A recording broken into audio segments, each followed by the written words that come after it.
If you liked this clip, thank you for visiting the Light Novel Podcast channel. Remember to click like, subscribe, and the notification bell, in order to avoid missing the time when the Light Novel Podcast channel will upload the upcoming clip. If you find this story amusing, leave a comment under the video saying so and help each other like it to get to 1,000 likes for me. Let's listen to the rest of this sentence. The ad channel has extremely few likes and followers. Chapter 501 Step 2. As waves of summer heat assaulted the city, its concrete and alloy jungle had turned into a sweltering oven. The air filtration systems were running without pause to save the people from suffocating in the clouds of pollutants, and in poorer districts, water had to be rationed because of the drought. Luckily, none of that touched the peaceful terrace neighborhood. Here, people leisurely enjoyed the warm weather in the cool shade of the tall trees when they had free time, had unlimited access to fresh water and delightfully cold drinks, and lived their lives seemingly without a care in the world. Sonny was constantly surprised to find himself among these fortunate and prosperous people. For the past month, his life was very busy, but without any distress. He had been steadily working toward his various goals, slowly making progress toward each. His shadow fragments were nearing full saturation, and so were Saint's. He had returned to the dreamscape and participated in countless duels in the professional arenas, where the fighters were much more capable and gave him the opportunity to witness and comprehend many different battle styles. As the result, Sonny was able to further develop shadow dance, making his mastery of it much more solid. The Prince of the Underworld, enchantment of the mantle was now also very different from how it had been before. Even if he wasn't going to reach the mark 6,000 defeated opponents anytime soon, or even a third of it, he was still making consistent progress. The counter already showed 1579/6,000. The drawback, of course, was that with each day he went without losing a fight, Mongrel received more and more praise and attention. These days, each of his duels gathered an audience as large as that of the top Dreamscape broadcasters, especially because some sort of a yearly tournament seemed to be approaching. Mongrel's fans, however, were doomed to be bitterly disappointed. Sonny had no plans of participating in a foolish imaginary competition. He didn't care about fame and recognition, and was too busy to even spare it a thought. Apart from practicing shadow dance, he also continued training with Effie and Saint, slowly bringing his mastery of the spear close to that of his knowledge of the sword. He also had to run the brilliant Emporium, which was quickly blossoming into an actual enterprise thanks to Aiko's management and hard work. And of course, he had been training Rain. Come on. Seriously? She was currently in his living room, staring at him with outrage. Sonny tilted his head a little. Sure. What seems to be the problem? Rain opened her mouth, then shook her head. Listen, Sonny, I understand that you are the teacher, I really do. But it has already been a month, and all you taught me were wilderness survival lessons. And only one. Strike, which I had repeated thousands of times already. When I asked you to train me, I thought. Sonny grinned. You thought what? That I will teach you how to decimate nightmare creatures and bring all your enemies to their knees? She coughed in embarrassment, then said in a small voice. Yes? He shrugged. But that is exactly what I am teaching you. Who do you think survives in the dream realm? The best swordsman? The strongest fighter? No. You need to be alive to fight a nightmare creature, and for that, you need to know how to find food, water, how to read tracks and move through the environment without letting it kill you. And it will try to kill you, believe me. He paused, then added. Yes, they taught you the basics in school, but not nearly enough. You want to live long enough to become strong? Then this is step 1. Ray let out a long sigh, and then looked at Effie for support.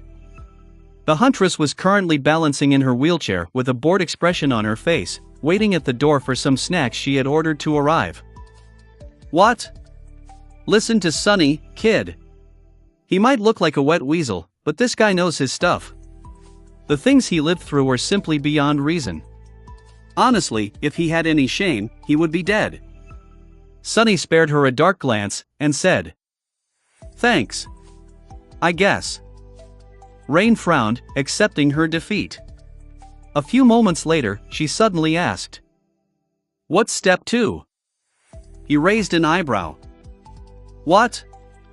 You said that learning to navigate the environment without dying is step 1. What's step 2? Sunny looked at her for a few moments, then said, "It's about your mindset. You're not ready for step 2 yet, though. We'll get to it when the time is right." For someone like Rain, that step was going to be the hardest. She didn't really have an aptitude for violence, yet, because her life so far had been nice and soft. But she would have to not only come to terms with violence, but also adopt it into the very core of her being, make it one of the cornerstones of herself. That was the only way to survive the spell.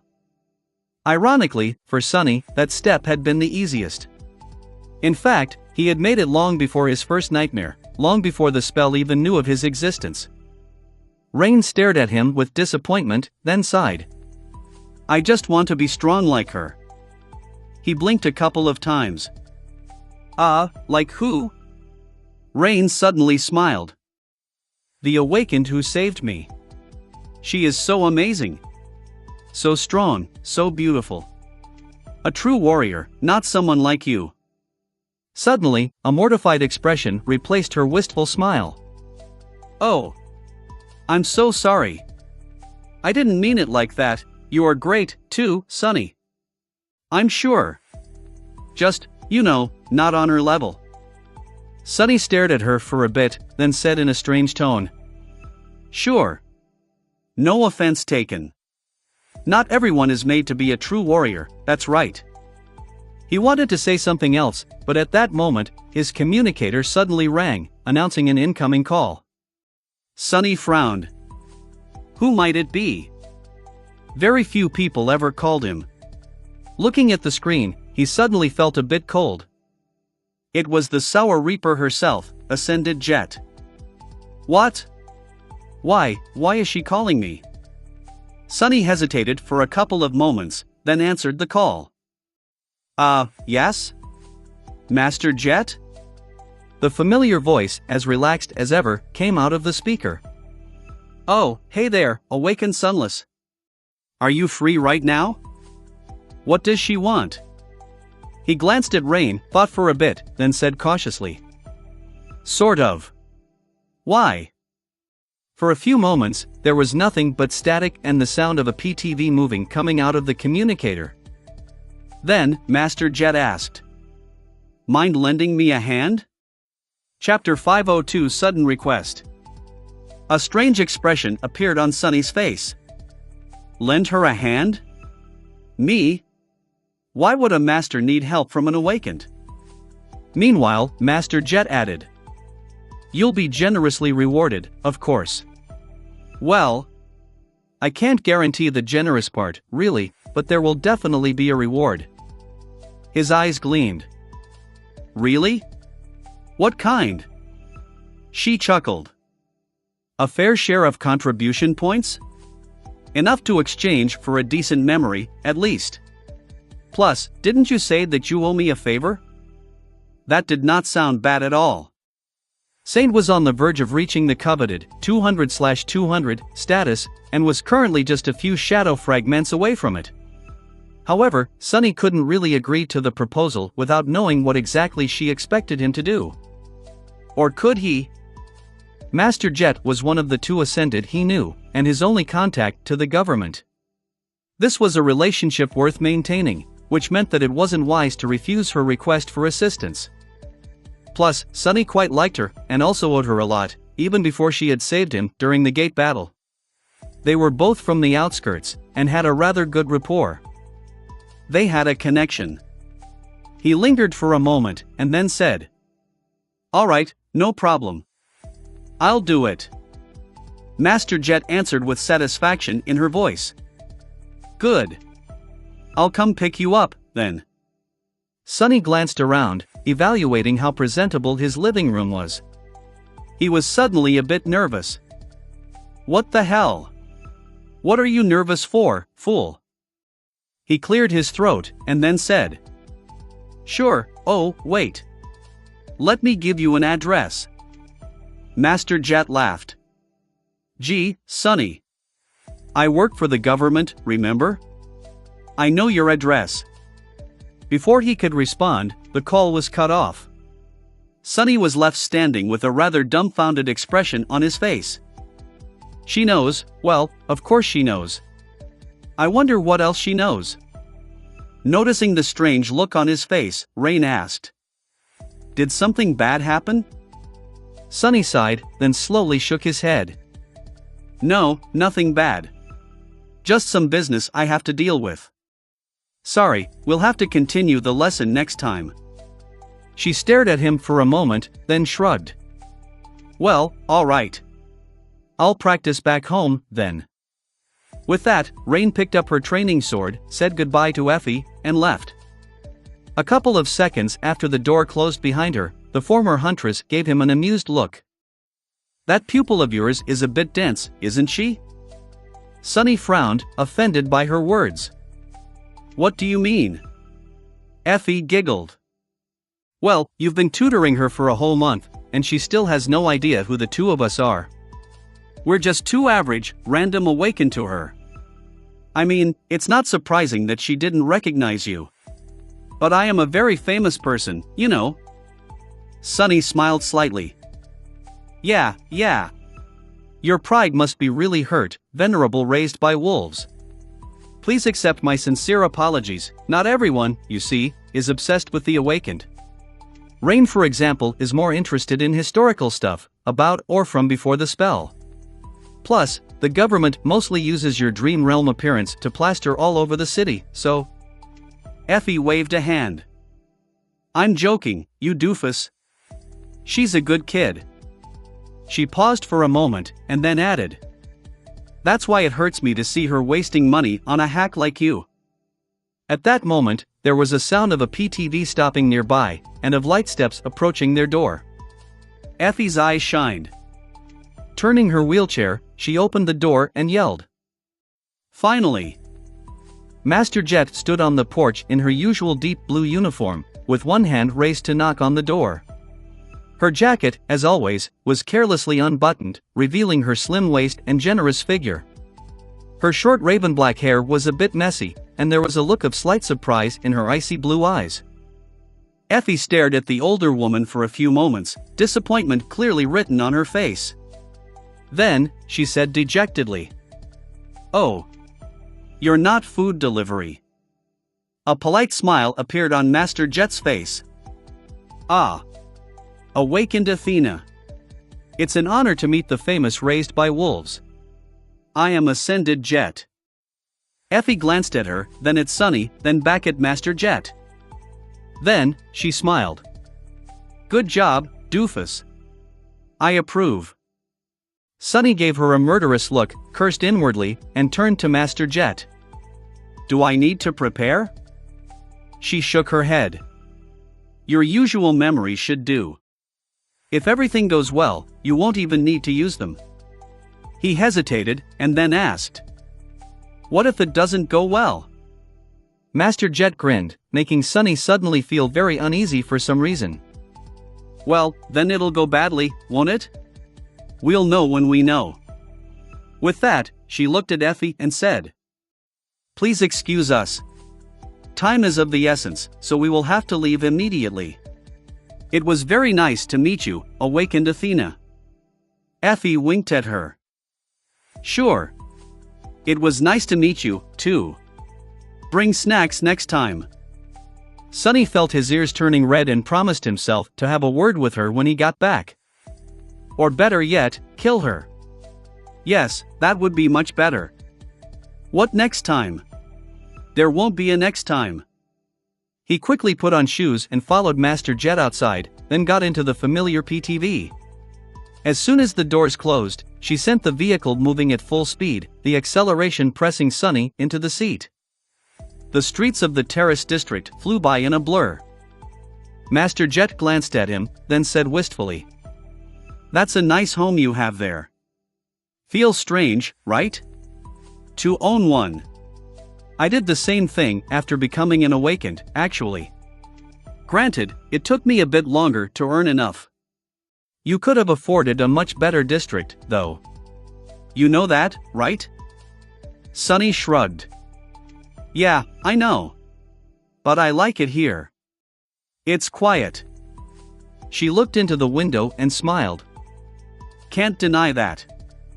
Sunny waited for a few moments, then finally asked. Master Jet? Sorry, but what exactly are we doing?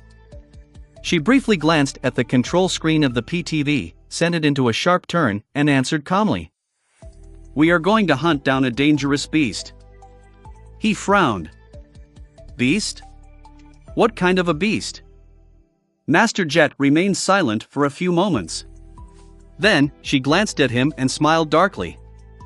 The most dangerous beast there is. A human. The novel will be updated first on this website. Come back and continue reading tomorrow, everyone. Chapter 503 Harsh Reality. Sunny shifted in his seat, a bleak expression appearing on his face. A human? Why would a master be hunting down a human? There was police for that. Unless, of course, that human was an awakened. Sunny was aware that special government agents, carriers of the nightmare spell themselves, dealt with those awakened who broke the law, simply because police officers were often helpless against criminals that possessed inhuman strength and wielded bizarre or dangerous aspect abilities. It made sense that Master Jet would be involved in that side of government work, too. But, honestly, he didn't know too much about how these things usually went. Glancing at her, Sunny asked. Is it an awakened criminal? Master Jet spared him a short glance. Criminal? Yes, you might say that. She remained quiet for a few moments, and then corrected herself. No, actually, do not. The man we must find is not a criminal. He is an animal, a rabid one. Sunny frowned. An interesting choice of words. Master Jet was concentrating on driving the PTV, so she didn't answer immediately. When she did, however, her voice was strangely calm. You are not an inexperienced sleeper anymore, Sunny, so I will be straightforward. You, of all people, should be able to understand. The nightmares, the dream realm, they take a toll. Some people endure, some people break.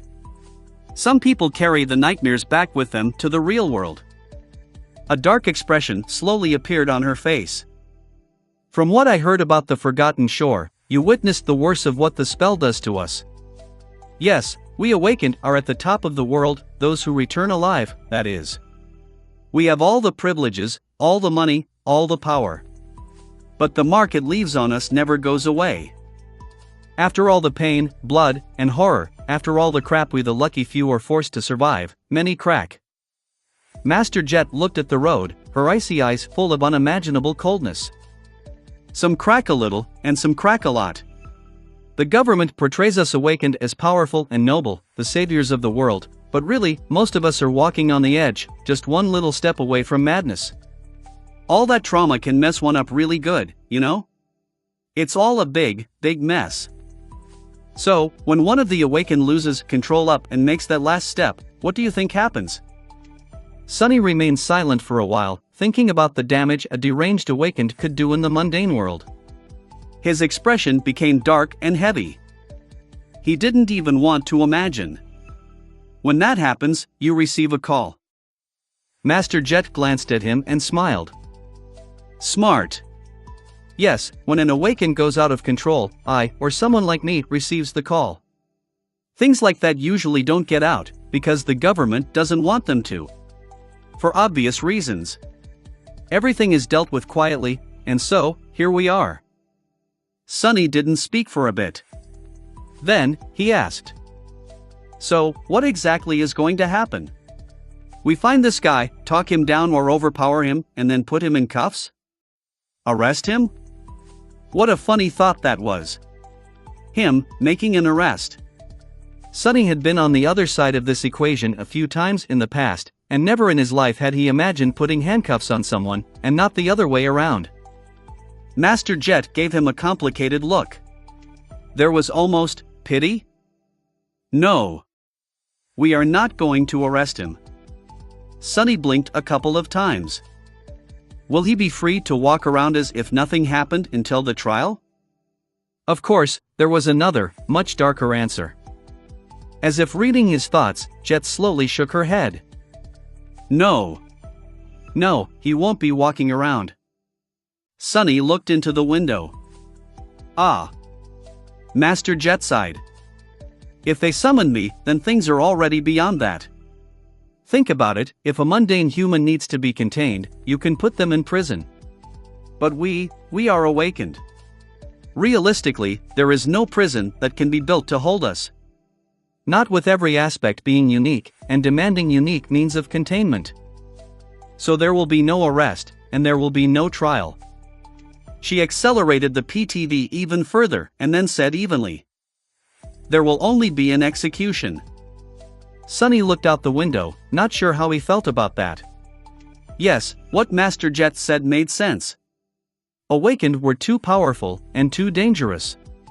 If one of them lost control, then they needed to be dealt with, somehow. In a perfect world, they would go through the same process that mundane humans went through.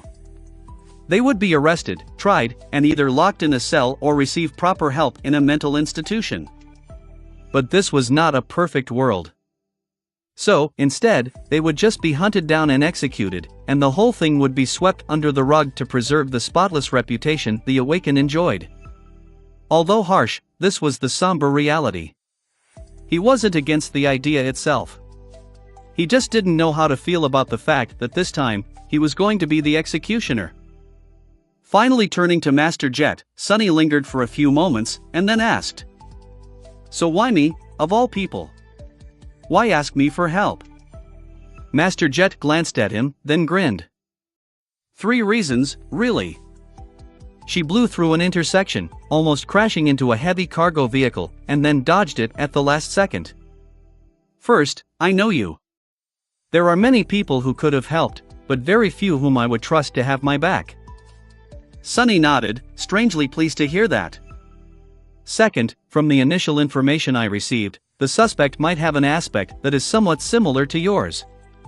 High affinity to shadows.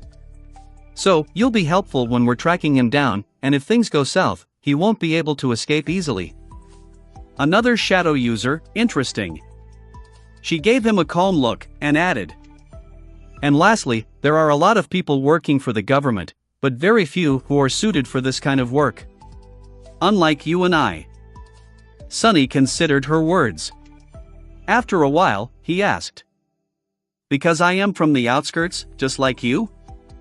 Master Jet remained silent for a bit, and then gave him a bright smile. No. Because you are a killer. Just like me. Chapter 50 for the right people. Sunny wanted to deny her words, but in the end, simply turned away to look at the city streets flying by. Master Jet knew, of course. She had long known that he had the capacity to be a killer because of the cruel past the two of them shared, and more than that, she had access to the records about the events of the Forgotten Shore that the government agents had compiled. Out there, Sunny had killed his fair share of people. He had not been the most active participant in the civil war for the throne of the Bright Castle, but his hands were covered in blood, too. There were very few survivors of the Dark City who, like Aiko, managed to go through that morbid ordeal without staining themselves with human blood. And then there were other lives that almost no one knew that he had ended: Castor, Haru's, the hunters who had kept Kai locked in the dark well, and Harper. Even before that, he had killed the old slaver, Shifty, Scholar, and Oro of the Nine without batting an eye. Honestly, it was not a big deal. Except for maybe Harper, Sunny never lost sleep over any of the humans that had died by his hand. If he was honest with himself, he had to admit that some of them he even enjoyed killing, a little. And it was precisely the fact that he didn't think of it as a big deal that proved Master Jet's words. Sunny was a killer, and not in the sense that he had killed before or had been taught how to. He had an innate aptitude for that sort of thing, and there were not a lot of people who did. In fact, he only knew 3. The first one was himself. The second was Nephi's. She was the one who had taught him about murder, after all. Maybe that was one of the reasons why Changing Star had chosen to impart her family battle style to Sunny. Maybe she had recognized that the two of them were similar, that both of them had seen and known the truth of this world. That he would be able to understand. The third one was Master Jet. Sunny suddenly realized that he didn't know much about her, apart from her rank, her past as a kid from the outskirts, and her role as a government operative.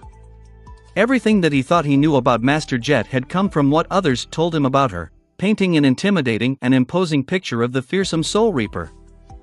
That picture, however, did not reveal the real human hidden behind the loud nickname. In fact, it only served to obscure her more. What nightmares Jet herself had survived on her path to becoming a master? What were her hopes, her convictions? What were her goals? He had no idea. Thinking about it, Sunny hesitated for a while, and then said, "Master Jet? Can I ask you a question?" She glanced at him briefly and smiled. "Sure." Sunny carefully chose his words before formulating a question. In the end, he asked simply, "Why are you not a saint?" Master Jet laughed, her voice full of amusement. "What a peculiar question. You say it as though becoming a saint is something that just anyone can do." He shook his head, not willing to let it go. "But you are not just anyone. Sure, you might be younger than most masters out there, but very few of them can compare to you in terms of talent and power. The fact that you chose to challenge the second nightmare proves that you have ambition. So why stop?" She spared him another glance and asked with an easy smile, "Why? What have you heard?" Sunny shifted uncomfortably. "Crap. I've been told that no one wants to go into a nightmare with you because of your problematic personality. Murderous savage and psychopathic killer, these were the precise words they used." Sorry." Her smile turned wider.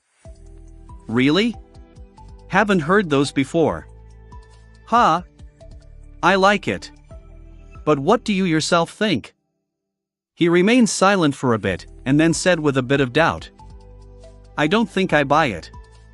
I just took it at face value as an inexperienced sleeper, but after the Forgotten Shore, that statement doesn't seem to make sense.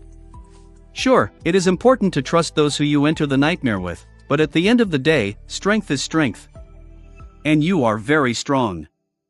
You also work for the government, which proves your ability to be an adequate part of a larger collective. To work in a team. So, I simply don't understand."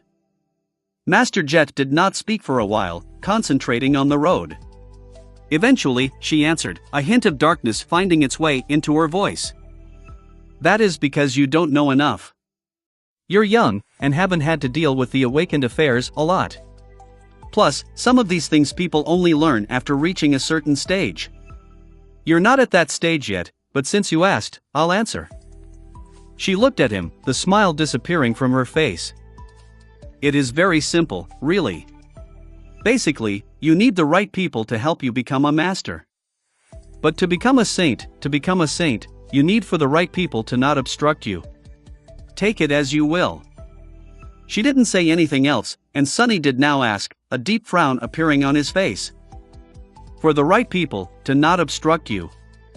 He understood what Master Jet was hinting at, of course. He knew enough to come to the right conclusion. What she just told him was that to become a saint, one had to receive permission. And it wasn't too hard to realize who had to give that permission. The sovereigns. Who else but them? The three supremes who ruled the most powerful awakened, the legacy clans, from the shadows. Come to think of it, such an arrangement made a lot of sense. There were just a few dozen saints in the world, and each of them possessed unbelievable, mind-boggling powers. Would the sovereigns have allowed for such powerful individuals to exist outside of their control? From everything that Sunny knew about the vile nature of power and how the world worked, the answer was obvious, no. So, did every saint out there actually belong to one of the sovereigns? It seemed that they did. Even Skytide of the White Feather Clan, who gave Sunny an impression of being a reclusive and fiercely independent woman, was beholden to a great clan, and, therefore, to Anvil of Valor, Vale of Aster, Sohn, and Vale, the sovereign of that clan. What about people like Master Jet, then? Someone capable enough to become a saint, but either labeled as undesirable or simply unwilling to submit to one of the Supremes? What was the obstruction she had spoken about? Was it a simple lack of support, or would the sovereigns go much further to prevent an independent saint from appearing in the world? If they had no problem with sending assassins to kill the 6-year-old daughter of their former comrade and companion, then they would surely have none with making someone like Jet meet an unfortunate end, should she act out of line. He lowered his head and briefly covered his eyes with a hand.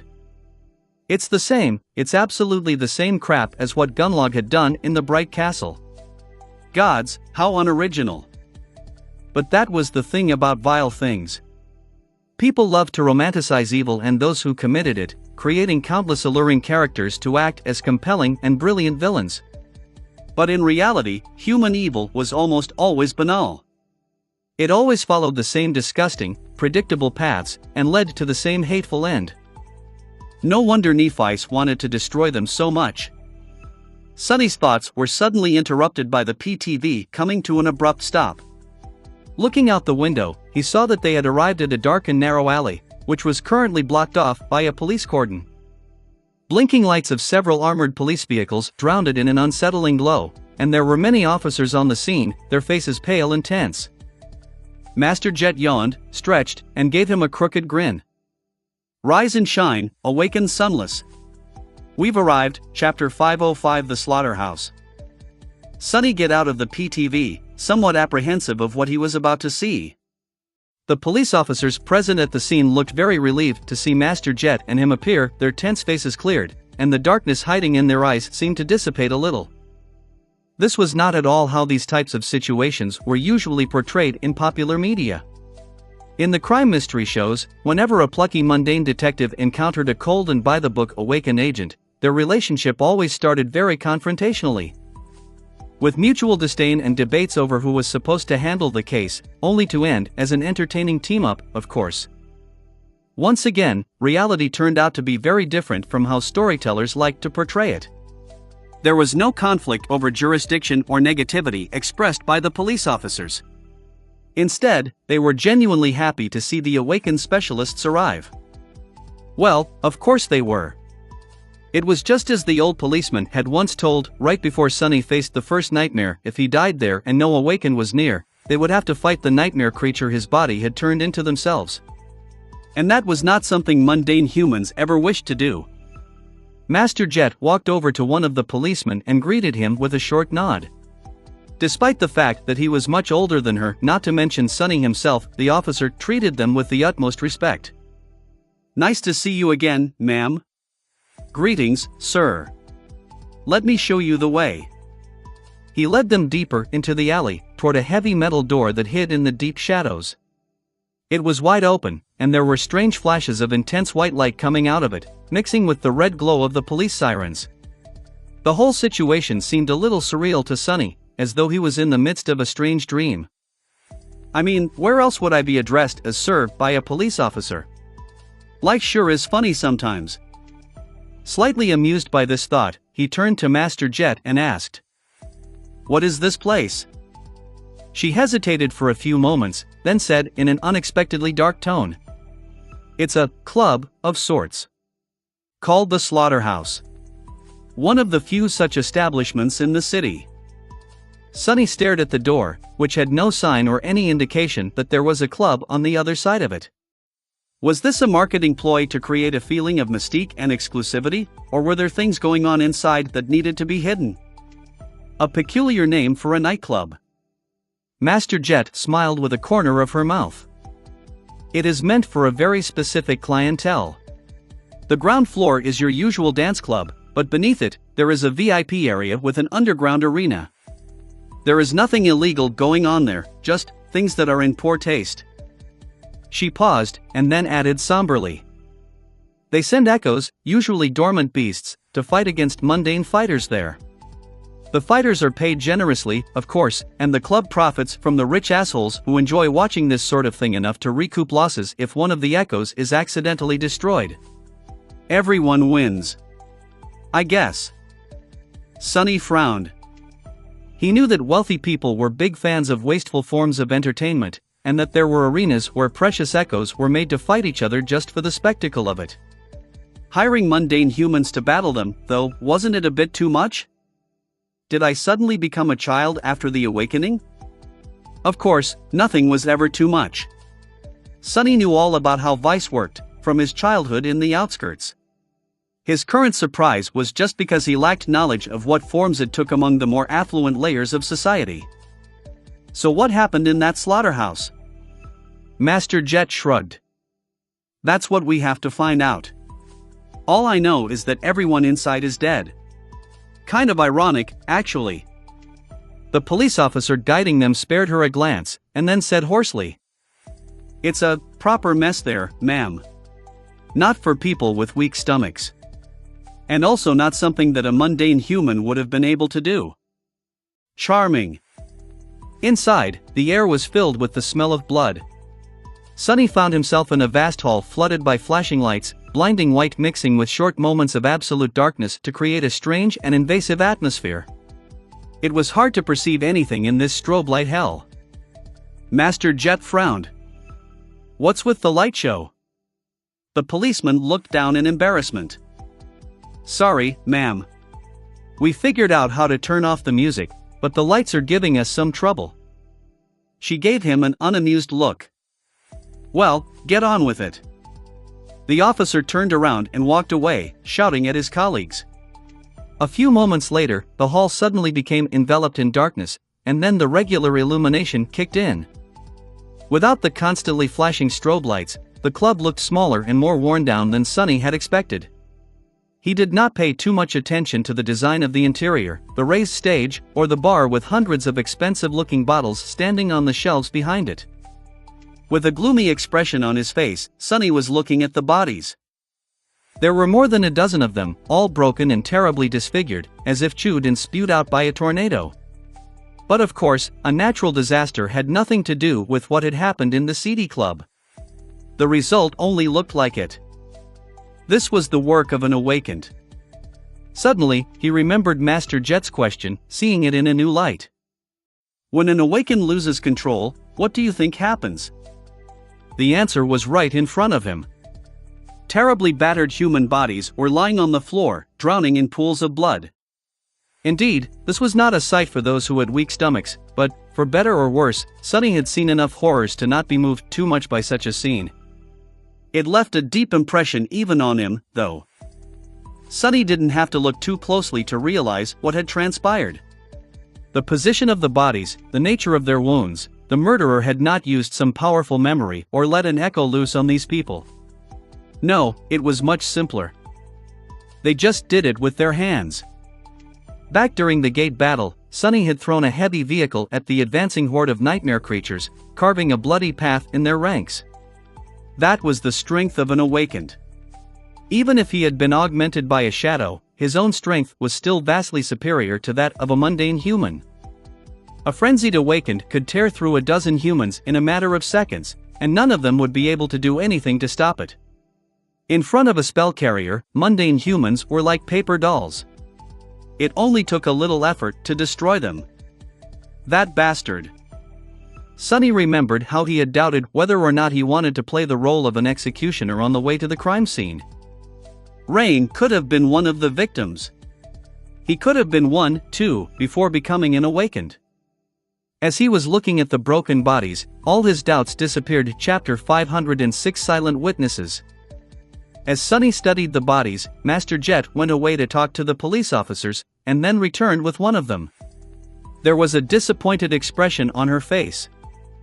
No usable recordings left. Figures, places like this one only exist because they value the privacy of their clients. And the few cameras they did have show nothing but darkness. Sonny looked at her, then sighed. Not much to tell from the victims, too. The murderer just used their fists. She shrugged. That's how it usually goes, in situations like this. The most likely scenario is that the murderer was one of the clients who went on a rampage because of either alcohol or stimulants and a momentary failure to hold on to their sanity. So I doubt that this mess was premeditated. Master Jet remained silent for a moment and then added. He was lucid enough to use his aspect to obscure the cameras, though. So dealing with him won't be too simple. With that, she turned to the police officer and asked, "Any survivors? Do we have witnesses?" He hesitated for a bit, then gave her a strange look. Yes, actually, there are a few. But...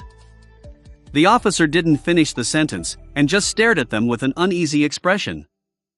Sunny raised an eyebrow. But what? Are they refusing to talk? The policeman shook his head slowly. No, they're not refusing. They just... I don't know, something is wrong with them. They just don't speak, or even react really. I've seen a lot of people in shock, and sometimes, they can seem almost catatonic. But this is something else. Gave us all the creeps, to be honest. Sunny and Master Jet glanced at each other, and then, one of them said, "Lead the way." The officer sighed, then escorted them to the back of the club, where an inconspicuous door led to the service rooms. The witnesses were gathered in a small office, standing there motionlessly, with nervous paramedics trying to determine the reason for their condition. There were 5 of them, all sharing the same blank, strangely peaceful expression on their faces. They were completely silent, motionless, and still. They did not react to the arrival of new people at all. Their eyes were calm and empty. Sunny paled. How is this possible? It only took him a second to recognize what was wrong with the survivors, of course. In fact, they weren't survivors at all. These people were dead. To be more precise, they were hollow. How can a mundane human be hollow? Suddenly, he felt a cold shiver run down his spine. Looking at Master Jet, he saw that she had a deep frown on her face, too. The massacre in the dance hall was bad enough. But this just made the whole situation frightening and eerie. If before Sunny was just disgusted, now, he was starting to get concerned. What the hell? Master Jet stared at the 5 hollows for a few moments, then turned to the paramedics. Go take a break, guys. Let these people be. They are already dead. One of the paramedics, a mature woman with short blonde hair and gentle eyes, looked at her with confusion. I'm sorry, ma'am. But they're fine. We need to. Jet let out a heavy sigh. Their souls are destroyed. There is nothing you can do to help them. Something else will take care of the rest. The paramedic looked at her for a while, then glanced at the ground and silently walked away. Her colleagues followed, expressions of regret, anger, and horror clearly written on their faces. The police officer stayed, but made a point of standing as far away from the hollows as he could. Master Jet stood silently for a few moments, her scowls growing deeper, then turned to Sunny. Answering your question, I don't know. He hesitated for a bit, then asked. But how can a mundane human become a hollow? It's only supposed to happen to those who die in the dream realm, right? She glanced at him, then silently shook her head. Eventually, Master Jet said. Wrong. There is a very small chance of a powerful soul attack creating a hollow. But beings capable of dealing direct soul damage are very rare, so it doesn't happen too often. Almost never, really. Sunny walked closer to the 5 empty humans and studied them. Can you do something like this? Master Jet lingered for a bit, then answered simply. If I am really precise. Something was very wrong with these people. And not just the fact that they were hollow. There was something else, something that almost made Sunny's hair stand on end. A feeling of subtle, but profound wrongness. He reached out with shadow sense, and flinched. Master Jet did not miss that sudden reaction. What? Did you discover something? Sunny gritted his teeth, then nodded. They're shadows, they're dead. She stared at him with a raised eyebrow. How does this work? I don't know much about shadow affinity, sorry, it's a very rare type of aspect. Does damage to a shadow correlate to soul damage? Sunny thought for a bit, then shrugged. I am not so sure myself. There's no manual for it, after all. But only two things ever managed to damage my shadow. One was another shadow, and the other was a soul attack. Sunny wasn't sure that he was comfortable providing Master Jet, a person specializing in exactly such a type of attack, with this information, but decided to share it nevertheless. He trusted her that much, at least. So, since shadows are susceptible to soul damage, it is not too much of a leap to assume that they share a deep connection to the soul, or are tied to it somehow, at least. She nodded, and remained silent for a while, thinking. Then, Master Jet echoed his recent question. Can you do something like this? Sunny shook his head. No. My aspect doesn't have means of dealing damage to someone's shadow. At least not yet. His shadow sense, meanwhile, spread throughout the whole club, allowing him to perceive it as a whole. And there, deeper underground, he noticed something strange. Sunny lingered for a few moments, and then turned to the police officer. Gather your colleagues and leave. Don't come inside again until either Master Jet or I tell you to. The policeman opened his mouth, wishing to say something, then simply nodded and hurriedly walked away. Master Jet glanced at Sunny with a question in her eyes. What was that all about? Sunny gave her a dark look. That's, how do I say this? I think the killer is still inside. The novel will be updated first on this website. Come back and continue reading tomorrow, everyone. Chapter 507 in the Spotlight. Master Jet remained silent for a second, then asked calmly. Are you sure? This place has been swept multiple times before we arrived. Sunny nodded. He is here. Underground. She looked down, her face slowly turning somber. Well, I guess we should go and say hi. Sunny nodded and made a step toward the door of the small office. However, she suddenly stopped him. Wait. He looked at her with a bit of confusion. Yes? Master Jet hesitated for a few moments. There was a complicated expression on her face. Finally, she said. There are very few people with a shadow affinity aspect in the world, and even fewer who frequent places such as this. Sunny frowned.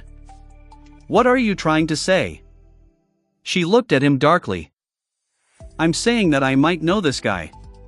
In fact, when I heard that there was an incident in the slaughterhouse, I already had a suspicion of who was responsible. He blinked a couple of times. You know the murderer? Master Jet shrugged. There are hundreds of thousands of awakened in the world. That seems like a big number, but in fact, it is not. If you live long enough, sooner or later, you will know of everyone who was worth knowing, more or less. It's a small world. She paused for a moment, and then added. Point is, if I am right, then this will be dangerous. This guy is not someone who has spent his whole life behind a citadel wall. He was the real deal. A specialist. Sunny glanced at the 5 hollows, then frowned slightly. A specialist, what a peculiar word. But he understood what Master Jet had meant. Most of the awakened were thrust into the spell and tried desperately to survive, striving to return to a semblance of a normal life. A much smaller amount, for whatever reason, embraced their new nightmarish reality and adapted to it, even thrived in it. They shaped their lives to suit the deadly challenge of the nightmare spell, and not the other way around. Sunny was one of these specialists himself, after all. If he is such a specialist, then how did this mess happen? Master Jet shook her head. Who do you think are the most compromised awakened? Folks who spent as little time as possible in the dream realm and then return to their actual lives? No, it's people like us, the professionals. He thought on it for a bit, then said with confusion. I don't get it, even if he is a seasoned fighter, so what? You are an ascended. Surely, dealing with him will be easy. Master Jet shook her head. Nothing is ever easy, Sunny. That is a mindset that will get you killed. No matter how powerful you are, one mistake is all it takes. Raw power doesn't always decide the outcome of the fight. You should know this already, every aspect has a flaw, and every power has a counter. So keep your guard up. Sunny had to agree that she was right. His own experience served as the perfect proof. Harus had died by his hand because Sunny's aspect was a perfect counter to his formidable ability, and Castor had been undone by his flaw. He remained silent for a few moments, and then said, "When we confront this guy, pay attention to your shadow. Don't let him get anywhere near it." Master Jet frowned, and then gave him a simple nod. Together, they returned to the dance hall, and then found another heavy metal door. Behind it, a narrow staircase led further down, to the underground arena. The arena itself was larger than Sunny had imagined, and looked more like a luxurious theater than a fighting pit. The rows of seats were furnished with red velvet, and there were private boxes for the most affluent of the visitors. The arena itself resembled a stage and was surrounded by a protective barrier fashioned out of transparent alloy.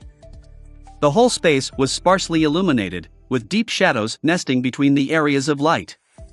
Still, one could more or less see everything. Master Jet studied the interior of the arena, then said quietly, "There's no one here." Sunny lingered for a moment, then walked over to a control panel hidden in one of the boxes and moved several switches. A moment later, bright spotlights ignited on the ceiling, flooding the arena with a bright radiance. The wave of light chased away the shadows, and suddenly, a figure of a man could be seen in the very center of the stage, sitting on the floor with his face buried in his hands. Previously, that place had seemed to be utterly empty. The man grimaced, and then raised his head to stare at the lights with a dark expression. A hoarse voice resounded in the silence of the underground theater. "Bastards, why can't they just leave me alone?" The murderer was around 30, with a gaunt unshaven face and bloodshot eyes. There were several used stimulant packs lying on the floor around him, as well as shards of a broken liquor bottle. His clothes, hands, and face were covered with blood, but the man didn't seem to mind. Blocking the light with one hand, he lowered his gaze and slowly focused it on Master Jet and Sunny.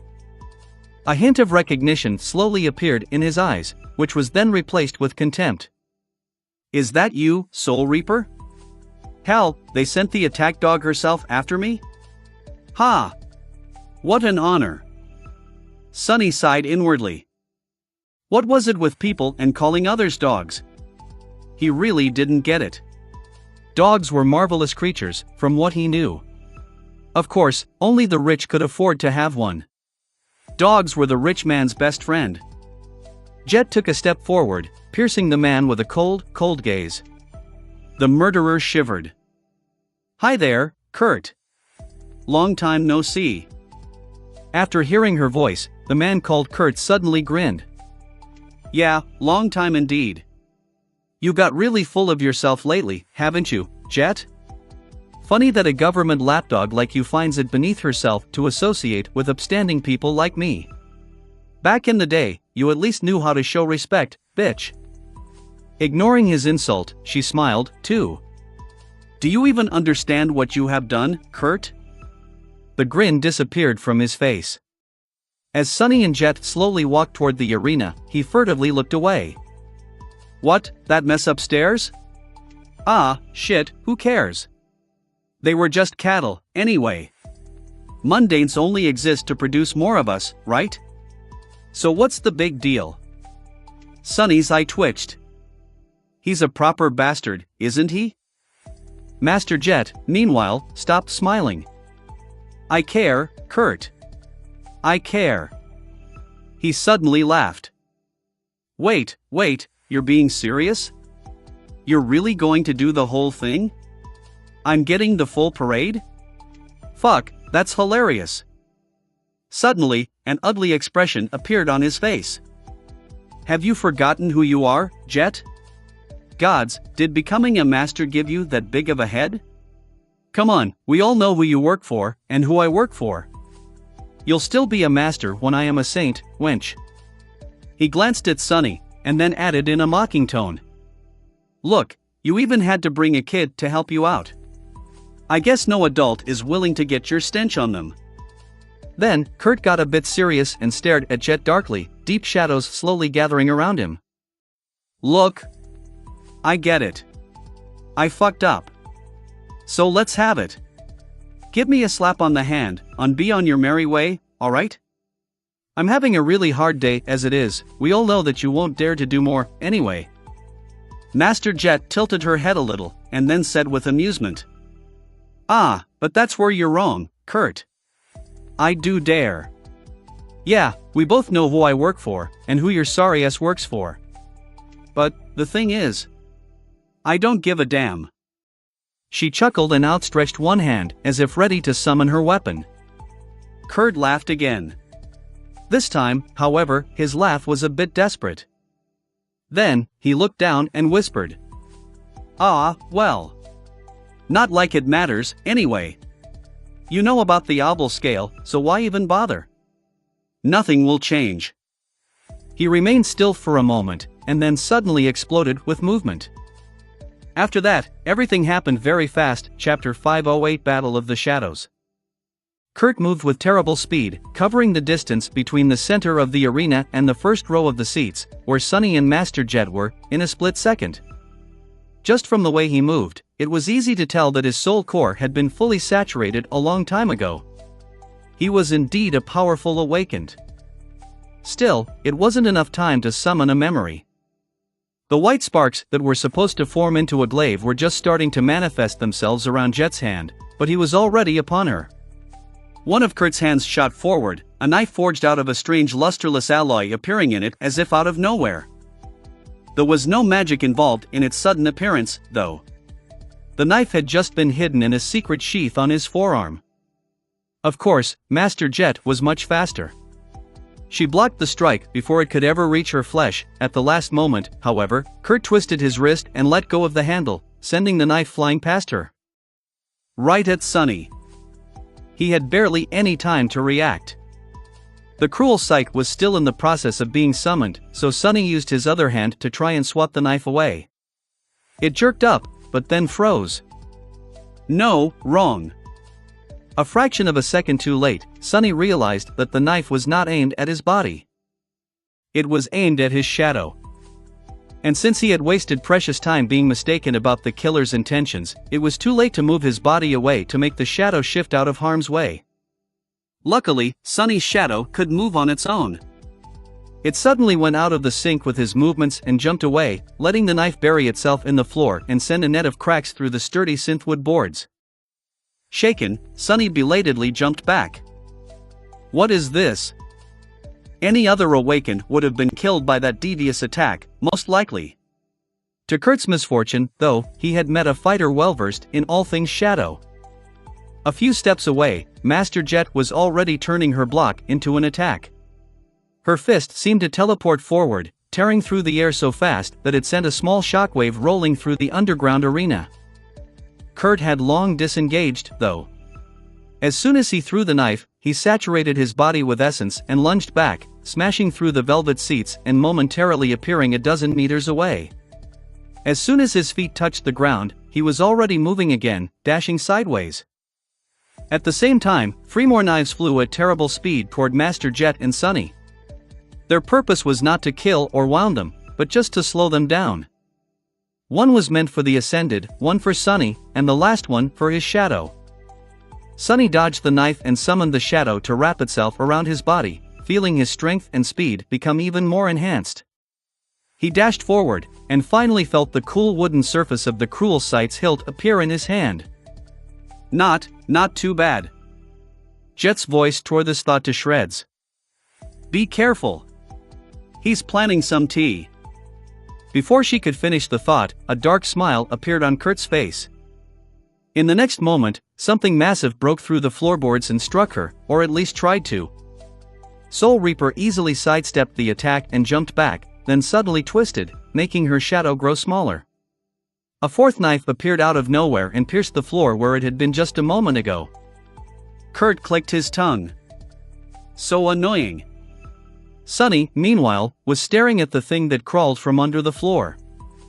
It looked like a mound of worn rags, with 2 long arms that had one too many joints growing out of it, each ending in 3 terrifying curved claws. The towering thing was vaguely humanoid in shape, with broad shoulders and a small head covered by a tattered hood. He felt angry at his own stupidity. An echo, curses, of course he has an echo. Why else would the bastard frequent the slaughterhouse and its underground arena? Something didn't add up, though. Whatever that thing was, it didn't look like any kind of a dormant beast Sonny had ever seen.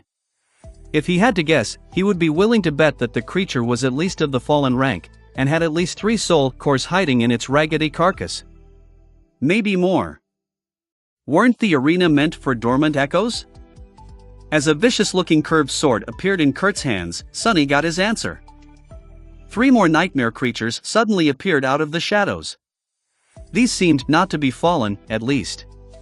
He wasn't sure if they were beasts or monsters, though, just that they looked rather menacing. One was covered in black chitin and had a long tail that ended in a jagged blade, drops of poison falling from it and leaving smoldering holes on the floor. The other was like a repulsive mix of a human and a pale centipede, its limbs numerous and thin as bone needles. The last one resembled a marionette with sharp knives sewn to its wrists. The 4 echoes surrounded Master Jet. If it was anybody else, Sonny might have been worried. Soul Reaper, though, seemed unperturbed. She simply raised her glaive and smiled darkly. The air in the underground arena suddenly felt bitterly cold. She was probably capable of handling the echoes without too much trouble, even if one of them was a fallen demon or worse. Would she be able to do so while also paying attention to her shadow, though? That was not something people intuitively knew how to do. As the nightmare creatures attacked, Kurt surrounded himself with dancing shadows and dashed forward, while Sonny simply took a step back, and suddenly appeared in his way. The more shadows the bastard used, the easier it was for Sonny to get to him, after all. He noticed a hint of surprise in the killer's eyes, and brought the cruel sight down. The somber memory was in the form of a short sword right now, so the almost non-existent distance between the two of them was not an issue. Somehow, Kurt managed to dodge the silver blade and swiped at Sonny with his curved sword. Although he was incredibly fast, Sonny was much, much faster. He moved the cruel sight and blocked the strike without too much effort. Easy. Simultaneously, Master Jet's words echoed in his mind. One mistake is all it takes. Yeah. Sonny knew it all too well. Usually, he was the beneficiary of this deadly truth, and exploited the mistakes of his enemies to bring them down. This time, however, the situation was reversed. As something broke with a deafening crash and a roar full of agony resounded behind their backs, a triumphant spark appeared in Kurt's eyes. At the same time, his shadow suddenly moved. Even though the curved sword was already blocked, its black reflection held in the shadow's hand continued to swiftly approach Sonny's flesh. Before it could cut him down, though, the blade of the cruel sight suddenly ignited with blinding radiance, summoning pure sunlight into the underground arena. Sonny had activated the Light Eater enchantment, which could absorb and expel light. Because it shined much brighter than the lamps illuminating the theater, Kurt's shadow was suddenly thrown away, appearing behind him and far away from Sonny. An expression of shock twisted the killer's gaunt face, and he swiftly jumped back, creating distance between himself and the radiant short sword, which was already flying toward his heart. The hilt of the cruel sight, however, suddenly elongated, turning into the shaft of a spear. Before Kurt could do anything, the silver blade pierced his armor and buried itself deep in his chest. He opened his mouth, eyes full of disbelief. Before any words could escape it, though, the spearhead turned furiously incandescent, and suddenly, the killer's body became enveloped with white flames. In mere seconds, he had turned into ash. Sonny sighed. "You have slain an awakened human, Kurt. Your shadow grows stronger. What a pity. I hope to receive more than a single fragment from a fellow shadow user." The spell wasn't done talking, though. You have received an echo. The novel will be updated first on this website.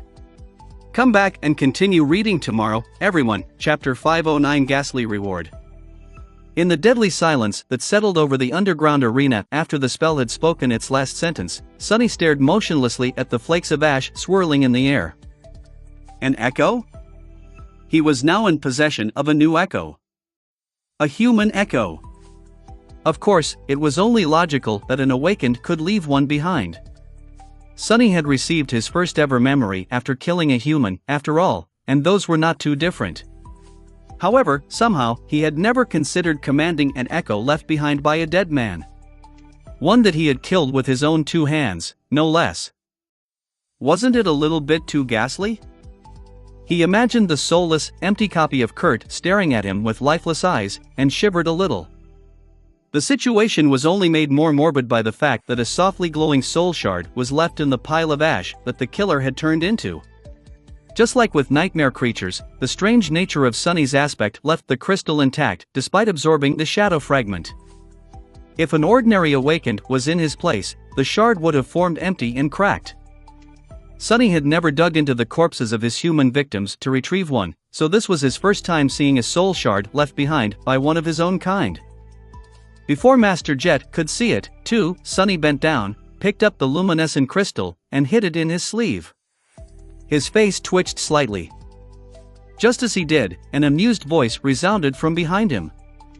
"Well, I'll be damned, that was fast." He hesitated for a moment, and then turned around. Master Jet was surrounded by a scene of devastation, the interior of the underground theater in her vicinity completely destroyed. She was casually leaning on her glaive, and there was an amused expression on her face. Kurt's echoes, of course, had disappeared after his death. However, Sonny didn't know how many of them she had killed before that happened. In any case, there were no wounds on her body. Master Jet whistled. "You actually put down the bastard all by yourself. That's, nicely done, Sonny." From her voice, it was clear that she was pleasantly surprised. And why wouldn't she be? Kurt had been an awakened with at least 10 years of experience under his belt, with a fully saturated soul core and an insidious, deadly aspect. While Sonny had become an awakened less than a year ago. He was never formally trained, and had no clan or organization supporting his growth. Not bad for a kid from the outskirts. He shrugged. He was overly reliant on the unique nature of his powers.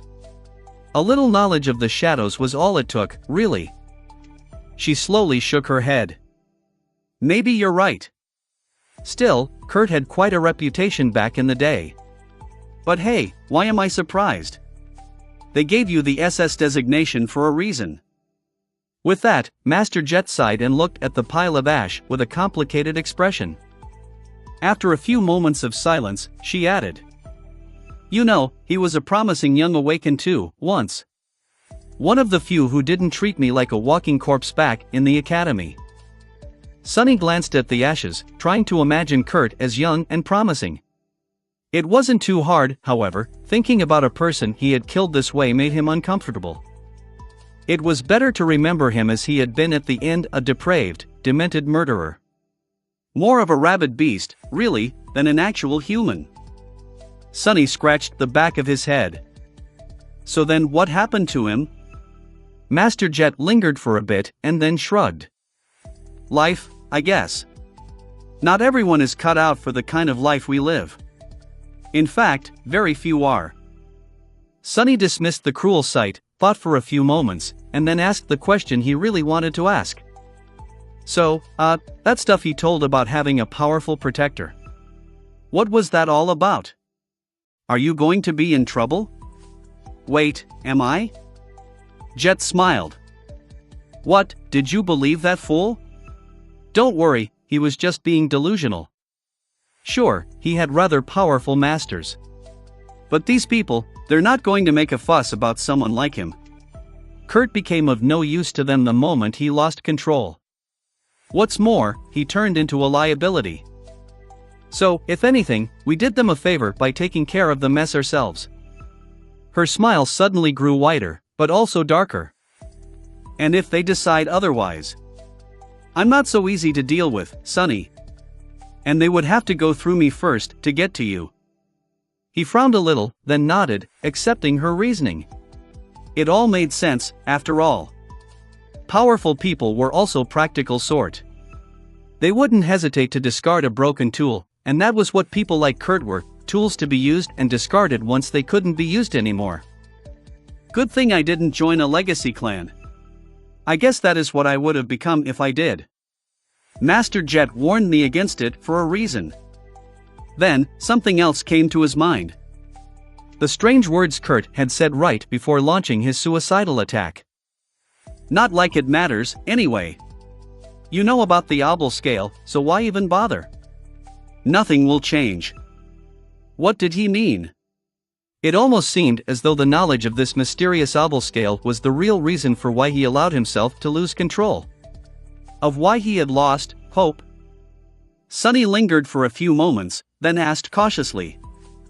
Oh, by the way. What was that nonsense Kurt went on about? The Abel scale? What is that? Master Jet gave him a long, somewhat strange look. Then, she simply shook her head.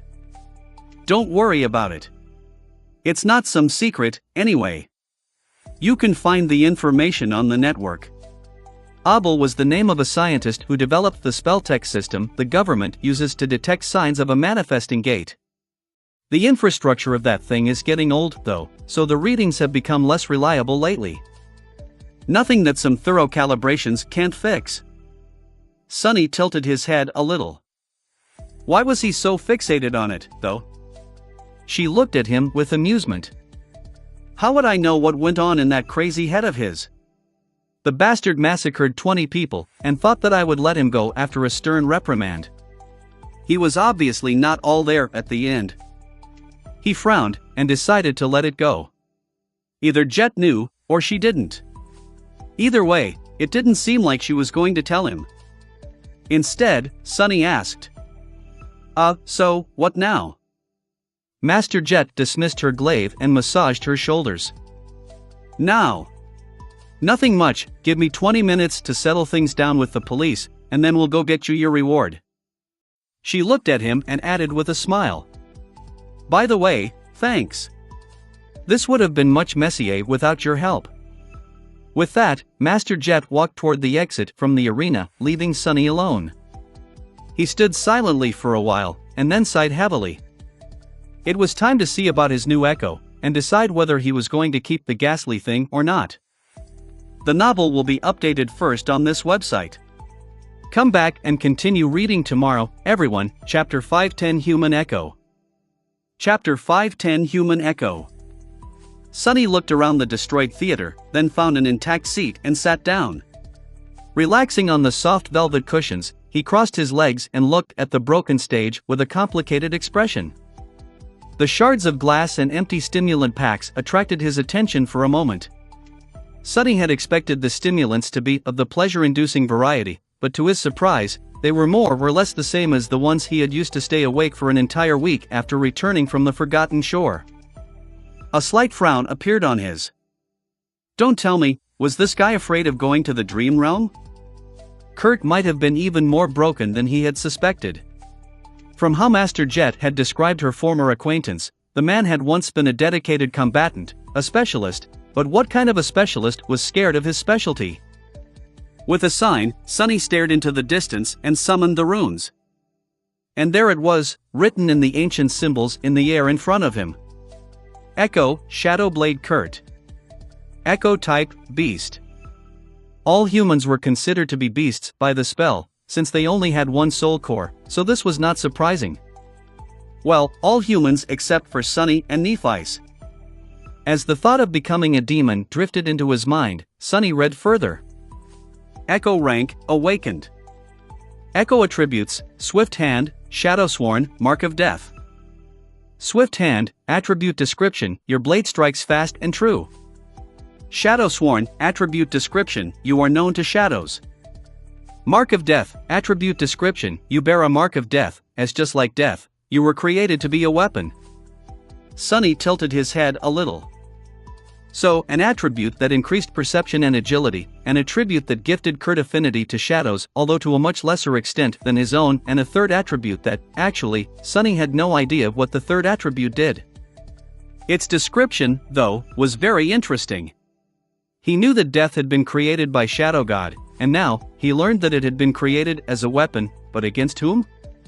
What kind of enemy could have demanded the creation of such a terrible thing? Someone immortal, perhaps. No, that didn't make sense. If there had been a time before death was invented, then everything back then was immortal, eternal, and endless, right? Sunny wasn't sure that he understood the concept of a world without death. What he did know, though, was that something as harrowing as death would not have been invented without a reason. He frowned, then turned his attention back to the runes.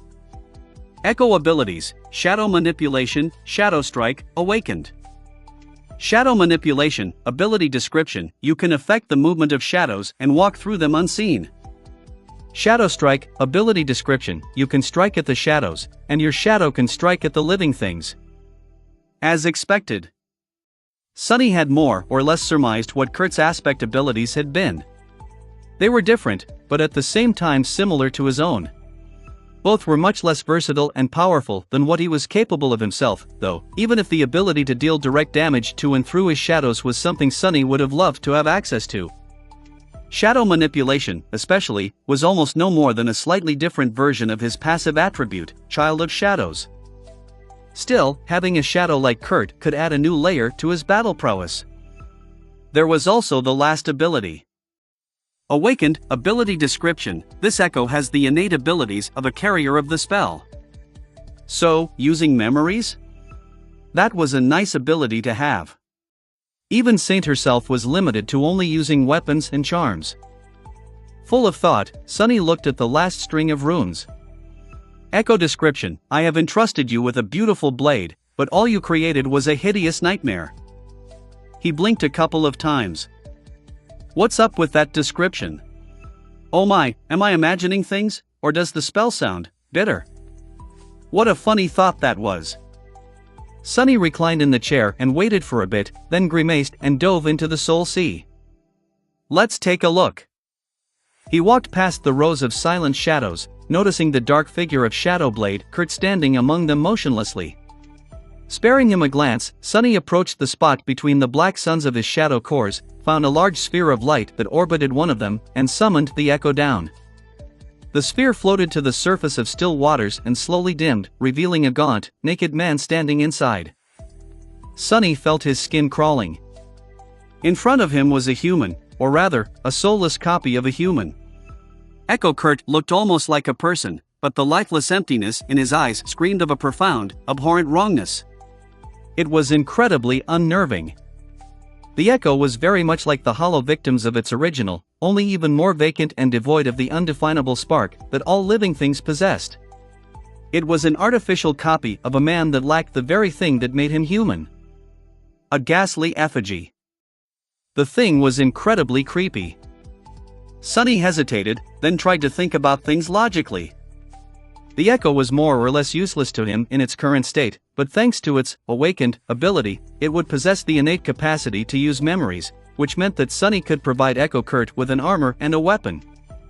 That question was, did he want to? On the surface, that question was rather simple. Who wouldn't want to have a creature equal to a powerful awakened in their service? But really, things were more complicated. Sunny frowned, then raised a hand and poked the ghastly creature in the shoulder. A new string of runes appeared near it. Transform Echo into a shadow? He froze, thinking. Having a human shadow certainly had its benefits. But having any shadow also demanded a tremendous investment of resources. Nurturing Saint was very hard on Sunny, and especially on his pocket. Less importantly, but still somewhat pressing, was the need to spend 100 shadow fragments to complete the transformation. Sunny had spent so much time and effort to get close to creating a third core, and the idea of being suddenly pushed back by a whole 100 fragments did not seem too alluring. The point was, he felt reluctant to turn just any echo into a shadow. So was Kurt a worthy echo? Even though Sunny was very curious to see what would happen if one of the silent shadows was placed into a human echo, the answer was, no. Sunny wasn't sure that he was. There were two reasons. The first one was rather simple, but also not too convincing. Master Jet had said that all of them, seasoned awakened, were walking one step away from the madness. Sunny felt like dragging around a reanimated copy of a man he killed would bring him closer to making that step. His humanity and sanity, to be honest, were already on thin ice. However, that wasn't the main reason.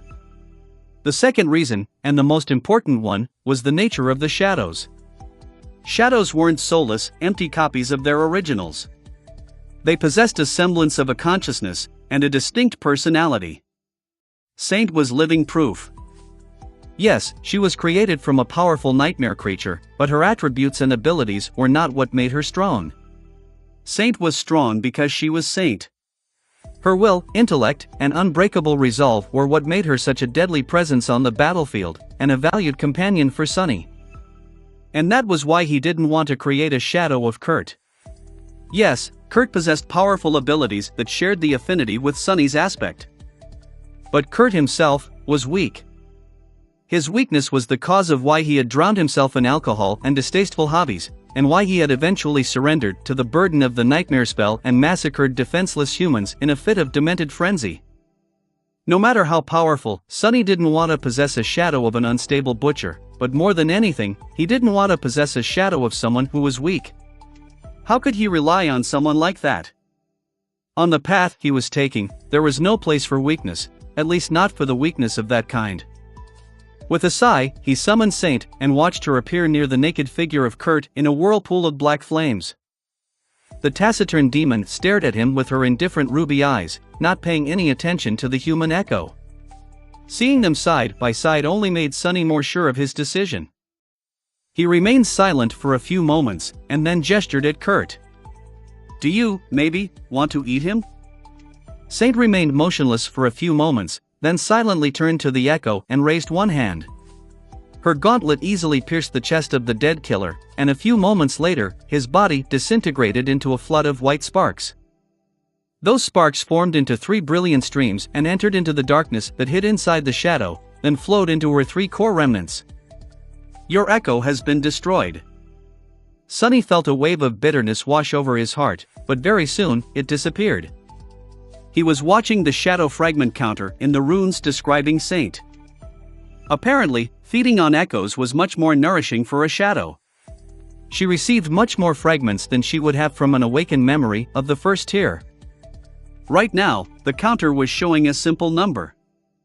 Shadow fragments, 200/200. A triumphant smile appeared on Sunny's lips. The novel will be updated first on this website. Come back and continue reading tomorrow, everyone. Chapter 511 Ascension. Finally. How long had it been since he created Saint and saw the dreadful 0/200 written in her runes? A year, no less. That was how long it had taken Sunny to gather enough memories to saturate the dark embers that burned in the black depths of his shadow. What was going to happen now? The last time Saint had evolved, her transformation took a very long time. Was she going to retreat into the chrysalis of his shadow core again? Or was reaching 200 fragments completely different from what had happened to her after the killing of the Black Knight? A few moments later, Sunny received the answer. Bathed in the lightlessness of his soul sea, Saint suddenly shuddered. The darkness hiding in her body surged, and the 3 embers hidden within it, one in her chest, one in her abdomen, and the last one in her head, shined with black radiance. It was very different, but also very similar to the process he himself had gone through twice, once after the first nightmare, and once after going through the gateway in the Crimson Spire. Is he ascending to a new rank? The thought filled Sunny with a jubilant thrill. Meanwhile, Saint was in the throes of her transformation. The still waters around her were now restless, as though assaulted by invisible winds. Wisps of dancing black flame suddenly appeared around her body, and it rose above the surface of the water, becoming partially obscured.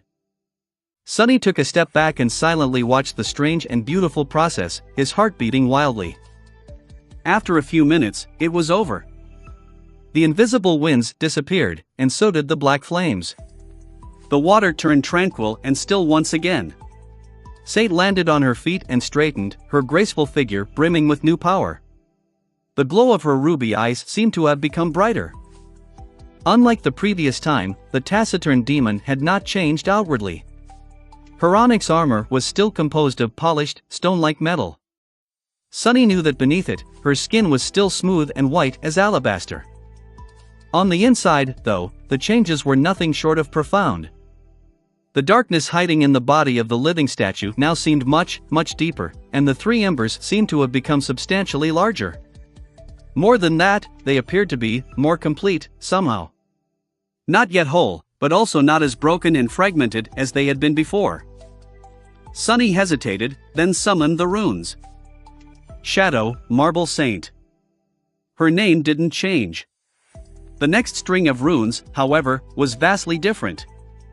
Shadow rank, Ascended. He froze. I'll be damned. Ascended, Saint was now ascended. Indeed, she had achieved a new rank, the same rank, in fact, as that of Master Jet, as well as the Black Knight, Mirror Beast, and Mordant Mimic. An ascended human was called a master, while nightmare creatures of the same rank were called fallen. Saint was now somewhere in between, a creature possessing multiple cores, but following the path of ascension as opposed to the path of corruption. Like Sunny himself. Of course, she was much more powerful than him now. Sunny was torn between being mad with joy and slightly bitter.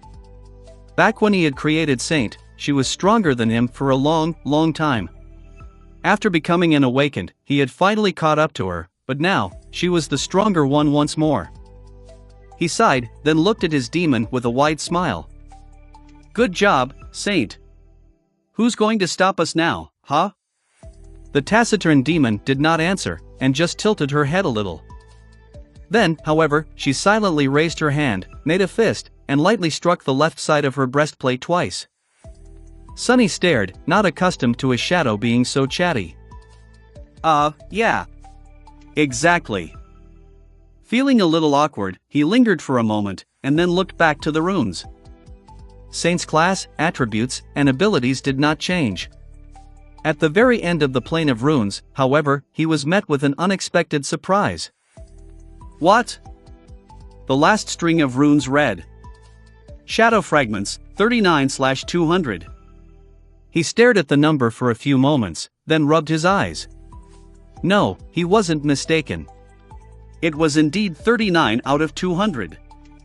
Pleasantly confused, Sunny narrowed his eyes. But how does it make sense? Before Saint had consumed Kurt, the runes showed 179/200. How many fragments exactly had eating the echo given her? With a sudden suspicion, Sunny turned around and looked at the rows of silent shadows. The shadow of Kurt was gone. So, she consumed it too. He was starting to understand what had happened. Most likely, a larger share of the fragments came not from the echo, but from the shadow of its original. Kurt had been an experienced awakened, one in possession of a fully saturated core. By absorbing his shadow, Saint must have inherited a portion of all the soul fragments he had accumulated over his life, just like a human would after slaying another human. That amount was enough to bridge the gap to the next rank, and then some. Of course, since his shadow was now an ascended, she required shadow fragments of similar quality to grow one-to-one. Those that came from Kurt were only awakened, though. So, in fact, the current number would have been 78 to 200 if Saint's rank had not changed. That meant that she received almost 100 shadow fragments by consuming the echo of Shadowblade Kurt, an utterly insane number, considering that it had taken Sunny somewhere around half a year to feed her that much before. Suddenly, the regret he felt over sacrificing such a valuable echo disappeared. That's a windfall, a crazy windfall. Today, luck was truly on his side. And an ascended demon was now by his side, which instantly propelled Sunny to a completely new level of capability. Together with the newly transformed Saint, he would be able to do much more, challenge much more powerful nightmare creatures, and therefore, accelerate his own growth even further. Even better, this change could not have come at a better time. Because it was nearly time for him to return to the shipwreck island, and challenge the terrifying being that dwelled in the ancient wreck. Having an ascended shadow by his side would be of enormous help. Sunny only noticed that a wide, stupid smile appeared on his face when Master Jet returned to the underground arena. He hurriedly erased it and stood up. All done? She gave him a relaxed nod, then yawned. Yeah. We are free to go, a little paperwork, and the contribution points I promised will be yours to spend. We can grab a bite first, if you want. Sunny smiled. Oh yes, there is also the reward from the government. Now that he didn't need to spend all the contribution points on bringing Saint to full saturation as soon as possible, what else would he be able to get? The novel will be updated first on this website. Come back and continue reading tomorrow, everyone. Chapter 512 Unburdened. Sitting on the very edge of the sanctuary island with his feet dangling above the abyss of the sky below, Sunny was enjoying the view of the clear streams falling down into the darkness and turning into clouds of water dust. After a while, he lowered his eyes and looked at the item laying on his palm with a bit of confusion. So, that's it? This was one of the 2 memories he had exchanged for the contribution points given to him for helping Master Jet deal with Shadow Blade Kurt. It looked like a long, narrow needle forged out of black steel, with gold wire wrapped around one of its ends, sort of like an antique acupuncture needle, but much sturdier. The needle's name was Heavenly Burden, a very ironic name for a memory, here on the Chained Isles. He had just received it this morning, and this was his first opportunity to properly study the thing. Very curious, Sunny summoned the runes. Memory, Heavenly Burden. Memory rank, Awakened. Memory tier, 3. Memory type, Tool. Memory description: to be free of a burden, one has to let go of all attachments they hold in their heart. Only those who untethered themselves from everything can become truly free. Sounds wonderful. At first glance, the memory wasn't too outstanding. Its rank wasn't high, and neither was its tier. With the amount of money Sunny was making, he could probably buy something like this after a week or 2 of collecting soul shards in the dream realm. But that was why contribution points were more valuable than credits. The government had access to things that were exceedingly rare or simply impossible to get on the market. Heavenly Burden was one such thing, and it was due to the enchantment the needle possessed. Memory enchantments, Unburdened. Enchantment description: those pierced with this needle will rise to the skies. Indeed, it was a memory that could allow him to fly. Sort of. Flight enchantments were extremely rare and tremendously valued. In all honesty, Sunny had no business being able to get his hands on a memory such as this. He was already incredibly lucky to have the Dark Wing, which, while not capable of true flight, was pretty close to it. Usually, only masters or saints were able to purchase decent flight memories. That was why Kai was so lucky, but Master Jet pulled some string, and as the result, Sunny was currently holding the Heavenly Burden in his hands. Well, from what he understood about the Black Needle, calling it a decent flight memory was a bit of a stretch. Still, it was indeed capable of gifting him the ability to fly. He grimaced a little, then thrust the needle into his forearm. However, nothing happened. Well, of course it didn't. The thing failed to pierce the soft, but adamantine fabric of the puppeteer's shroud. Sunny thought for a bit, and then enhanced the Heavenly Burden with one of his shadows. This time, the needle went through, and buried itself in his flesh. Ouch! The pain was sharp, but not too bad. More than that, Sunny had no time to think about it, and that was because as soon as the Heavenly Burden pierced his skin, his body floated up. And continued doing so. Sunny was steadily rising into the sky, be it at a slow speed.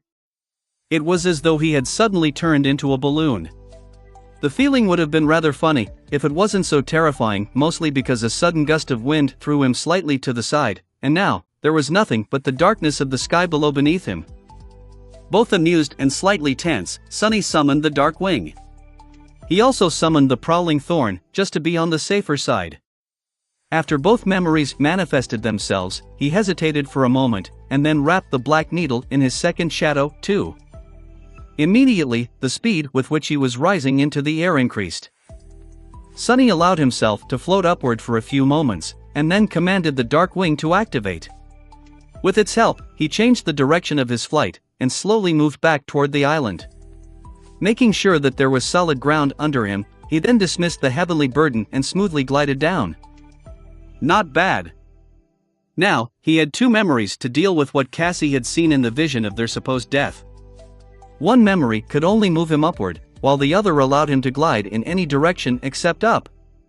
Together, they gave him the ability of true flight. Even if it was slow and not nearly as effective as what Kai could do, it was still flying.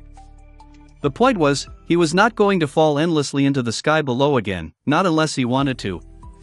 Sunny returned to the edge of the sanctuary, sat down, and stared at one of the chains leading to a neighboring island. It was early morning, and he was waiting for someone. They're still not here. With a sigh, he looked down and summoned the second memory he received from the government. A piece of beautiful ember that looked like solidified flame appeared on his palm, inlaid in a frame made out of dull metal. He summoned the runes. Memory, memory of fire. Memory rank, ascended. Memory tier, I. Memory type, charm. Memory description, and then, there was nothing but flame. Short and sweet. Memory enchantments, scorching heat. Enchantment description, this charm provides the wearer with moderate resistance to fire. And that was that. With these two memories, Sunny felt more or less ready to plunge into the dark abyss below the chained isles once more, when the time came. With dark wing and the heavenly burden allowing him to fly, or rather, float, and the underworld armament of the mantle enhancing the protective effect of the memory of fire, his next trip to the Ebony Tower would be less perilous. Hopefully. His thoughts were suddenly interrupted. Looking at the chain, he noticed a row of black dots moving across it, far in the distance. Straining his vision, Sunny sighed. They're here, Chapter 513 War Council. Soon, he was able to make out the silhouettes of 7 people walking across the chain. They were led by a delicate beauty in a light polished armor, her pale blonde hair dancing in the wind. Cassie walked with her eyes covered by the silver half-mask, her hand resting on the hilt of the quiet dancer. If Sunny didn't know that she was blind, he would have not suspected it. The firekeepers had returned from their lengthy expedition to the desecrated grove. In the end, it took them almost 2 months to find whatever they had been searching for on that remote and ghastly island. And now, it was time for Sunny to join them in the assault on the ancient shipwreck. He grimaced. After 2 months spent without returning to the real world, members of Cassie's cohort looked weathered and exhausted. They were covered in dirt and dust, and their armor bore marks of countless battles. However, these young men and women seemed to be healthy and in good mood. There was a spring to their steps, and as they got closer, Sunny could see smiles on their lips. 2 of them were carefully carrying a large box fashioned out of crude wooden boards. He assumed that it contained the thing Cassie had spent 2 months looking for. Sunny tilted his head, curious. What might it be, I wonder? Eventually, they noticed him, too. Cassie slowed down a little, and in the next moment, the firekeeper walking behind her gently touched her on the shoulder and said something. Then, he gestured towards Sunny and waved a hand. Sunny sighed and dismissed the memory of fire. Ugh, people. In the 6 months spent on the chained isles, he had gotten accustomed to only dealing with other awakened in small doses. Knowing that he was going to have to be in the company of relative strangers for a while and fight with them side by side did not make Sunny happy. In that regard, Mordred had been a perfect companion. He only appeared once every few days for a short while, helped Sunny with advice, and then disappeared without a trace, not asking for anything in return. If only all relationships could be so simple. Sadly, the mysterious prince was still nowhere to be found. Sunny had not heard from him ever since returning from the ivory tower, almost making him think that he had simply imagined the whole thing. The mirror shard he kept in the covetous coffer reminded him that he had not, though. Sunny forced a smile to appear on his face, and waved at the firekeepers in return. Welcome back, guys. It's good to see you, sort of. After the firekeepers had time to clean themselves up and fill their stomachs, they gathered in a spacious room provided to them by the White Feather Clan. Sunny looked around the room and sighed inwardly. Why were his own quarters so tiny? Even if his true name remained a secret, Sunny was still an SS class awakened. Where was his preferential treatment, huh?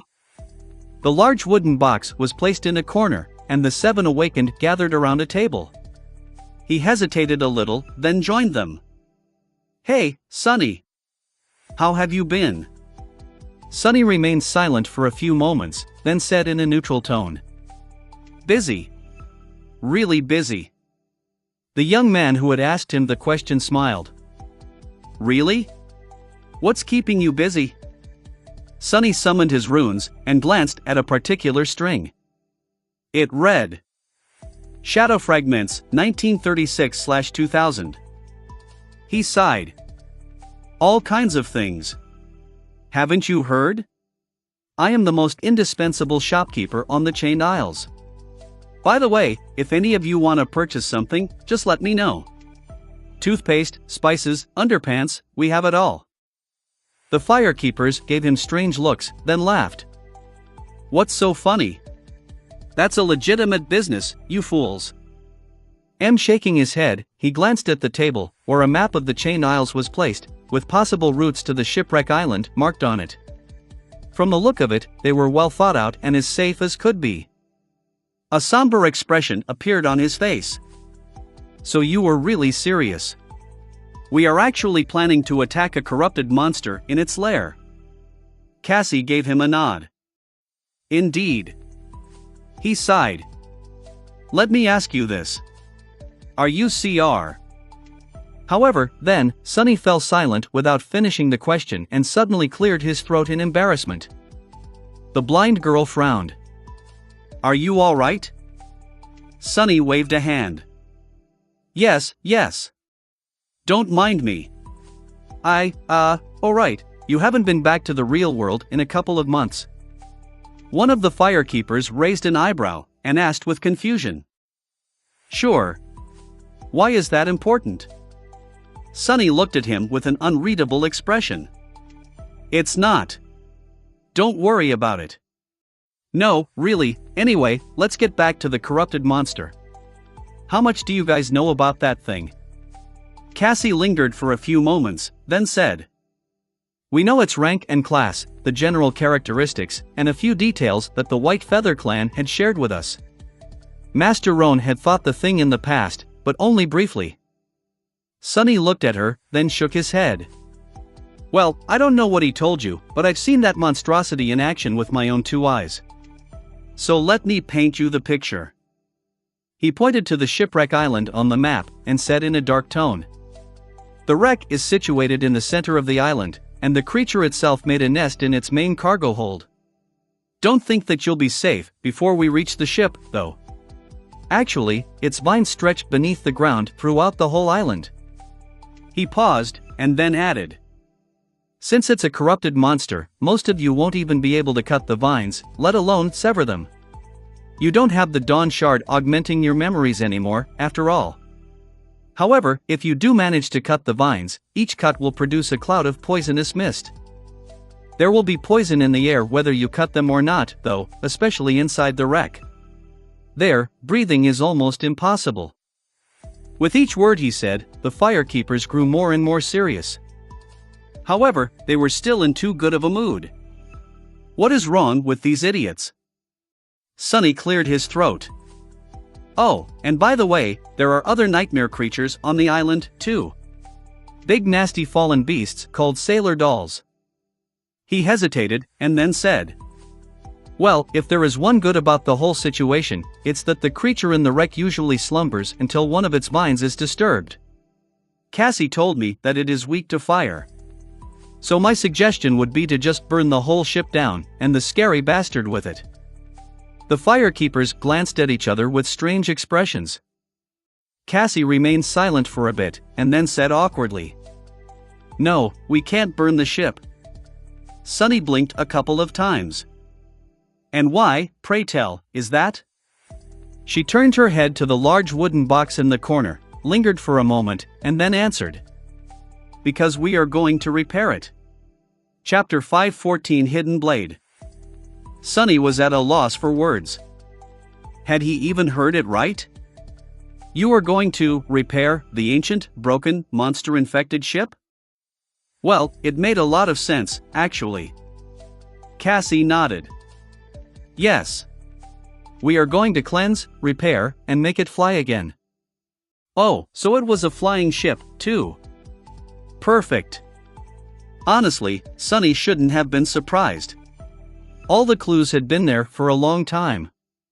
He had already known that the ship depicted on the miraculous coins was, most likely, the very same that lay broken on the shipwreck island. The connection was pretty easy to make, considering that they looked alike, and that the coins had come from its treasury in the first place. Sonny had also asked himself the question of what a sailing ship was doing in the middle of chained isles, which had no sea and no rivers for it to sail on. The thought that it had actually been designed to fly through the skies had crossed his mind, among other things. And finally, on the coins, the ancient ship was shown as having a beautiful tree wrapped around its mast. It had also belonged to the enigmatic person called Noctis. Wasn't it too much of a coincidence, then, that Cassie had come to the sanctuary of Noctis and ventured on a long expedition to a desecrated grove? The word desecrated implied that the burned grove had been sacred once. After all, only sacred things could be desecrated. And a sacred tree sounded exactly like something capable of making a massive ship fly. Right? Sonny stared at the large wooden box with a ponderous expression. After a while, he asked, "So what's in the box?" Cassie walked over and gently put a hand on its lid. "A sapling. We spent 2 months searching for a living root in that ghastly place. And finally, deep underground, we found the only one that remained. The wondrous tree which kept the ancient ship afloat in the sky had come from that grove, once. The sapling will grow into a new one." She sighed, and then turned to the firekeepers. Shakti and Kair were artisans back in the bright castle. Shakti is gifted with an aspect that helps plants thrive, and was Keto's apprentice. Kair is an awakened carpenter. We have more people on the way to the Chained Isles, too, to help with the reconstruction. Sonny remained silent for a while. So she had been planning to commandeer the ancient wreck for a long time. From before he had come to invite her to challenge the second nightmare with him, was it a coincidence? They were going to have to brave the sky below to get to the seed, after all, and here was Cassie, conveniently planning to claim and repair a flying ship. How much did she really know? As if hearing his thoughts, Cassie turned to him. Her face suddenly turned somber. "With this ship, we might be able to cross the Hollow Mountains. At least that is our hope." The firekeepers grew quiet. After a while, the familiar girl, Shakti, said in a dark tone, "We have to try, no matter what. Going there on foot is suicide. Maybe flying will be different." They were all really resolute in their desire to find Nephi's, it seemed. And what about Sonny himself? Well, things were complicated. He sighed. "All right, that answers the question of why you want the ship, and how you might be able to repair it. But how are we going to defeat its current tenant without using fire? No offense, guys, but I really don't think that you can handle that fight. Maybe you can hold on for a while outside the wreck, but inside, it's a death trap." The firekeepers looked at each other again. Finally, their mood turned dark. Cassie hesitated for a few moments, and then said, "We are going to kill it the old-fashioned way. Use someone as bait, and strike the monster down while it's distracted." Sonny rubbed his face. "Let me guess. I am the bait?" The blind girl smiled, then shook her head. "No. We are the bait. You are the blade that will pierce the creature's heart from the shadows." That sounded solemn and sort of grand, but she immediately ruined the moment by adding in an awkward tone, "I mean, if it has a heart. If it doesn't, then, well, you know. Kill it some other way. Not exactly the icon of eloquence, are we?" Sonny frowned. He did like the idea of not being the bait for once. Well, to be honest, Neph was usually the bait. Actually, this plan sort of made sense. He already knew that he could survive in the poisonous miasma inside the ship, and that with enough augmentations, the cruel sight could damage the vines. And that had happened even before he infused the Dark Mirror enchantment with divine flame. Yes, Sonny couldn't burn the ship itself, but that didn't mean that he couldn't deliver one surgical, immolating strike to the main body of the monster. The bastard was weak to fire, so the result would probably be nothing short of spectacular. The problem was, would the firekeepers be able to keep the monster preoccupied long enough for Sonny to achieve his objective? He looked at them gravely, and asked, "Why are you all so sure that I can kill that thing?" One of the firekeepers shrugged. You were in Lady Changing Star's cohort, were you not? She wouldn't trust just anybody to have her back. If she trusted in you, then so do we. No 1 week survived the Forgotten Shore, anyway. Sunny barely suppressed a laugh. Wouldn't trust just anybody to have her back. Oh, the irony. He almost wanted to tell them about how Neff made the person literally sent into the dream realm to kill her the second in command. But of course, he did not. Yes, I suppose I was in her cohort. Another firekeeper smiled. Plus, Cassie thinks that you'll be able to do it. She is rarely wrong, you know. Do I ever? Sunny scowled. She wasn't wrong this time, however. In fact, her plan to deal with the thing that dwelled in the wreck was simple, but ingenious. Mostly because it relied on the only awakened capable of delivering a fatal blow to such a creature, him. Without Sunny, it would have been really impossible. What a fortunate thing, that he needed her help with something else. He thought for a bit, and finally asked. Are you guys certain that you can survive drawing the monster's attention? Even after everything I told you? The young man who Cassie described as an awakened carpenter, Kair, chuckled. Pretty certain. As much as one can be certain about anything in the dream realm, I guess? All of us survived the siege, so we're aware of what we are signing up for. We have a good combination of aspects and know how to work together. We even have a healer, which should help against the poison. Point is, we are as ready as we ever going to be. Sunny stared at him for a while, then looked down at the map, and sighed. Alright, then. Let's kill a corrupted monster. The novel will be updated first on this website. Come back and continue reading tomorrow, everyone, chapter 515 Traveling Together. The next day, Sunny left the sanctuary in the company of the firekeepers. Traveling across the chain isles with Cassie and her cohort proved to be somewhat inconvenient after all. They couldn't all turn into shadows and swiftly glide across heavenly chains as he could, but also a much more safe and pleasant experience than he was used to. In fact, this was probably the most relaxed and serene journey Sunny had ever undertaken in the dream realm. Even if the party moved slower, it was also much more battle-ready and capable than any solitary awakened could ever dream to be. Each of the firekeepers was a talented fighter with years of experience under their belt, and more than that, they fought together like a singular, finely tuned battle machine. Even though Sunny didn't want to admit it, he had to give Cassie credit. Under her leadership, the cohort had become a beautifully cohesive battle unit in less than a year. She must have learned well from how Nephice had built her cohort, and then her army, back in the Dark City. The fact that these young men and women shared a common past and had gone through a harrowing hell together must have helped a lot, too. Whenever the party encountered nightmare creatures, Sunny felt a very strange and unfamiliar sensation. It was almost as if he didn't have to do anything. He could literally remain still, and nothing would happen to him. His temporary companions were more than capable of dealing with the abominations themselves. Of course, that was only because the route they were taking had been carefully chosen to avoid the really dangerous places. There was another reason for why this expedition was going so smoothly. Cassie herself. Traveling with a powerful oracle was a very convenient thing, indeed. Not only was she able to steer the cohort clear of anything they were not equipped to deal with, she also had a supernatural intuition when it came to predicting which islands were going to enter into a descent, and which were going to rise instead. Thanks to that, they were able to avoid being caught by the crushing and having to either endure it or scramble to escape to the nearest isle, which could have landed them into the hunting territory of extremely powerful nightmare creatures. Just like before, Sunny and she worked together to make sure that nothing unexpected happened.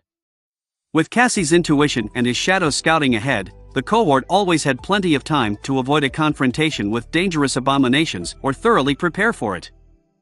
It was almost like the good old times. The fact that Sunny, unlike the firekeepers, who had spent most of their time on the chain isles up north, knew this part of the region pretty well also helped.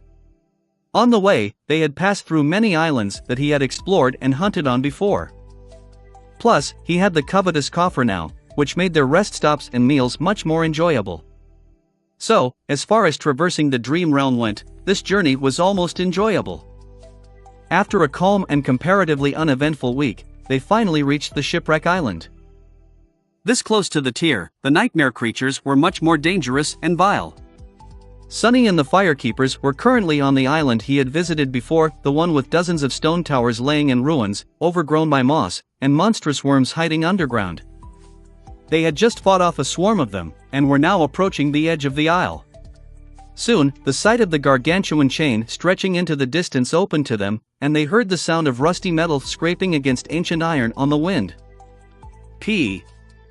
The firekeepers froze and stared at the distant shipwreck island, and the corpse of the metal giant that was entangled in the remnants of a broken chain, swaying slowly above the dark abyss of the sky below.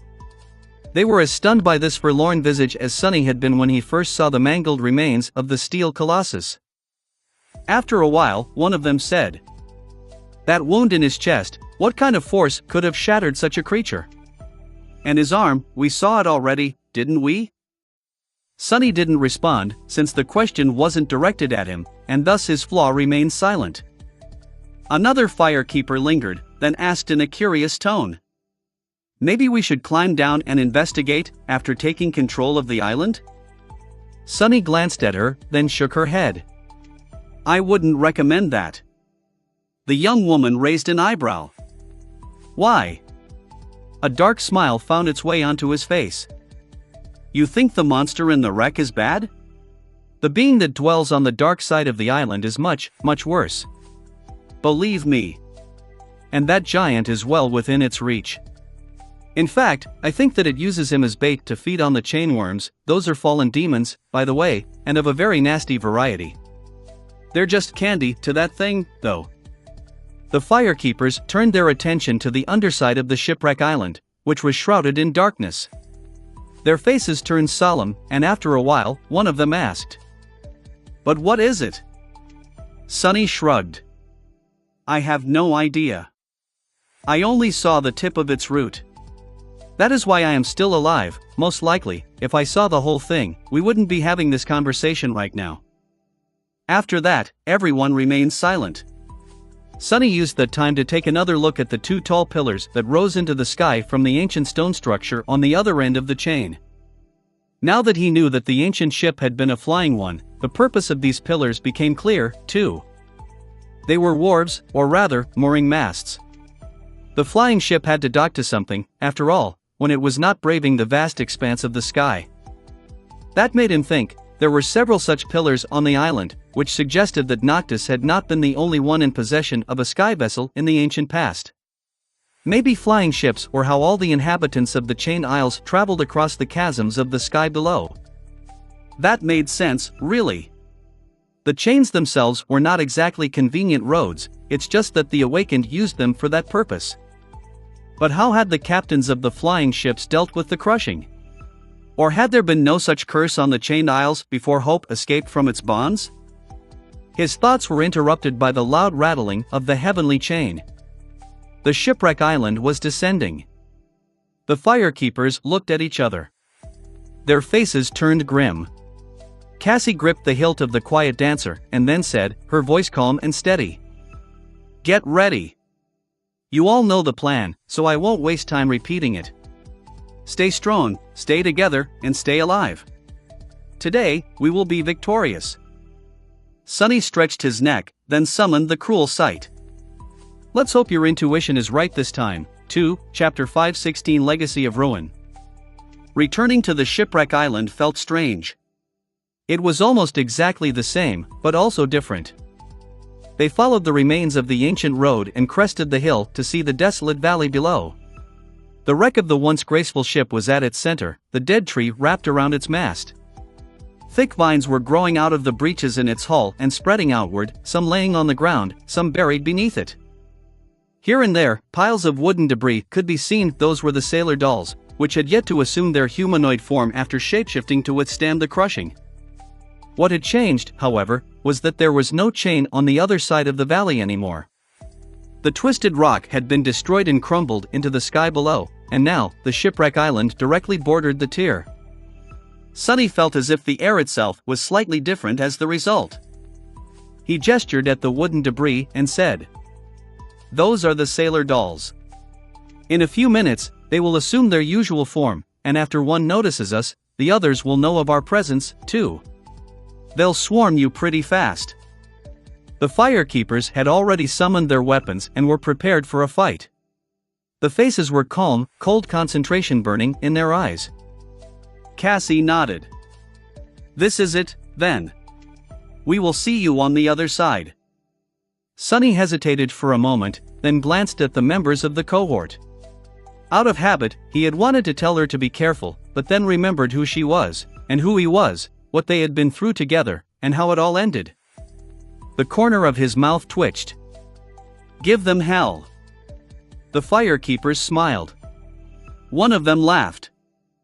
"I'm pretty sure that this place is already enough of a hell. You stay safe too, Sonny." He sighed, then took a step back and disappeared into the shadows. Safely hidden in their dark embrace, Sonny observed as the firekeepers moved forward in a flexible battle formation. A few seconds later, he followed behind them unseen.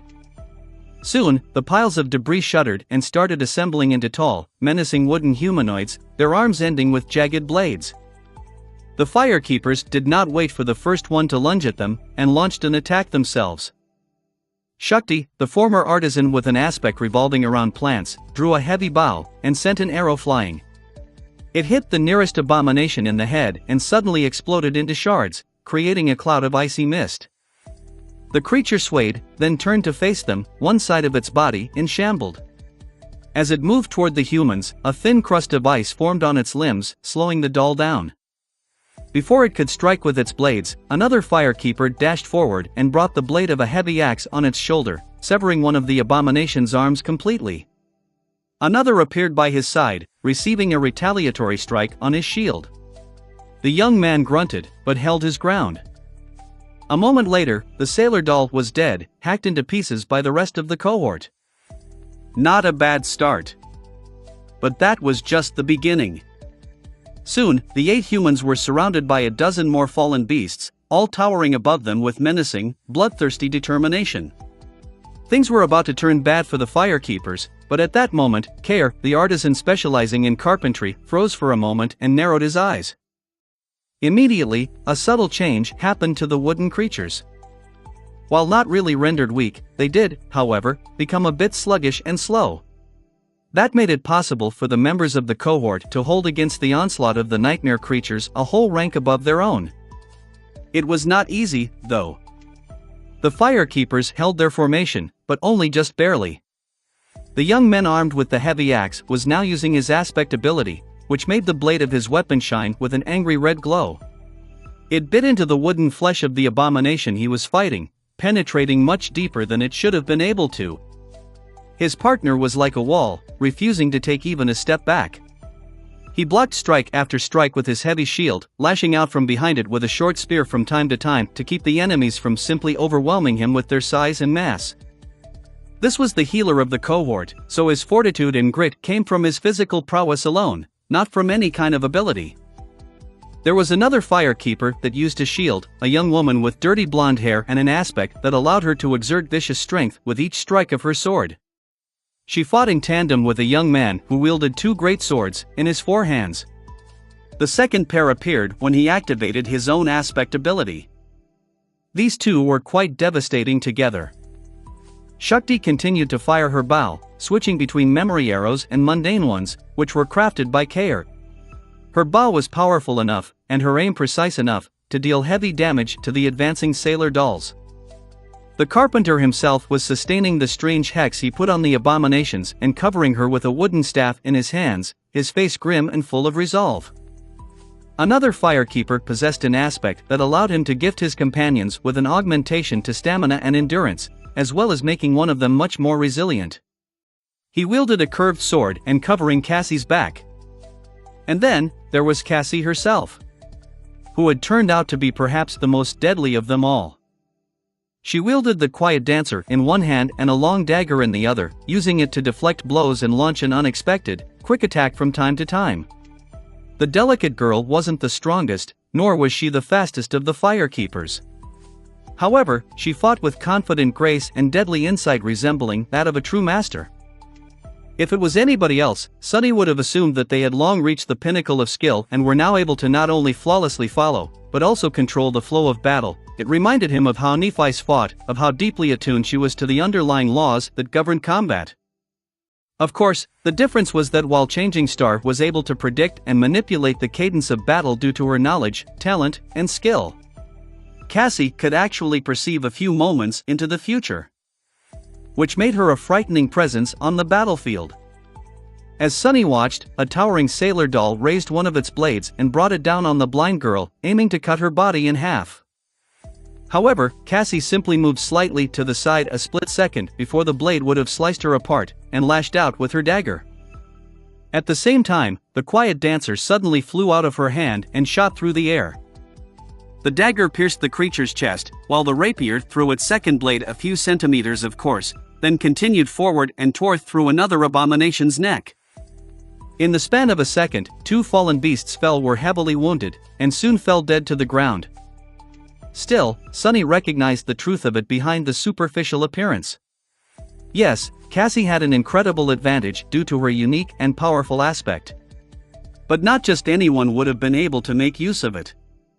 In fact, almost no one could have done what she did. In the havoc of a battle, especially a battle between awakened and nightmare creatures, where a fraction of a second could mean the difference between life and death, it was already immensely hard to perceive, comprehend, and react to the enemy's actions in time. It must have been so much harder, then, to perceive both the present and the future, to comprehend not one but 2 states of the battle, and swiftly act in response to achieve the result, not to mention that Cassie was doing all that while being blind. The mental strain and burden of it all. Sunny couldn't even imagine it. What he did know, however, was that it was impossible to perform such a feat without one crucial thing: clarity. It seemed that Cassie had not listened to the lessons Nephi had taught them for nothing. She was Changing Star's other pupil, after all. Soon, the Firekeepers had dealt with the first wave of the sailor dolls. But the second, larger one was already approaching. Before it could reach them, though, Cassie grabbed the quiet dancer from the air, turned to her cohort, and yelled, "Prepare!" Then, she covered her mouth and nose with a hand, turned the rapier down, and thrust it deep into the earth. A moment later, the ground shook. The novel will be updated first on this website. Come back and continue reading tomorrow, everyone. Chapter 517, Baiting the Monster. Suddenly, the whole of the valley seemed to be moving. The ground shook and seethed, and slowly, green and brown vines started rising from beneath it like vile snakes. The hulking sailor dolls that were about to descend upon the Firekeepers froze, as if consumed by fear. Then, they turned around and stumbled away. Some simply crumbled into piles of debris, pretending to be dead. Even these fallen beasts were terrified of the being that dwelled in the heart of the ancient wreck. Cassie and her cohort, however, remained unperturbed. Moving with swift determination, they made their preparations. Just a moment after the blind oracle thrust her rapier into the ground, the Firekeepers had strips of cloth wrapped around their mouths and noses. The corpses of the slain sailor dolls were dragged to form a circle around them and set aflame. Soon, the cohort was surrounded by a ring of tall bonfires, the 8 awakened bathed in the waves of heat. They stood back to back, their weapons drawn and their faces full of grim resolve. Only Shakti was on one knee, her hand pressed to the ground. After a moment, she screamed something. Sunny was still observing from the shadows, his emotions in turmoil. Although he would not go so far as to call these young people friends, he had grown somewhat attached to them after going through the ordeal of the Civil War in the Bright Castle and traveling together. These Firekeepers were a likable sort. He didn't want to watch them die while doing nothing. But that was his role in this fight. He had to remain safely hidden until the corrupted monster's attention was fully concentrated on Cassie's cohort, and then deliver one decisive strike, ending it all. That time had not come yet. Consumed by dark discontent, Sunny continued to watch. Reacting to Shakti's scream, one of the Firekeepers suddenly dashed to the side. A fraction of a second later, the moss beneath his feet was pierced by a stem of a brown vine. It thrashed blindly, failing to catch anyone in its deadly embrace, but then seemed to have sensed the presence of life, and shot toward the nearest human. The vine was as thick as a man's arm, and there were black thorns protruding from its glistening surface. One of the firekeepers sliced at it with her sword, but the sharp blade just bounced off of the vine without leaving even a scratch on its surface. Two others simply fell on it, pressing the thing down with their shields. That gave enough time for the young man whose aspect allowed him to enhance his weapon-type memories to bring his glowing axe down, severing the vine. As soon as he did, a cloud of poisonous mist shot out from the cut, enveloping the young man. Luckily, he knew to hold his breath and immediately jumped back. Cassie, who had sheathed her rapier and was now holding a familiar wooden staff, pointed it forward and summoned the wind. The cloud of poison was blown toward the bonfires and devoured by flame. That axe is an ascended memory. Indeed, it was. In fact, all of the firekeepers seemed to be equipped rather well, and several of them wielded weapons above their rank. Quiet Dancer was also not the only echo in their possession. Just as another vine appeared from the flames, its stem singed and damaged, a familiar shape suddenly weaved itself from sparks of light just beyond the ring of bonfires and pounced on it. It was a creature that looked like a giant praying mantis, its flesh composed of glass and blood-red clay. Sunny remembered seeing these creatures during the siege of the Crimson Spire. Two sides came down on the vine and bit deep into it. A moment later, the mantis dashed away with incredible speed, avoiding being entangled and shredded to pieces by the jagged black thorns. Despite this efficient start, more and more vines were crawling toward the circle of fire, and several more appeared from beneath the ground inside it. With each moment that passed, the size of the vines attacking the firekeepers was bound to increase, too. The further from the wreck, the thinner and weaker the vines were. But closer to the ancient ship, truly monstrous ones were already in motion, spreading outward with murderous intent. It was as though the monster was slowly unfurling its long limbs, which both spelled doom for the cohort of awakened and was their intent.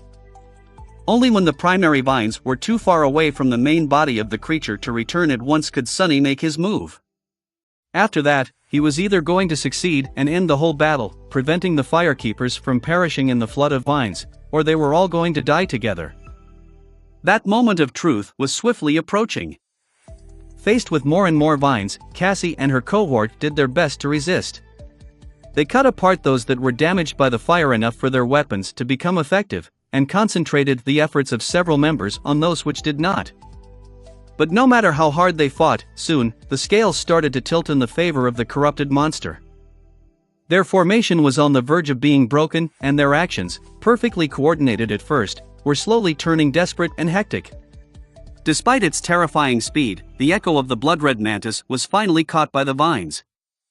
Its glass body was immediately shredded, and the creature was only saved from being completely destroyed by the swift reaction of its master, who dismissed it just in time. That was the moment when the primary vines finally reached the ring of bonfires. Sunny threw one last glance at the desperately fighting firekeepers. His gaze lingered on Cassie, who wielded her long dagger at the head of the cohort, for a few moments. Then, he turned away and stepped through the shadows. A second later, Sunny emerged from the gloomy shadow on the hull of the ancient ship, far away from the mayhem of battle. And very close to the terrifying creature that was the source of all that horror. Summoning the cruel sight, Sunny held his breath, and jumped into the darkness nesting in a jagged breach in the hull. It was time for him to play his role, Chapter 518 Cargo Hold. Landing into the poisonous miasma of the ancient wreck, Sunny immediately turned into a shadow and glided over the ancient wooden boards, which were long ago overgrown with brown moss and bulging, thorned vines. To be honest, he would have preferred to move through the ship as a human. Sunny knew that he was going to inhale at least some of the poison while fighting the being that dwelled in the cargo hold, so having some time to get accustomed to the debilitating effect of the toxin was better than going through that process in the middle of the battle. But he couldn't risk getting noticed too soon. The whole battle was supposed to be over in just a few moments. Anyway, alas, Sunny had little hope that everything was going to go as planned. His previous experiences had taught him that very few things ever did. Remembering the path he had taken during the hunt for Noctis coins, Sunny glided through the narrow corridors. This time, they were vastly different from how they had been before. After all, the monster was wide awake now. The vines sprawling through the ancient wreck were pulsating and moving, spouting clouds of deadly mist. The air was murky and full of disturbing sounds of something slithering beyond the wooden bulkheads. It was as though Sonny was inside a giant, living organism. A virus cell that invaded the ancient wreck to kill its host. Luckily, these were mostly just the roots of the vile vines. The parts that were really mobile and dangerous were far away, currently killing the cohort of firekeepers. Suddenly grim, Sonny increased his speed, and soon reached the gates of the cargo hold, which were bent outward, as if straining to contain something pressing on them from the other side. He could feel the vast space beyond the gate, and a massive shadow of the creature in its center, its form rhythmically expanding and contracting, as if breathing. With each contraction, a wave of warm wind blew through the remnants of the flying ship. He lingered for a fraction of a second, and then gathered his resolve. There was no time to waste. Spending a small fraction of his essence to step through the shadows once more, Sonny appeared in the cargo hold, and froze, slightly stunned by the terrible visage of the corrupted monster. What the hell, is that? The cargo hold was very large, and filled almost entirely with thick, brown vines that snaked outward and disappeared in the breaches in the ancient wood. They all originated from a single source, a vast, pulsating mass of moss in its center. In the very heart of the mass, however, there was a shape of a human, their body twisted in a terrible convulsion. Sonny couldn't tell if the human was a man or a woman, alive or dead, but he was sure of one thing: the vines sprawling through the entire island all came from within the flesh of that creature. They grew from the mouth of the abhorrent corpse, from their ears, piercing their chest and abdomen, snaking from beneath the skin of their arms and legs. The sight of it was both terrifying and repulsive, but most of all, it was ghoulishly wrong. It was as though the vines had once exploded from the body of the ancient human, killing them, but also somehow keeping them alive and breathing. And as long as the human breathed, the vines would continue to exist and grow, too, slowly absorbing the ancient ship, the valley beyond, all of the shipwreck island, and then, one day, who knew? That is the thing I need to kill? Sonny had seen many horrors in his life, and killed his fair share of them, but no matter how experienced and powerful he became, there were things that humans were just not meant to be able to behold calmly. Staring at the ghastly being trapped in the cargo hold of the flying ship, Sonny didn't lose his composure or resolve, but he couldn't help but feel a deep, cold sense of fear. Fear, however, was a welcomed guest. Fear told him that he was still sane, and had some measure of humanity left in his soul. As long as Sonny did not surrender to fear, it was alright to feel it from time to time. One strike, get close, exit the shadows, and thrust the cruel sight into its chest. The divine flame is going to do the rest. Steeling himself, he began to glide forward, trying to traverse the vast cargo hold as quickly as possible. The plan, however, went wrong just a moment later. Because as soon as Sonny moved, and long before he was able to get anywhere near the terrible creature, the corpse suddenly opened its eyes. Those eyes were empty, dead, and as dark as the abyss of the sky below. And they were staring directly at him, as if the creature could easily pierce the veil of darkness and separate the intruding shadow from all the rest. Sonny was caught. And no way. He froze for a fraction of a second, stunned by the fact that the incredible stealth augmentation of his aspect was broken with such ease. And then, all hell broke loose. Sonny's first thought was to retreat and run as fast as he could. After all, he was currently a shadow, and as far as he knew, thorny vines and poison were not capable of harming a shadow. But if he did so, the firekeepers were going to die. And more than that, he was determined to kill this thing. He wanted its shadow fragments, its memory if there were to be one, and its secrets.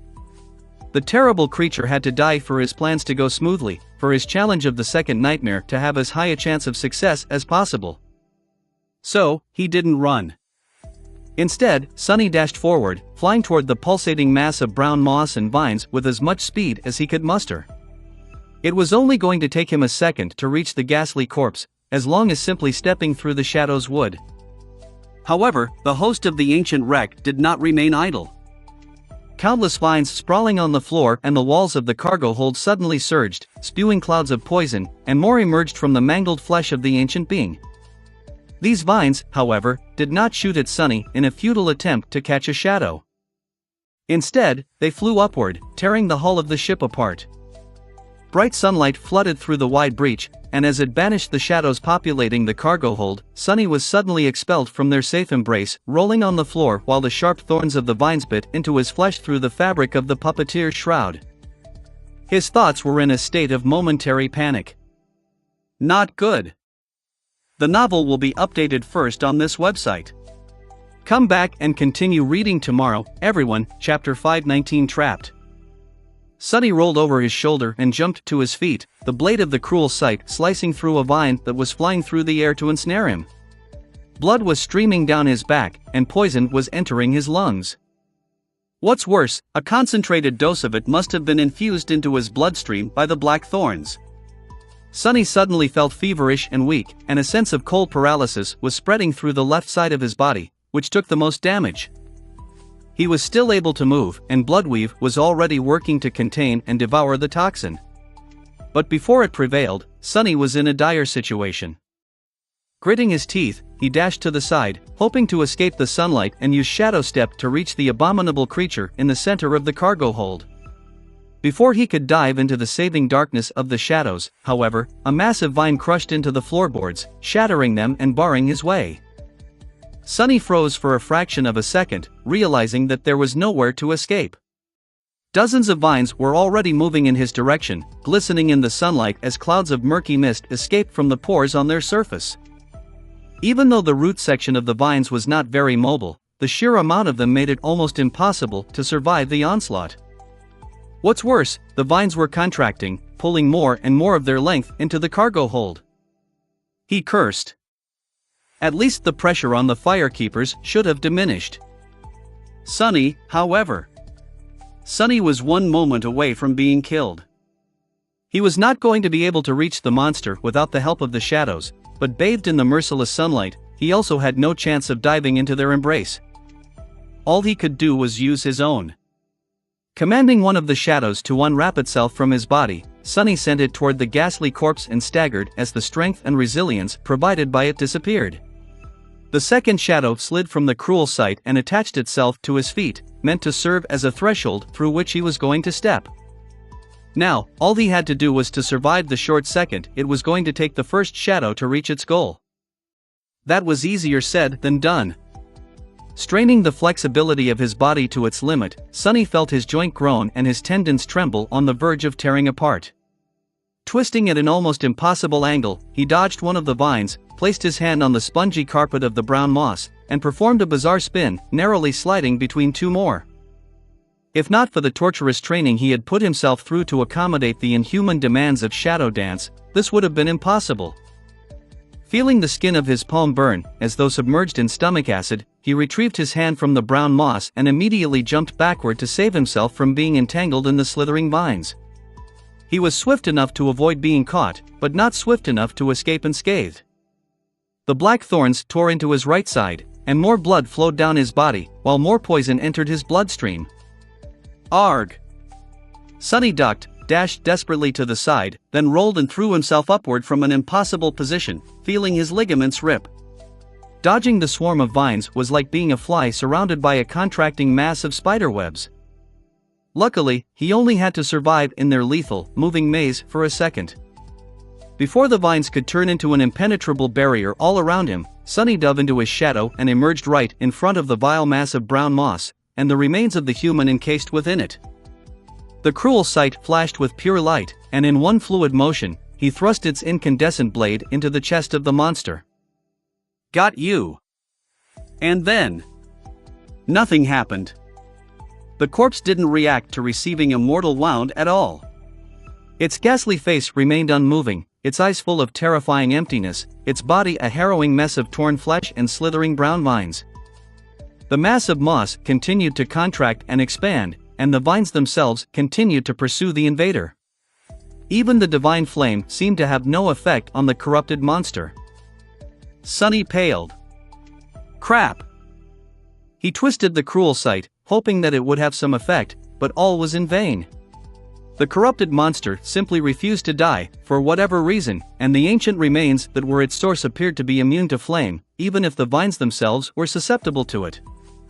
The information Cassie shared with him came from Master Roan, who had fought the vines once. But he had never entered the wreck, so of course, the dashing griffin rider couldn't have known that the creature itself did not share the weaknesses of its sprawling thorn limbs. Damn! Now what? The vines were already upon him. Before they could ensnare Sunny, though, two ruby eyes ignited in his shadow, and a graceful figure of the demonic knight lunged forward out of it. The blade of her stone-like sword flashed through the air, easily severing several vines, and then her shield crashed into the slithering Vernicose wall, pushing it away and making the whole cargo hold shudder. Now that Saint was ascended, and augmented by one of his shadows, her strength was truly frightening. The taciturn demon spun in the mass of vines, cutting them down like a demented gardener. For a moment, none of them could reach her. Sunny wrapped the second shadow around himself and retrieved the cruel sight, thinking feverishly. What the hell, how do I kill this thing? He could try to place the broken oath near it and retreat, but no, that wouldn't work. Unlike the Morden mimic, who had been paralyzed by the crushing, the being trapped in the cargo hold of the ancient ship could simply move the charm away with one of its vines, or crush it. And if Sunny tried to prevent it from doing so, he would succumb to the soul damage first. Even with the help of the mantle of the underworld, he would still be just an awakened. A corrupted monster's soul was much more vast and resilient. Leaving Saint to fend for herself was also not an option, since even with her newfound might, she had no chance of surviving in a battle against this powerful creature alone. Not all corrupted monsters were created equal, and the two of them had the misfortune of stumbling on an especially dreadful one. So, what else was there? Sunny couldn't damage the abhorrent abomination itself, but he could damage the vines. That would buy him some time to come up with a solution, at least. Jumping back, he sliced at the root of a thick vine growing out of the ancient human's forearm, severing it. As a side effect of this attack, the corpse seemed to retrieve some control of its hand, which slowly rose and stretched towards Sunny. Damn! Suddenly feeling a sickening, cold sensation in his heart, he hurried to create as much distance between himself and the corpse as he could. However, the abomination didn't seem to be launching an attack. Its hand strained to rise, held down by the mass of vines growing from it. Struggling against this terrible burden, it twitched and moved slightly, then froze. One of its fingers trembled. The creature seemed to be pointing at something. And for the first time, the expression in its empty eyes changed, betraying that there was still a hint of consciousness trapped in this mangled body. Those terrible eyes were not burning with bloodlust, hunger, or wrath. Instead, they were full of harrowing agony and pleading, Chapter 520 deliverance. Sunny almost stumbled because of the terrible realization. Was the mutilated body inside the nest of moss still alive? How could that be? Thousands of years must have passed since the flying ship crashed on this desolate island. How long had this poor soul suffered this harrowing torture? What sin had they committed, and who had doomed them for an eternity of ghastly suffering? How had the vines ended up growing from their flesh, and why? But most importantly, how the hell was that mangled thing not dead? Even divine flame was powerless to end its grisly, gruesome existence. If Sunny could find the answer, maybe he would be able to kill the corrupted monster, after all. Using the momentary lull in the onslaught of the vines that Saint's appearance had bought him, he faced away from the fight and tried to understand what the host of the abominable growth was pointing at. He desperately hoped that the ancient human was, indeed, trying to point at something, and not just convulsing in terrible pain. Where is it? What is it? His gaze flew to a certain point on the wall of the cargo hold and lingered on it. At first glance, there was nothing different about it. That section of the bulkhead was just like all the rest, ancient and overgrown with brown moss. But as he looked closer, he noticed a small gap in the layer of moss, as well as a strange bend to the vines growing on that particular wall. It was as though they, too, wanted to avoid something lodged into the wooden boards. That had to be it. However, Sunny didn't see anything in the small circular gap, just a splinter of wood sticking out of it at a sharp angle. His heart was beating like a wild beast in a cage, consumed equally by hope and despair. Throwing a glance at Saint, who was slowly drowning in the flood of slithering vines, he hesitated for a moment, and then rushed toward the wall instead of joining her in the fight. There has to be something, there has to be. He was certain that the ancient human pointed at that section of the wall for a reason. Or rather, he hoped that they had. Jumping over an attacking vine and staggering sideways to avoid another one, Sonny slashed, hacked, and tore his way through the cargo hold, feeling more wounds appearing on his body and more poison flowing through his bloodstream. At this point, even Bloodweave was having trouble resisting the deadly toxin. Well, it was miraculous enough that he could withstand it at all, considering that the poison came from a creature 2 whole ranks above Sonny. Weaver's lineage was, indeed, a terrifying thing. Maybe there was a reason for why it was described as forbidden. Finally, Sonny sliced through the last mine in his way, leaving it broken and singed, and crashed into the overgrown bulkhead near the small gap in the brown moss. Drawing in a hoarse breath, he stared at it with enough intensity to melt stones. Wait, is it? His eyes widened slightly. The thing that he had thought to be a splinter turned out to be something else. Out there on the wall of the cargo hold, thrust deeply into it by someone's hand, was a rather simple-looking knife. Its shape, however, was very familiar to Sonny. It was exactly the same as the knife that lay on the white altar of the sanctuary of Noctis, except for the fact that this one wasn't cut from a single piece of obsidian. However, it also wasn't cut from ivory. Instead, it seemed to be made entirely of wood, as if a tree branch had somehow grown in the shape of a knife, and was then broken off to become one. What does it mean? Sonny allowed himself to remain confused and perplexed for a split second, and then decisively grabbed the handle of the knife. Act now, think later. Damn it all, please don't tell me that I need 1,000 coins to lift this one, too. Luckily, this time, there was no need for an offering. Although it took some effort, a moment later, the wooden blade slid from where it was thrust into the wall, and Sonny found himself holding the cruel sight in one hand, and the strange wooden knife in the other. Something else happened, though. As soon as he laid his hands on the wooden handle, all the vines in the cargo hold surged in his direction with frenzied fury, utterly forgetting about Saint and her vicious sword. Sonny paled.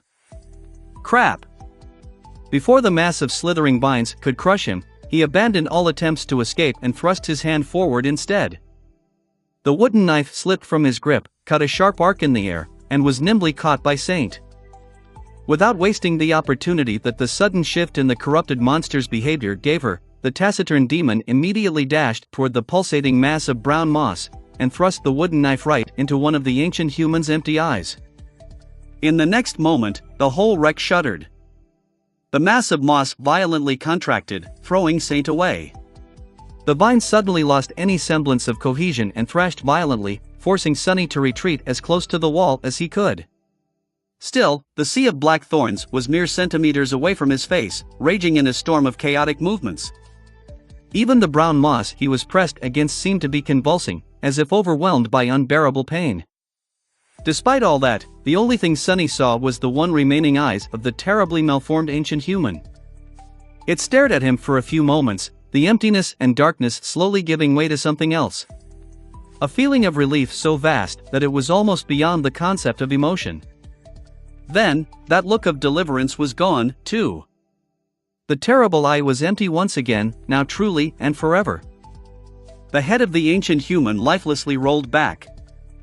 And as soon as it did, the vine suddenly fell to the ground, too, dead and motionless. Suddenly weak, Sonny powerlessly slid to the floor. The voice of the spell whispered into his ear.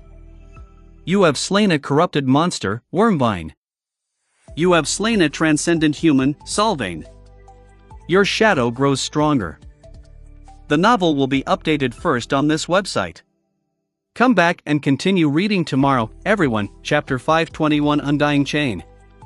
Sitting on the floor of the cargo hold, with his back against the soft and spongy layer of rotting brown moss, Sonny bent down and spat a mouthful of blood. Breathing hoarsely, he stared at it for a moment, and then tiredly leaned back. He did not feel too well. Your shadow grows stronger. A bitter smile appeared on his face. What? Is that all? After all that had just happened, Sonny felt that he really deserved more. This time, his hopes were not for naught. The spell remained silent for a bit, as though to torture him, and then added. You have received a memory. Better. After that, he groaned and coughed some more blood. All around Sonny, the brown moss was rotting, withering, and turning into dust. The same thing was happening to the vile mass of vines, albeit at a slower rate. Now that both the corrupted monster and its host were dead, the ancient wreck seemed to be cleansing itself. He couldn't be bothered to pay attention to these changes, though, and was fully concentrated on his own miserable state. Even though the whole battle took less than a minute, Sonny had sustained a lot of damage.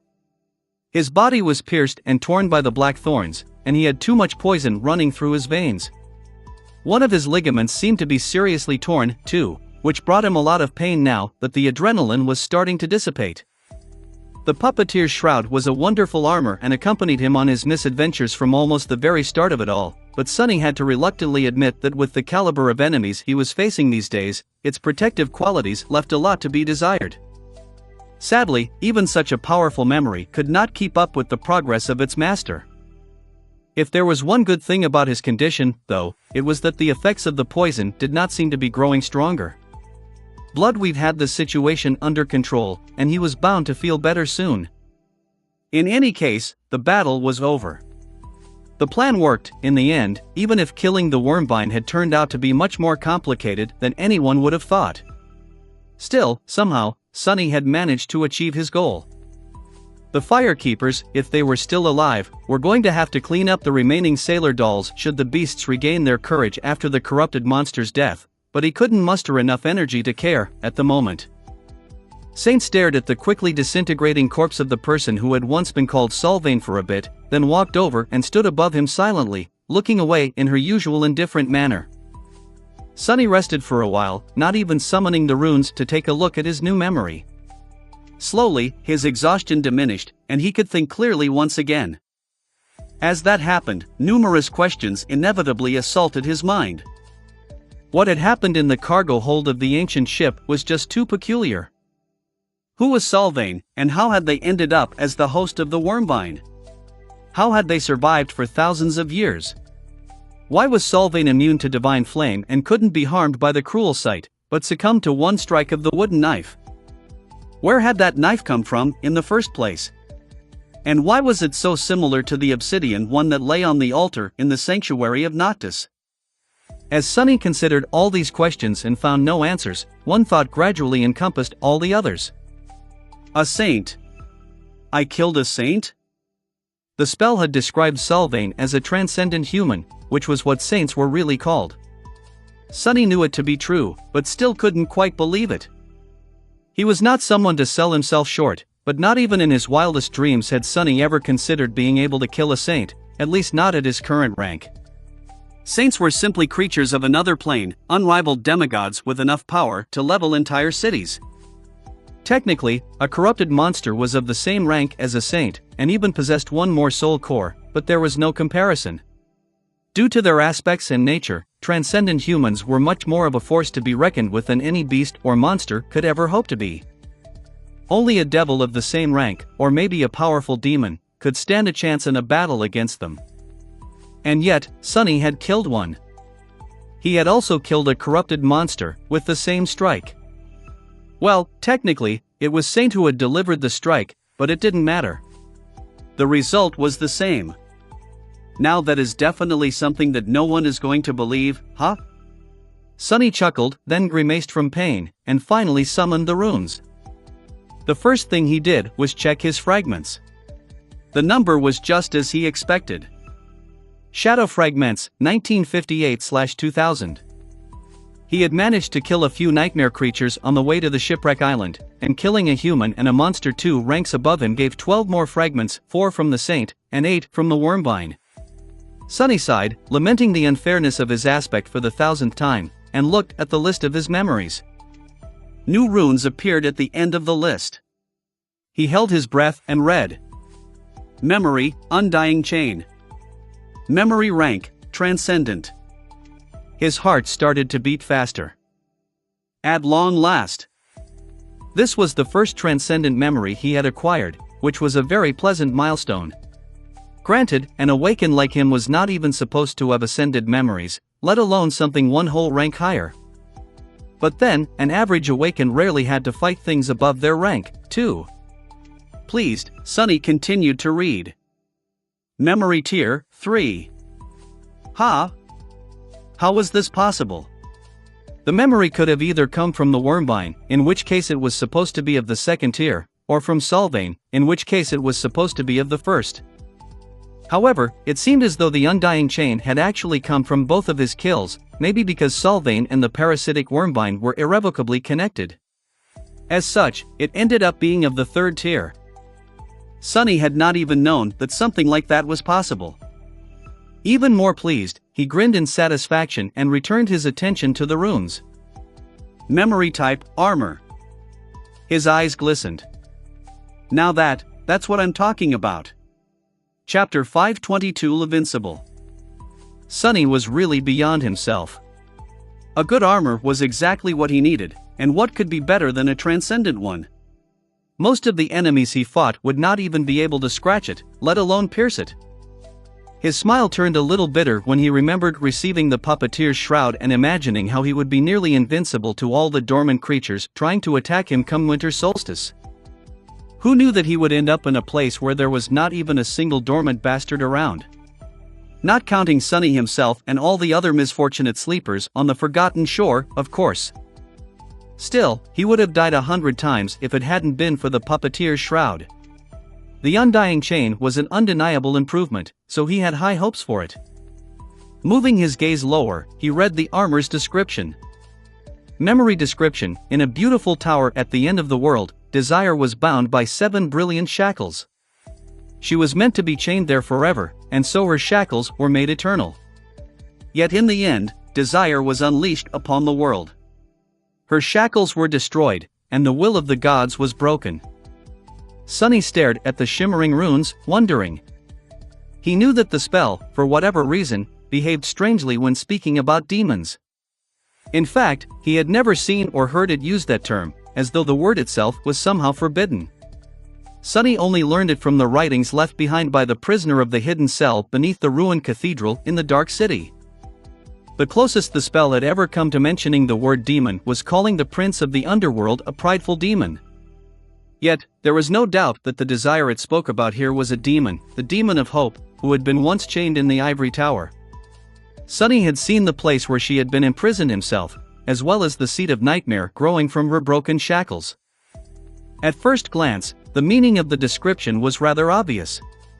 Or at least it was to him, with how much he already knew. But something told Sunny that it wasn't.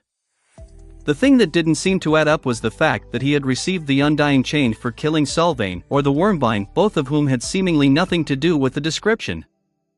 Unless he was thinking about it all wrong. Wormvine was susceptible to fire, as well as other means of dealing damage powerful enough to wound the abomination's flesh. But Solvane was not so simple. The saint from whose flesh the terrible monster had been born seemed immune to any form of harm, including the immolating divine flame. Almost as if Solvane was immortal. That would certainly explain how the poor saint had survived thousands of years of harrowing torture after becoming Wormvine's host, and why the memory Sunny received from their death had the epithet of undying. Was there a second, less literal meaning to the 7 brilliant shackles mentioned in the description of the Undying Chain? Which, apparently, were made eternal. Just like Solvane had been. Sunny frowned. This is just too weird. Even if his tentative theory was technically not impossible, the existence of the wooden knife went against it. What was that knife, and why had it killed Solvane when nothing else seemed to have been able to? The knives, perhaps, were an even greater mystery. In any case, he didn't have enough information yet to try and glean the truth. With a sigh, Sunny returned to the runes. Learning what his new armor could do was much more interesting than trying to guess at the ancient mysteries with no clues, anyway. Memory enchantments, Chains of Longing, Brilliant Will, Undying. Chains of Longing, enchantments description: this armor provides the wearer with high protection against mind attacks. Sunny blinked. What are the chances? Resistance to mind attacks was the second rarest form of protection, right after resistance to soul damage. And yet, this was the third armor-type memory he had received that boasted it. His luck was incredibly good. Or maybe his tendency to run into especially terrible monsters was incredibly bad. In any case, this enchantment made sense. If this memory was connected to the imprisonment of Hope, whose powers had been most likely tied to mind manipulation, then having protection against such attacks was logical. The fact that the Undying Chain had only 3 enchantments, as opposed to 5 of the Mantle of the Underworld, was also to be expected. The tier of a memory seemed to dictate how many enchantments it could accommodate, and the Mantle, despite being of a lower rank, was higher by a few tiers. The second enchantment of the Undying Chain was very interesting. Brilliant Will, enchantment's description: this armor becomes stronger when worn by those of divinity. Sunny grinned. Even without looking at the Undying Chain and its spell weave, he could tell how this enchantment worked. It was an overall enhancement based on how high the wearer's divine affinity was, which meant that a random awakened would not receive any augmentation to the resilience of their armor, while someone with the Mark of Divinity attribute would receive a decent amount. Sunny, though? With his Ember of Divinity, the augmentation would be enhanced threefold. It was a very solid enchantment. This is great. When his eyes fell on the third enchantment, though, he forgot all about his previous joy, intense as it was. His eyes widened slightly. The runes read: Undying, enchantment description: the wearer cannot die. Sunny tilted his head. What? Being unable to die surely sounded great, even if he had just seen what terrible fate had befallen Sylvain. However, Sunny quickly realized the limitations of this seemingly breathtaking enchantment. Unlike Chains of Longing and Radiant Will, Undying was an active one. And he was willing to bet that sustaining it required an ocean of soul's essence. Considering that Sunny was just an awakened, his reserves would probably only amount to 1 moment of immortality. Still, 1 moment of immortality was more than fantastic.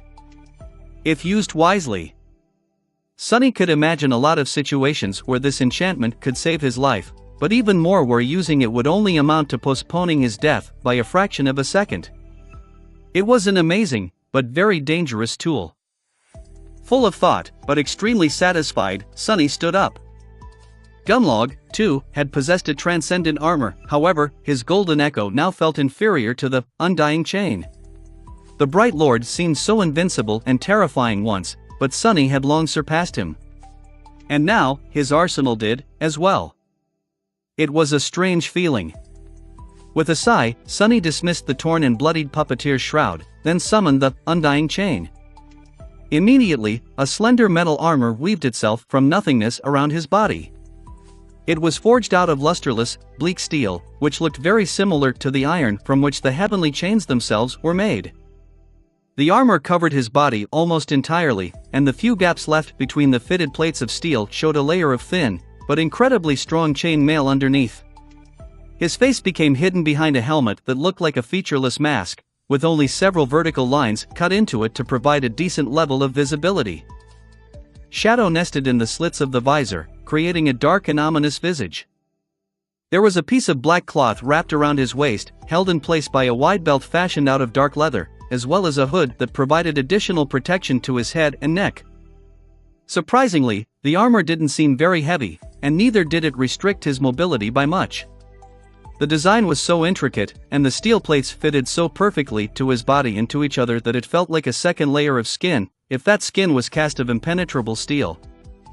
Of course, the Undying Chain wasn't as light as the puppeteer's shroud, but Sunny could move freely while wearing it, all the while not producing almost any sound. In exchange, it provided a vastly larger amount of protection. Standing in the cargo hold of the ancient ship, clad in his new transcendent armor, Sunny couldn't help but feel invincible. Disabuse yourself of that thought, fool. He smiled darkly, then looked at Saint. Well, what do you think? The taciturn demon didn't answer, of course. However, Sunny could swear that the glow of her ruby eyes, which were hidden behind the visor of a similarly closed helmet, became a bit approving. His smile widened, but then slowly disappeared. A steel armor. Suddenly grim, Sunny dismissed his helmet and turned in the direction where the firekeepers were supposed to be. After a few moments, he said quietly, I see. The novel will be updated first on this website. Come back and continue reading tomorrow, everyone. Chapter 523 Made Eternal. Bloodweave was slowly devouring the toxin, but Sunny still felt weak and feverish. Dismissing Saint, he walked around the cargo hold, getting used to the feel of the undying chain and looking around to see if there was something interesting laying around. Like another chest full of Noctis coins, for example. Sadly, he didn't find anything. Even if the cargo hold had once stored ancient curios and treasures, everything was destroyed by the vines and the brown moss over thousands of years. However, he was pleasantly surprised to realize that the lusterless steel armor was not constricting his movements at all. It was really like a second layer of skin. Perhaps if Sunny wasn't augmented by the shadow, the undying chain would have been cumbersome. But he was, and on top of that, there were almost 2,000 shadow fragments stored in his two cores. Even if an awakened wasn't supposed to be able to wear the transcendent armor effortlessly, Sunny had no such problem. Sweet. Finally, he limped over to the pile of dust that remained of Sylvain and knelt beside it, then reached inside the ashes and retrieved the wooden knife. Of course, Sunny had not forgotten about it. To his disappointment, though, what he was holding in his hand was just the handle. The blade had splintered and broken off, and the wood seemed lifeless and dead. It was already starting to rot, and even when Sunny looked beneath the surface of the strange knife, he didn't see anything: no spellweave, no brilliant radiance of a sea of soul essence, and no string of fate folding endlessly on itself in a perfect circle. The wooden knife was truly and utterly broken. Almost as if it was created for a singular purpose, and had no reason to exist after fulfilling it. Sunny looked at the knife with a thoughtful frown. Interesting. Was the wooden knife created specifically to bring death to the immortal Sylvain? If so, were the obsidian knife in the sanctuary of Noctis and the ivory knife in the Night Temple meant to end the lives of two other immortals? Suddenly, he shivered. A single string of fate, folded on itself and creating a perfect circle. If he had looked into the wooden knife before it was destroyed, would he have seen the same thing? A tentative hint of understanding appeared in his mind. Somehow, Sunny felt that he would. He also suspected that the string of fate would not have been just a random one. No, it would have been Sylvain's fate. A string that was somehow torn out of the tapestry of fate and tied in an endless circle. Would something like that make a person immortal? And so the shackles were made eternal. Who could have done such a terrifying thing? Well, the answer was rather obvious. The Lord of Light, Sun God, who had destroyed Hope's kingdom and imprisoned her in the ivory tower, certainly could.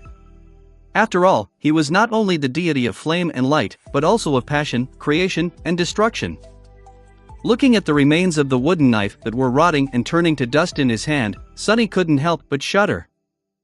If he was right, then he was holding a weapon created by a god. And he had used that weapon to kill an immortal created by a god. For the first time since Sunny had learned about the divinities of the dream realm, he suddenly felt really glad that they were dead. Sometime later, he jumped through the breach created by the wormvine and climbed onto the ancient ship's hull.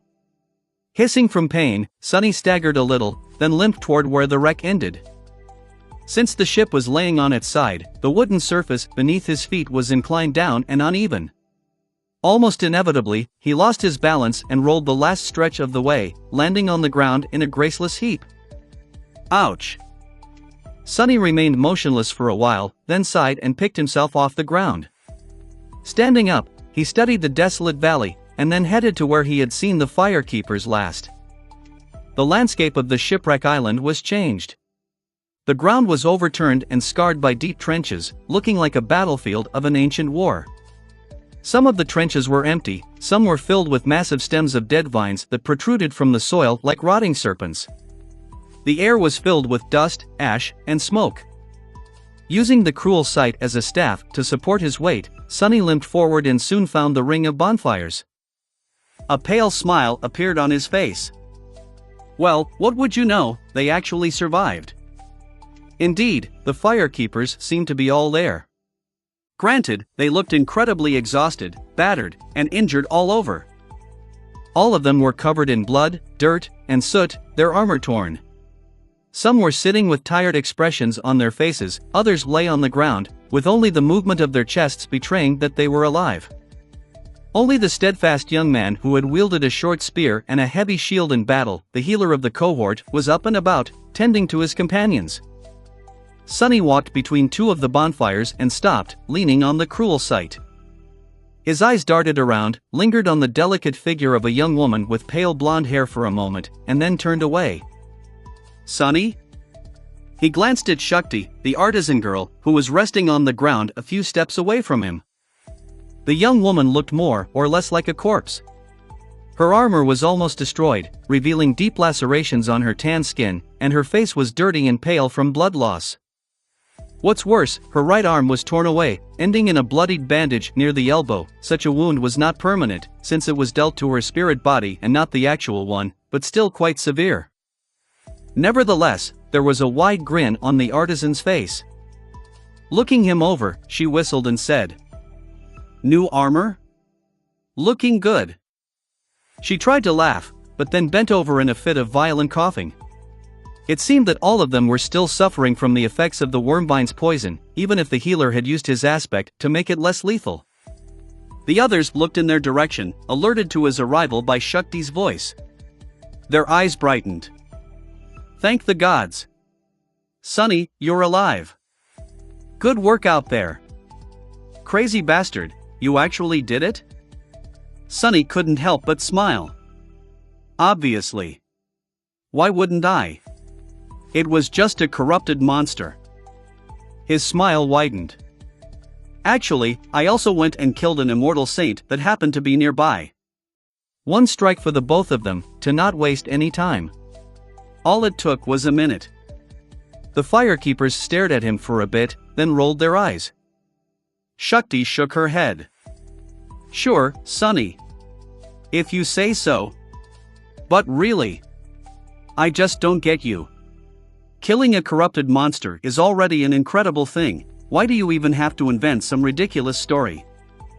Sonny blinked a couple of times with an innocent look. "What do you mean, invent a story? It's the truth. I am a very honest person. The most honest person in two worlds, really." Chapter 524-42. Sonny slumped on the ground, summoned the endless spring, and greedily drank some water.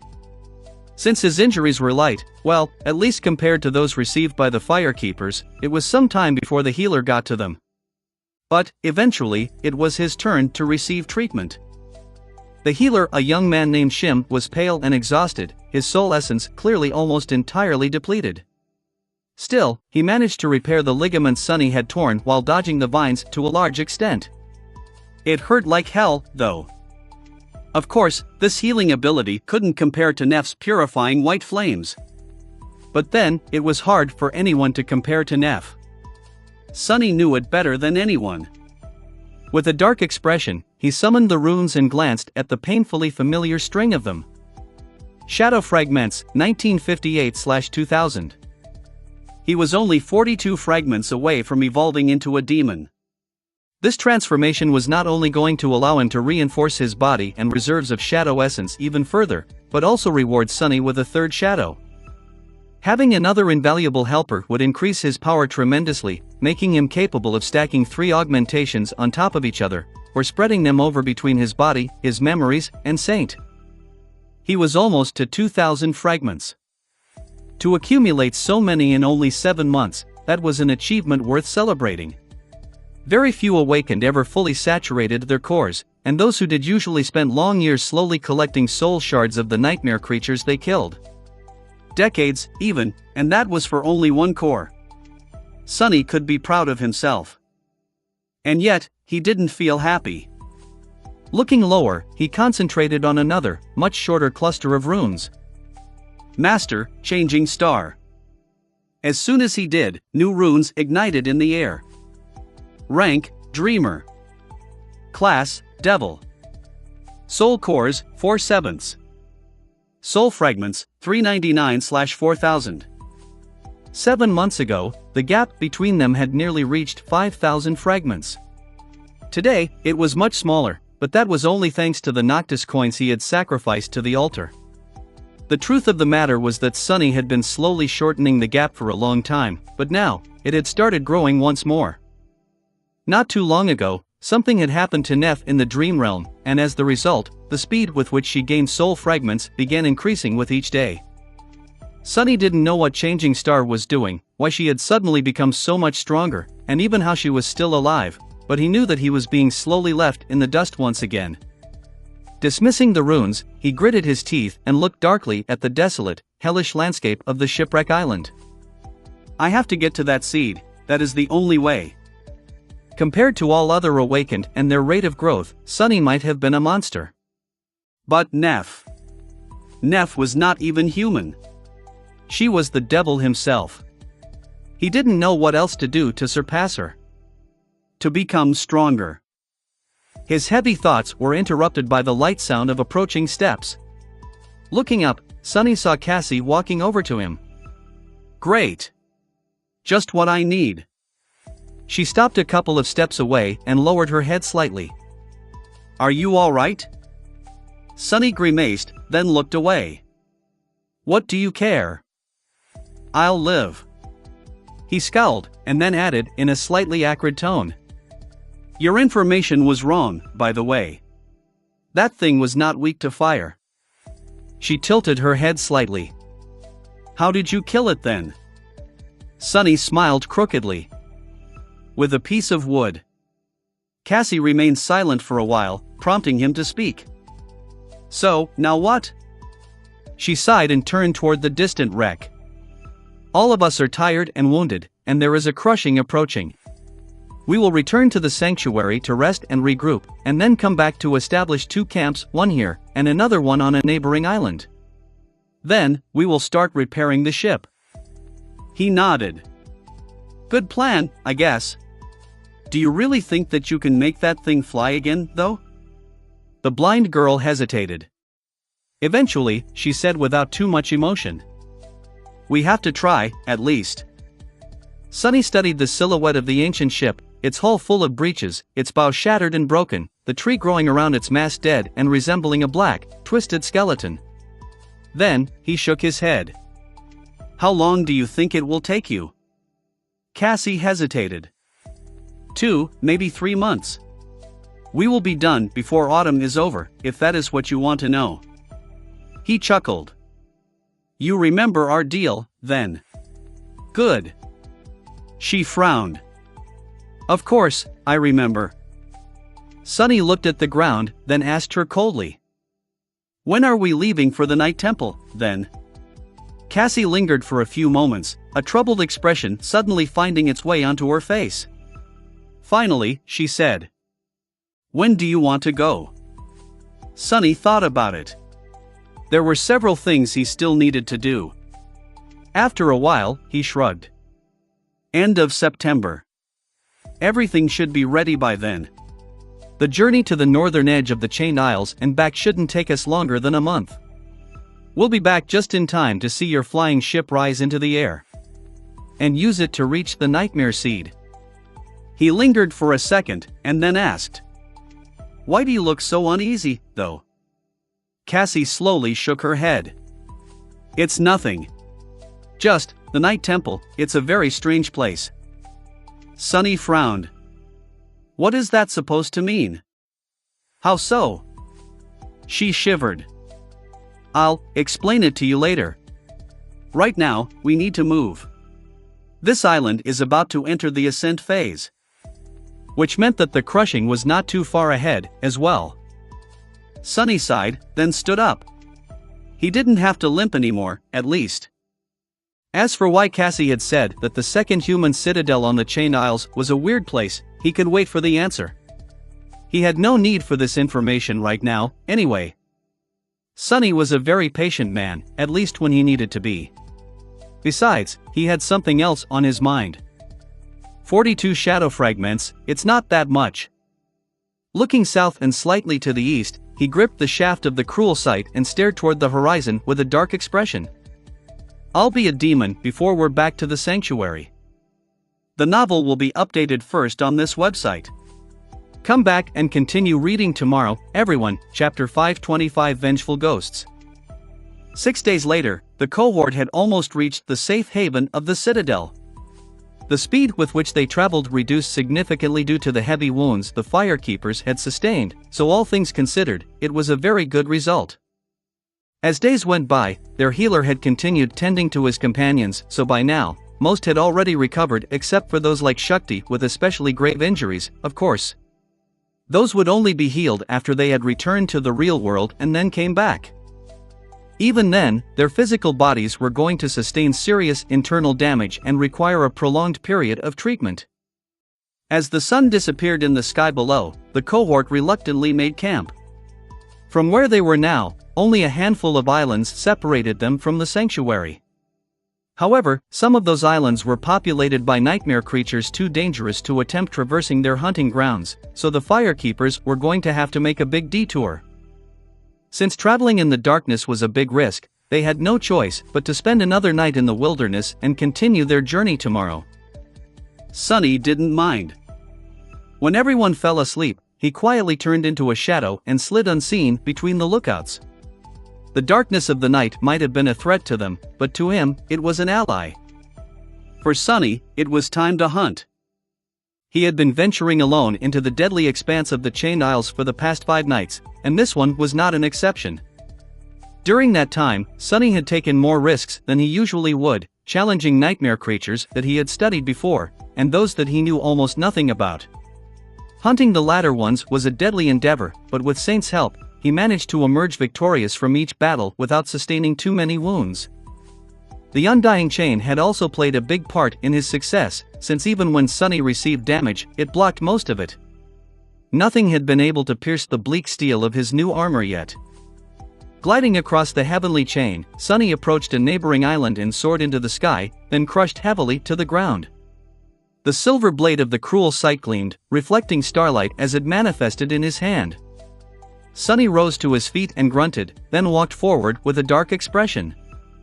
The island he just reached was descending, but still high enough for him to feel the remnant effects of the crushing. Still, Sunny didn't care. Tonight, nothing was going to stop him. He was just one step away from fully saturating his cores.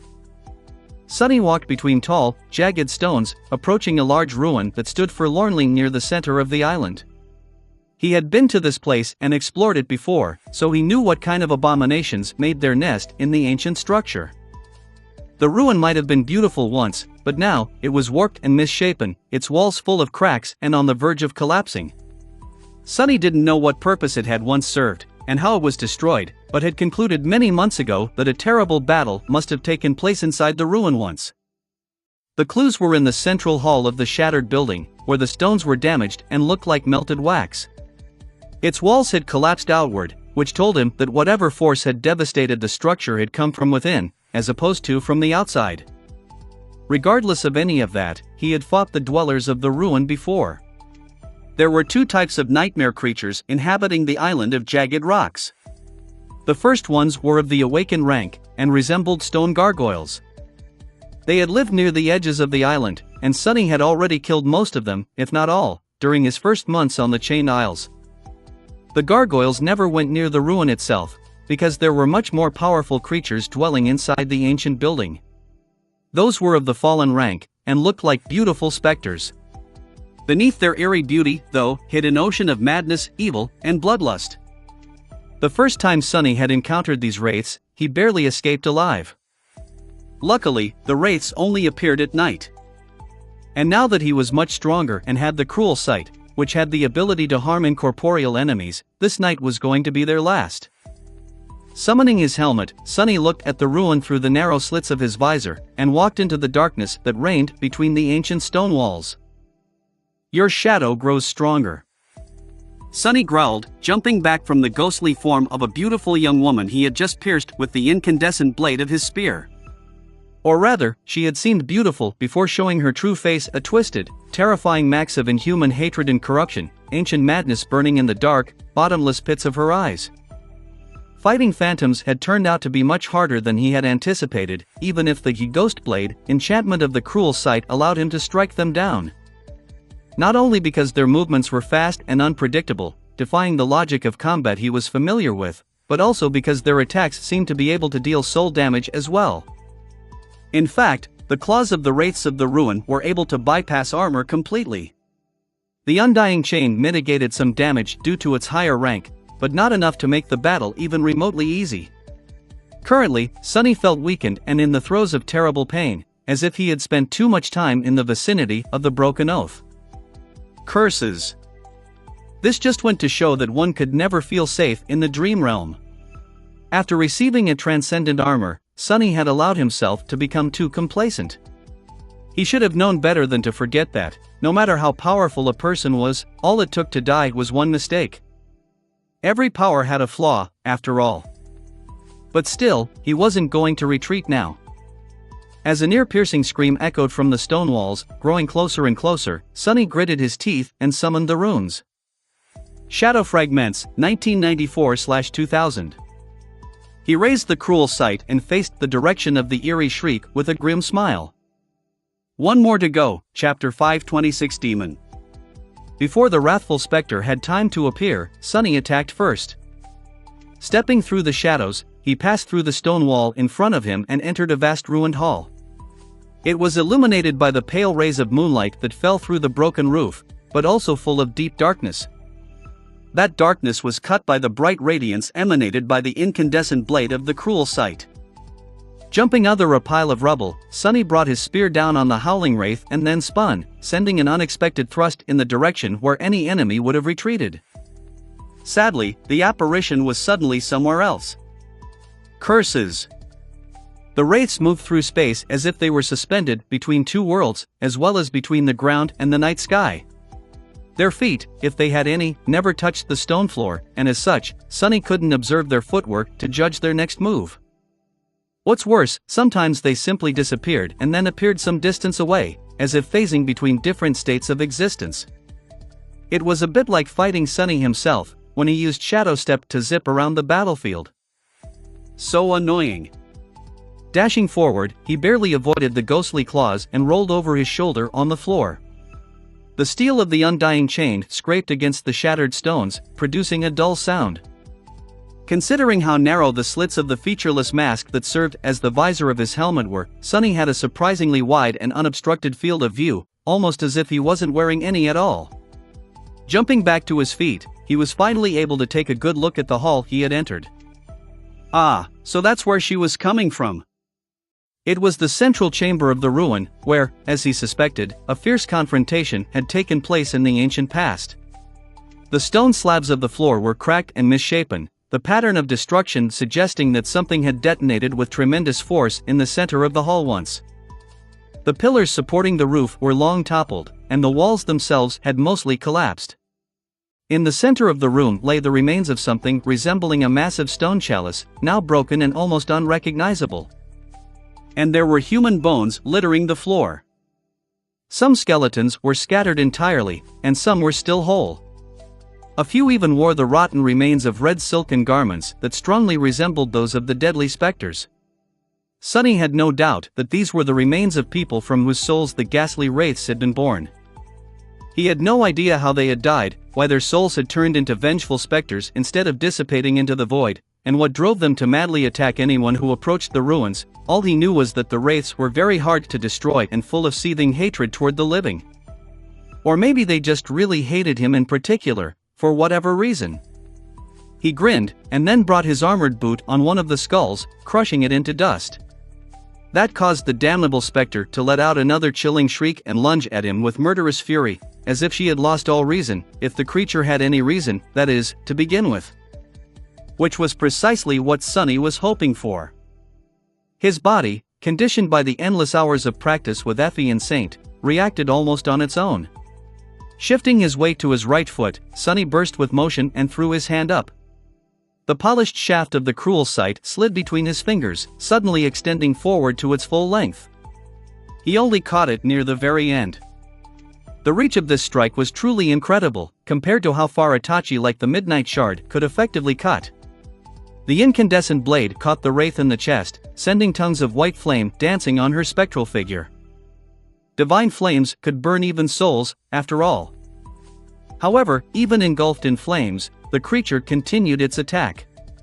Since it was impossible to recover from performing such a strike quickly, Sunny would have been in trouble. Luckily, the cruel sight was a very special weapon. Its shaft started shortening at the same speed as the wraith was advancing, continuing to burn it without a pause.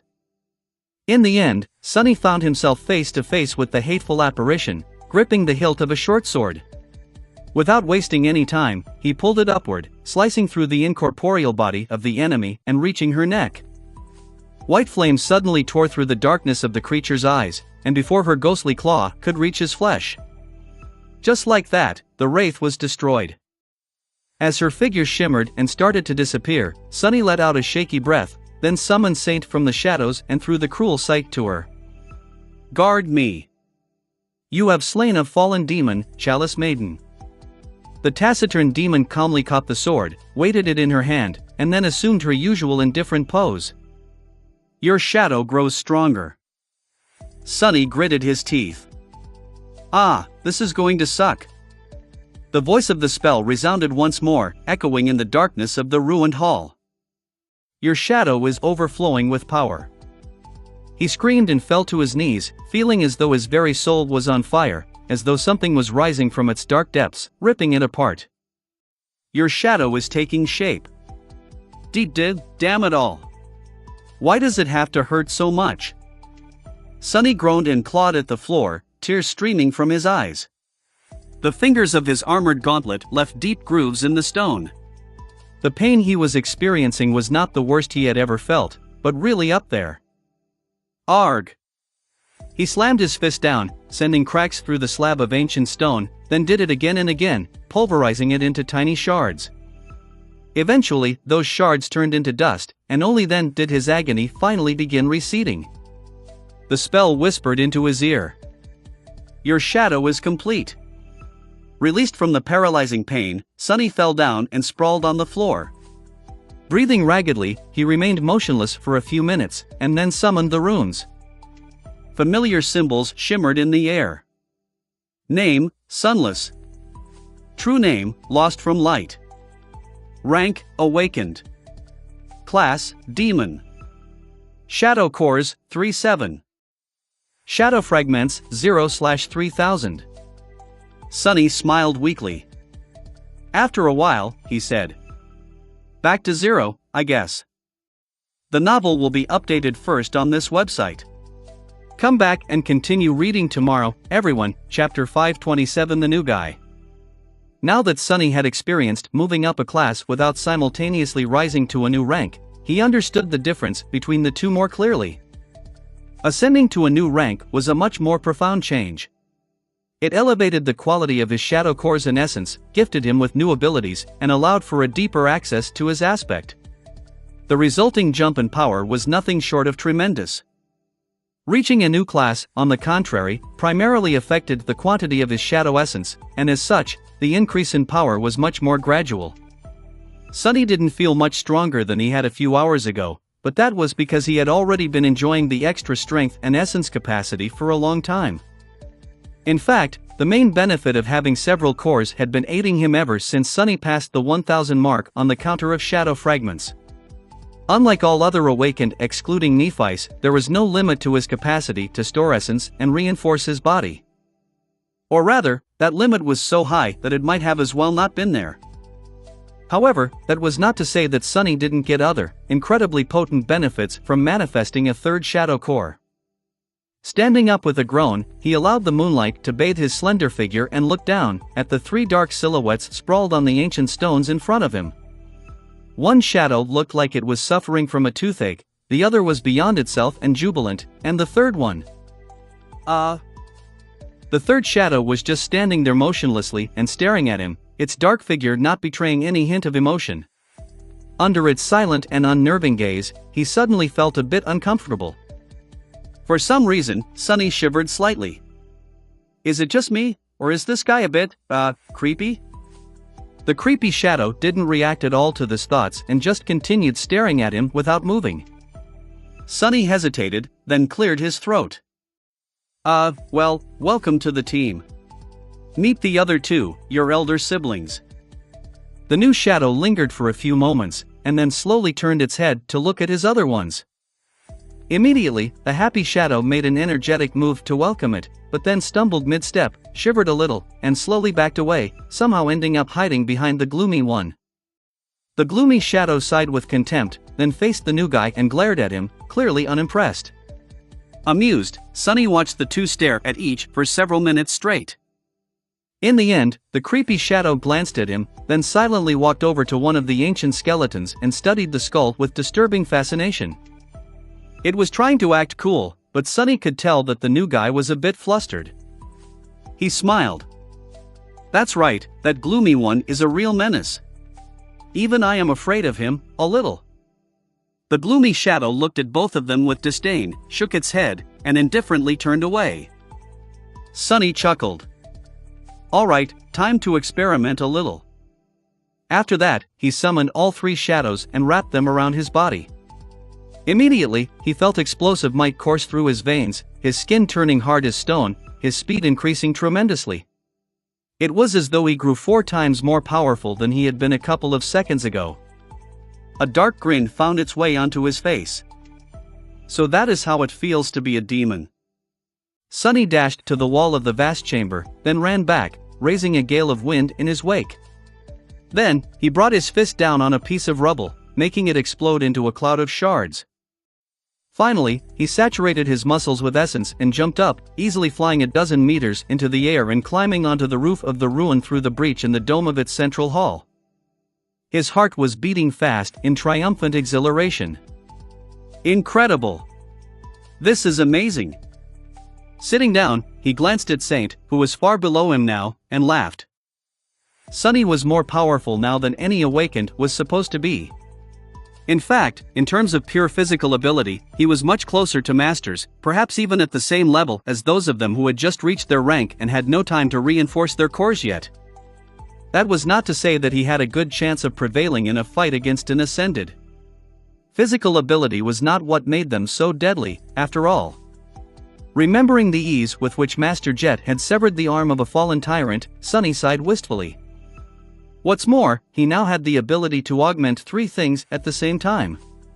If Saint wasn't with him, Sunny could enhance his body, his armor, and his weapons simultaneously. Depending on the situation, he could also stack augmentations either on the Cruel Sight or the Undying Chain, which gave him much more choices during a battle with especially tough or dangerous opponents. And there was one other thing. Sunny summoned the runes and glanced at a particular string. Shadow, Soul Serpent. Shadow rank, Dormant. Shadow class, Demon. Aha! Just as I thought.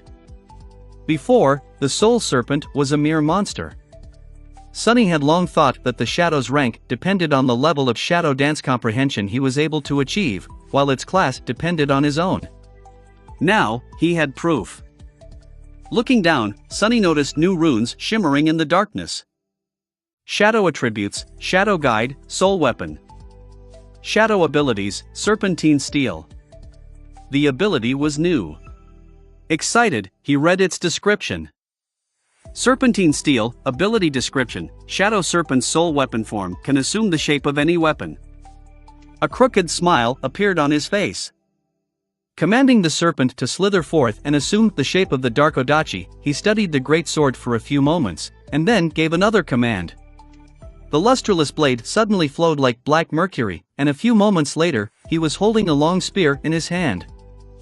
Almost unseen on the dark wood, the scales of a long coiling body were engraved on its shaft, the spearhead shaped to resemble that of a serpent. Sunny drew in a deep breath. This is perfect. This is just what I needed. Dismissing the predatory spear and allowing the shadow to slither back onto his body, he looked east, where a pale lilac line had already appeared over the horizon, and smiled. I should be getting back. The new day was coming, and Sunny couldn't wait to return to the real world. With only a few months left until it was time to challenge the Seed of Nightmare, he had a lot of things to do. The novel will be updated first on this website. Come back and continue reading tomorrow, everyone. Chapter 528 Personal Style. A few days later, Sunny was in his living room, watching as Rain performed the same strike over and over again, her eyes full of stubborn determination. The practice sword rose and fell, over and over again, cutting the air with a whistling sound. Actually, her form wasn't bad. Effie was currently traveling between citadels, so she had not come out of her sleeping pod for a while now. Sunny and Rain were alone, which made the training session much less lively. Finally, some peace and quiet. Despite thinking that, Sunny couldn't help but feel that his home seemed a little bit empty these days. He sighed. There were other things on his mind, too. Now that his part of the deal with Cassie was complete, the journey into the nightmare was drawing close. No matter how aloof about the whole thing Sunny wanted to remain, he was aware that there was a real possibility that he would not return from that trial alive. Even if he did, there was no telling how long conquering the nightmare would take. Which meant that his remaining time with Rain was limited, and he couldn't waste it. He had to accelerate her training and teach her some actual battle skills. Observing the teenage girl, who continued to swing her practice sword while drops of sweat rolled down her face, Sunny was in deep thought. What style was he going to teach her? Rain was his sister, so his first instinct was to share his legacy, Shadow Dance, with her.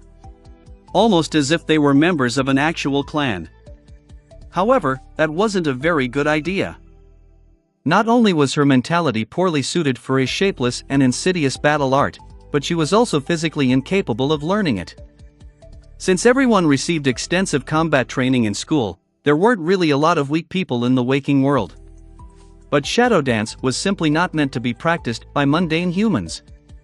It demanded the physical constitution of an awakened, at least. Sunny was only able to master the first step as a sleeper because of his unique aspect, hundreds upon hundreds of shadow fragments he had absorbed on the Forgotten Shore, and the fact that this style was tailor-made for him, by him. What, then? The flowing and unpredictable battle art that Nephi's had taught him obviously came to mind. It was designed to be a perfect foundational style, after all. However, Sunny didn't like the idea of teaching it to Rain. Not only because he felt that he didn't have the right, but also because it came from the immortal Flame Clan. Sunny suspected that this ingeniously adaptable battle art had been created by the martial genius, Broken Sword himself. He also had an idea of who Broken Sword's killers were. Who could tell what problems knowing this style could drag along? By now, Sunny had also learned a plethora of various battle styles in the dreamscape. However, none of them impressed him too much. That meant that there was only one choice left. Coincidentally, he felt that it was the most fitting. Saint's solid, grounded battle style.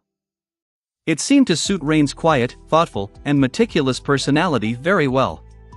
It was also the most precise and methodical technique Sunny knew, and one that provided the best defense. His goal was to ensure that Rain survives for as long as possible, and having a flawless defense went a long way if one wanted to not die. More than that, his sister seemed to share a connection with Saint. If she was such a big fan of the graceful demon, perhaps there was a reason for that. In any case, learning the style of her idol would not be the worst thing in the world. Noticing that he was staring at her with a dark expression, Rain stopped and gave Sunny a questioning look. What? Did I mess up? He slowly shook his head. No. Actually, your form was perfect for the last 100 strikes. A wide, incredibly bright smile suddenly appeared on the teenage girl's usually calm and collected face. Aha! See? I practiced every day while you were gone on your trip. All my classmates think that I lost my mind. What do those fools even know? The corner of Sunny's mouth twitched. Since when does she refer to people as fools? She was such a polite girl before meeting me? Rain blinked a couple of times, then asked. But if I was doing it right, why were you staring at me with that curses and damnation expression of yours? What now? I don't have a... Sunny cleared his throat. I think that you're ready to learn more than one strike. Rain beamed. Yes. Finally. She looked around the living room, and then said. So, are you going to show me some real battle techniques? Effie said that you are decent with the sword. At least I think that was what she meant. Are you? Sunny hesitated, then shrugged and stood up. Yeah. I do know my way around a sword. Actually, this place is too cramped. Follow me. Turning around, he went toward the hallway and pressed on a certain wall panel, which then moved aside, revealing the doors of an elevator. Rain stared at all that with a funny expression. You have a secret door in your house? Sunny smiled. Sure. Actually, I have two. One for the stairs, and one for the elevator. The girl thought for a second, and then gave him an understanding nod. Ah. You have an underground shelter. That's smart, we don't have one in our home, since building it is very expensive. He gave her a strange look. Aren't your parents rich? Rain laughed. For a wildly successful young entrepreneur, you don't know a lot about money, do you, Sunny? Sure, our family is not poor. But there's rich, and then there's rich. And we're not that kind of rich. Sunny tilted his head, trying to make sense of what he had just heard. What the hell is that nonsense? Rich is rich, isn't it? He frowned. I know lots about money, kid. I know to make it, and how to spend it. What else is there to know? Rain stared at him for a few moments, and then silently shook her head. Together, they entered the elevator and descended into the underground dojo Chapter 529 secret lair. The dojo was rather large and submerged in absolute darkness. Sunny gave the Homa command, and immediately, bright light chased the darkness away, revealing the floor, walls, and ceiling that were covered by heavy plates of armored ceramic alloy. Some of the plates already had cracks in them, which Sunny was painfully aware of. After all, those cracks had appeared as the result of Saint repeatedly slamming him against the floor. Simply looking at them made Sunny ache all over. I'm going to have to replace a few soon. He exited the elevator and walked over to a stand where various practice weapons were kept.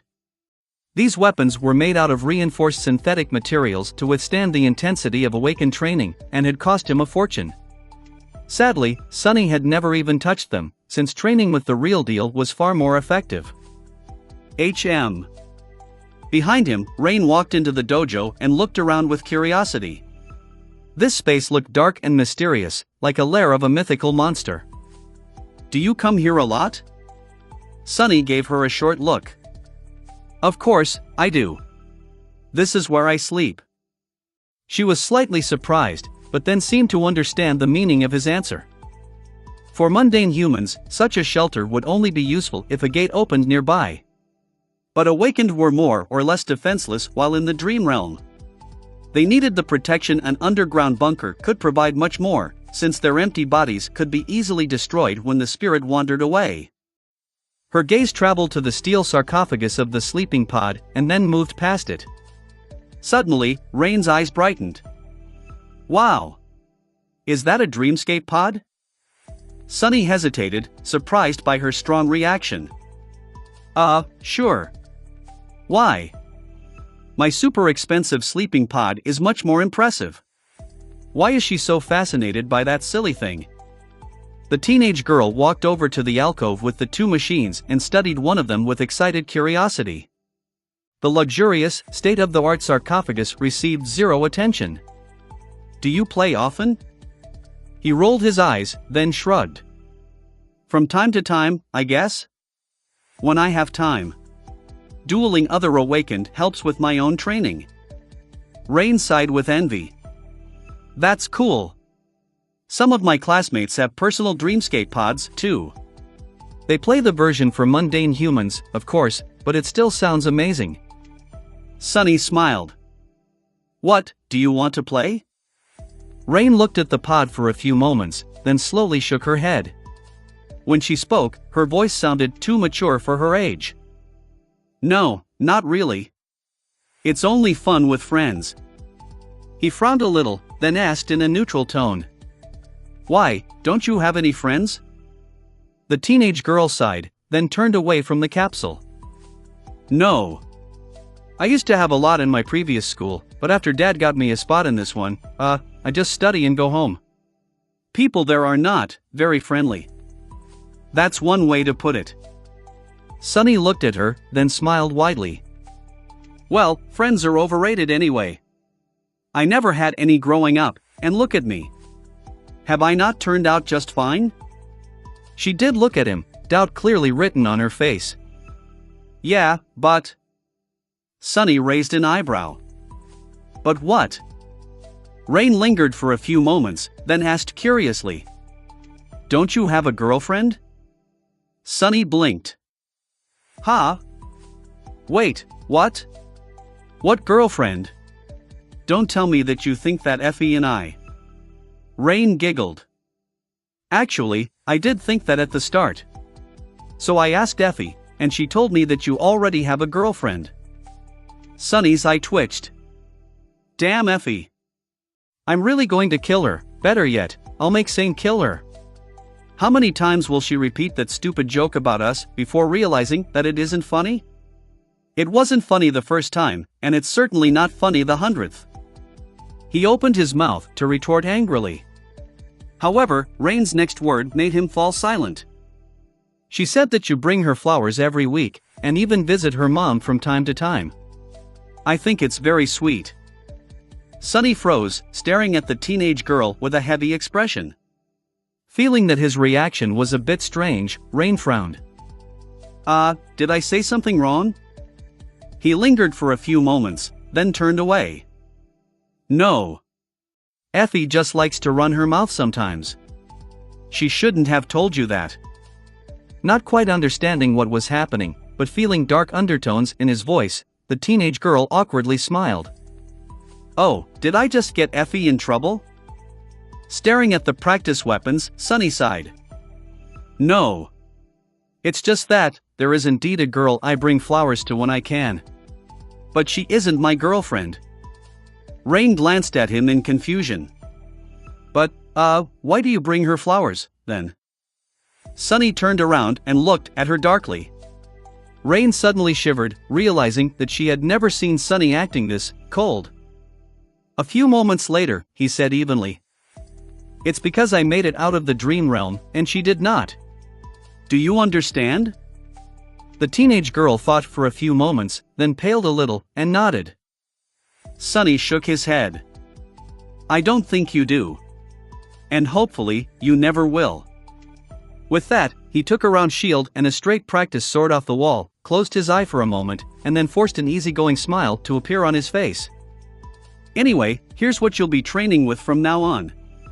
They might be a bit heavy for you, but the weight will help you condition your body. What do you think? Still feeling a bit awkward, Rain took the weapons, weighed them in her hands, and cleared her throat. Actually, I prefer ranged weapons. That's what I've been mostly using in school. Sunny shook his head.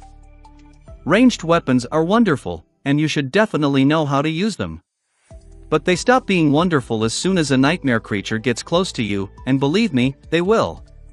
So you should learn melee combat first. Rain looked at him with a bit of stubbornness. But Knight from Nightingale is an archer, and he is a hero who has a true name. Oh, gods, don't tell me that my little sister is his fangirl, too. Damned Kai, just you wait. Sunny stared at the teenage girl for a few moments, his expression unreadable. After a while, he said in a strange tone. Knight from Nightingale can fly. Can you? In any case, learn how to use a sword first. If you do, I'll get him to personally teach you how to shoot a bow. How about that? Rain laughed. Yeah, sure. Why don't you invite him for dinner as well, while you're at it? After that, she covered her mouth with a palm and laughed even louder. Sunny sighed heavily, then shook his head. This child, she's hopeless, isn't she? He waited until Rain stopped laughing, and then said sternly. Before we start, though, I am going to ask you a question. She looked at him, turning back into her serious, studious self. Yeah? Sunny lingered for a few moments, and then asked. What do you think the essence of combat is? The novel will be updated first on this website. Come back and continue reading tomorrow, everyone, chapter 530 something better. Rain looked at him with a serious expression, thinking. Inwardly, Sunny sighed. He still didn't know how to change her mentality and make her vicious enough to survive the dream realm. He didn't even know if he wanted to, and if that was the right thing to do. At least she seemed to understand a little bit more about the truth of the world after surviving the gate opening. For now, that was going to have to be enough. And this conversation was his attempt to make the lesson stick. After a while, Rain said with uncertainty, "Survival?" Sunny raised an eyebrow, looking at her with surprise. What were the chances that, despite their different life experiences, his sister would answer the question the same way he had, all that time ago, in the desolate hell of the Forgotten Shore? He remained silent for a while, remembering those terrible, wonderful days. Then, he shook his head. No. The essence of combat is murder. Rain shivered slightly. Murder? Sunny nodded. Of course. What else would it be? You have to kill your enemy, or die. Either way, someone ends up murdered, and someone ends up as the murderer. So, the purpose of combat training is to make sure that you're the murderer. It is really that simple. He paused, and then added. Survival is important, of course, but that can't be your primary goal. Such a goal is a terrible one to have. Even in life, it is not enough. You have to survive to continue living, but if you only live to survive, then what is even the point? More than that, if you don't strive for something bigger, something better, then you will only ever do what is required and nothing else. Which will make you weaker than those who want and dare to do more, and that weakness will cost you your life. His voice trailed off, and Sunny suddenly fell silent. Rain looked at him in confusion. Sunny? He blinked a couple of times. Yeah. Sorry. So? Well, what do you know? I guess it's true what they say, the best way to learn is to teach. While trying to impart some wisdom, little as he had, on his attentive student, Sunny had accidentally stumbled on a truth about his own desperate desire to grow stronger. Everything Sunny had told Rain could be applied to himself. He had long ago abandoned his singular desire to survive at all cost, and now wanted much more. But was his desire to live free and with dignity really comparable to Neff's passionate, immolating obsession? Would he really be able to surpass her while being driven by such a mundane goal? That gave Sunny a lot to think about. He glanced at Rain, and then continued. Mastery of combat can be divided into two aspects. Mastery of the body, and mastery of the mind. Your body can be trained through exercise, but your mind is much more tricky. If you can understand the true essence of combat, however, truly grasp it with your very core, then you will have enough clarity to master the mind. Sunny spent some time explaining the fundamental laws of combat, at least to the extent that he himself understood them, to Rain. In the end, he wasn't sure that she really grasped the knowledge he wanted to share with her, but it was at least a start. Thinking back to his own tumultuous education, Sunny couldn't really blame her. It was hard, or maybe even impossible, to really understand battle without experiencing it. He had met Nephice after surviving the first nightmare and several days of fighting for his life on the Forgotten Shore. Even then, it had taken being nearly killed by a carapace centurion for him to reach the state of clarity. There were no carapace centurions around, and Sunny certainly wasn't going to run her through with a sword. So, for now, this was going to have to do. After the verbal lesson, Sunny showed Rain a few basic stances and katas of Saint style, and watched her struggle to replicate them. The progress was slow, but she was really a talented kid. For now, what held her back the most was her weak body. But that was okay. One couldn't expect a teenage girl to be as strong as an awakened. Her body could be trained, of course. Rain was never going to be as strong and resilient as a burly, able-bodied man. But then, neither was Sunny. Due to his low stature and lean build, he couldn't compete with people like Castor or Master Roan in terms of physical might. However, this could be mitigated by aspect abilities, absorbing fragments, and mastering precise essence control. What's more, sharp weapons were the great equalizer.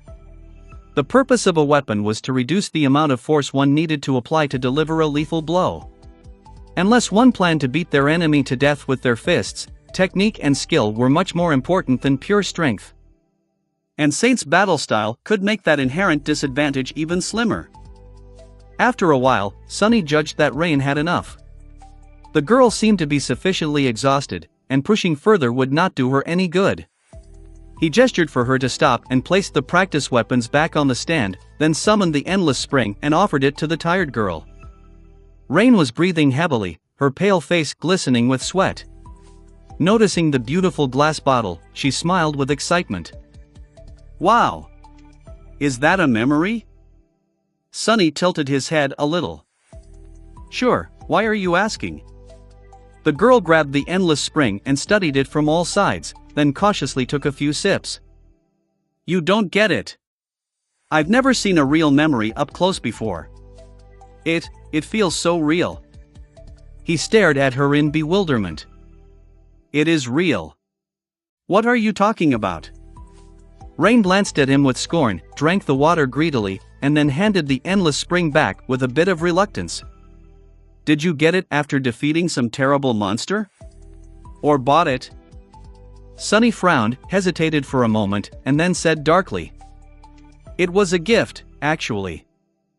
She blinked a couple of times. Oh. From that friend of yours? He grimaced. No. Not from a friend. Then, Sunny dismissed the endless spring and headed toward the elevator. Anyway, it's time for you to go. Otherwise, your parents might think that I have kidnapped you. Oh. He thought for a bit before saying. I have some ice cream in the fridge. We can eat it before you go. If you want. Unless Effie had already devoured everything, of course. Rain giggled, then followed him with a very pleased expression. Before entering the elevator, she threw one last glance at the Dreamscape pod, and then suddenly asked. By the way, the Dream Tournament is in a few days. Are you participating? Sunny scoffed and pressed the button, sending the elevator up. Do I look like I have time to play with kids in a playground? I have real things to do, you know. Rain glanced at him and sighed. Yeah, I get it. What a pity, though. I hear that the main prize this year are especially amazing. You wouldn't be able to win it, of course, but there are many smaller rewards. Sunny's expression subtly changed. As the doors opened, he looked at Rain, remained silent for a moment, and then asked in a very, very disinterested voice. Oh, really? There are prizes? Huh, how curious. What kind of prizes are we talking about, exactly? The novel will be updated first on this website. Come back and continue reading tomorrow, everyone. Chapter 531 Dream Tournament. Sometime later, Sunny saw Rain out, watched as she walked away, and then calmly closed the door. As soon as she did, however, his placid expression evaporated. What the hell? How come I didn't know about this?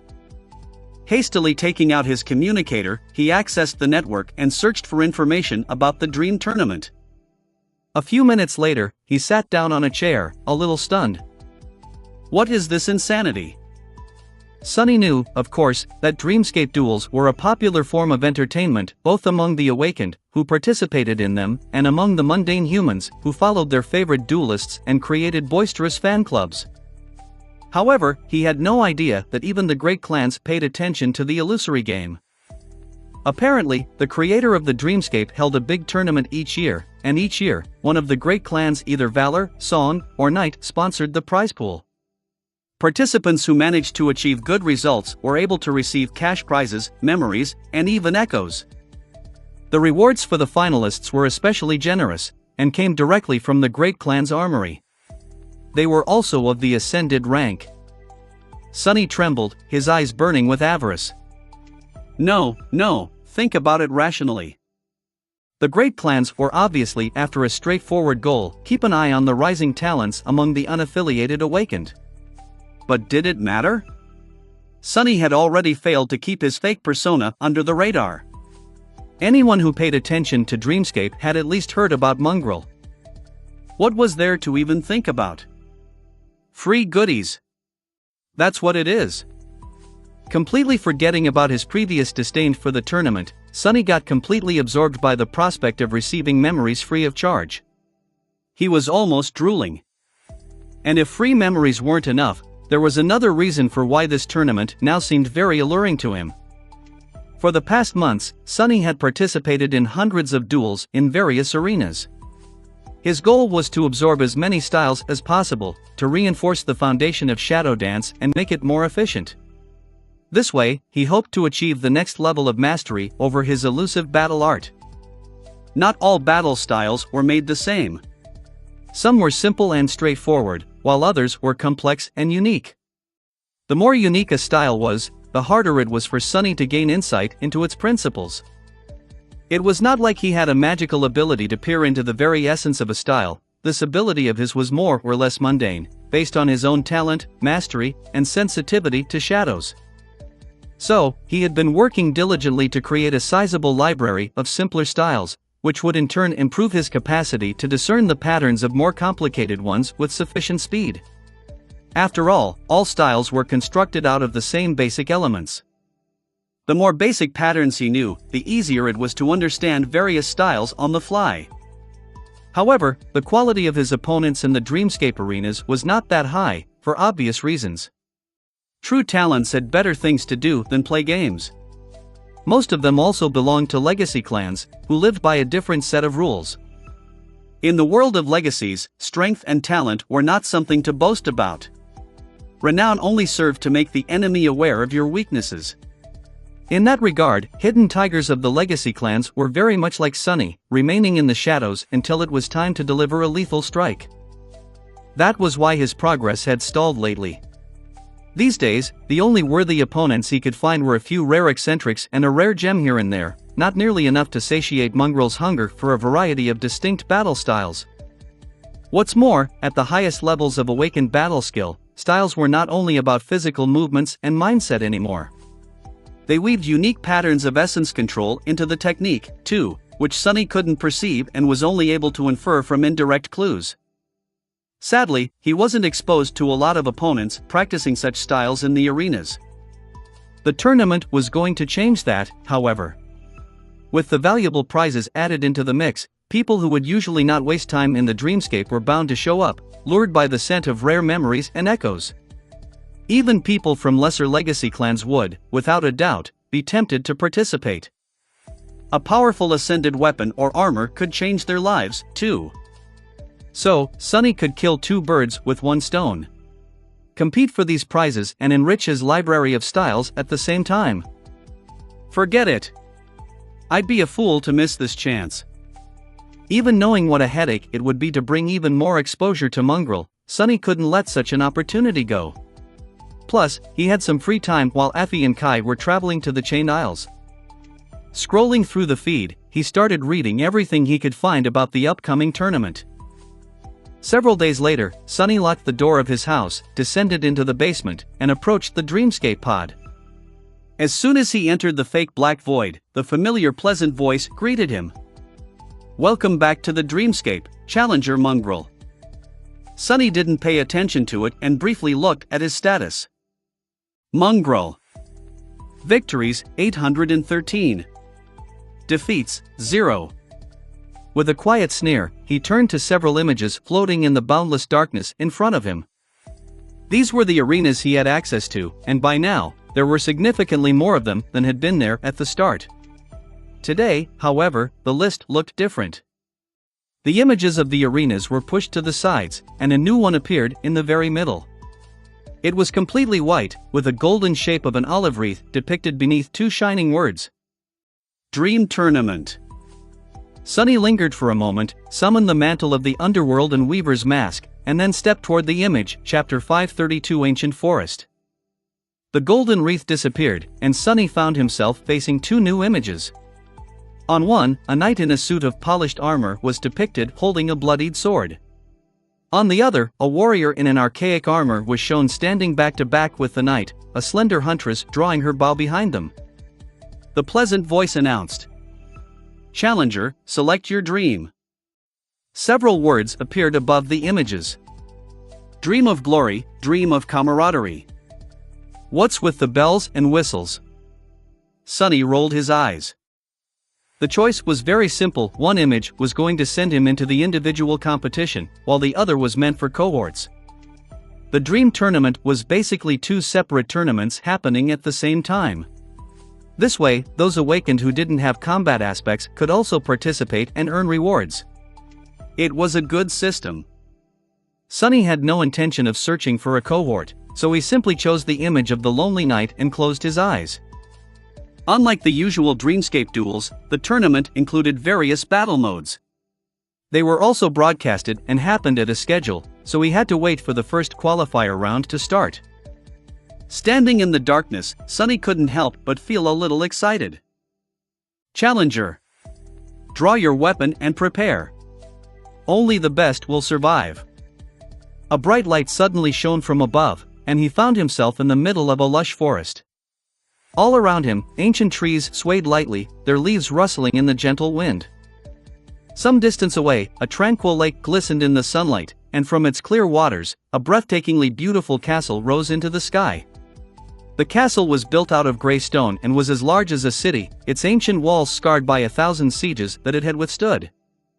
Still, those scars could not diminish the ethereal beauty of the great fortress.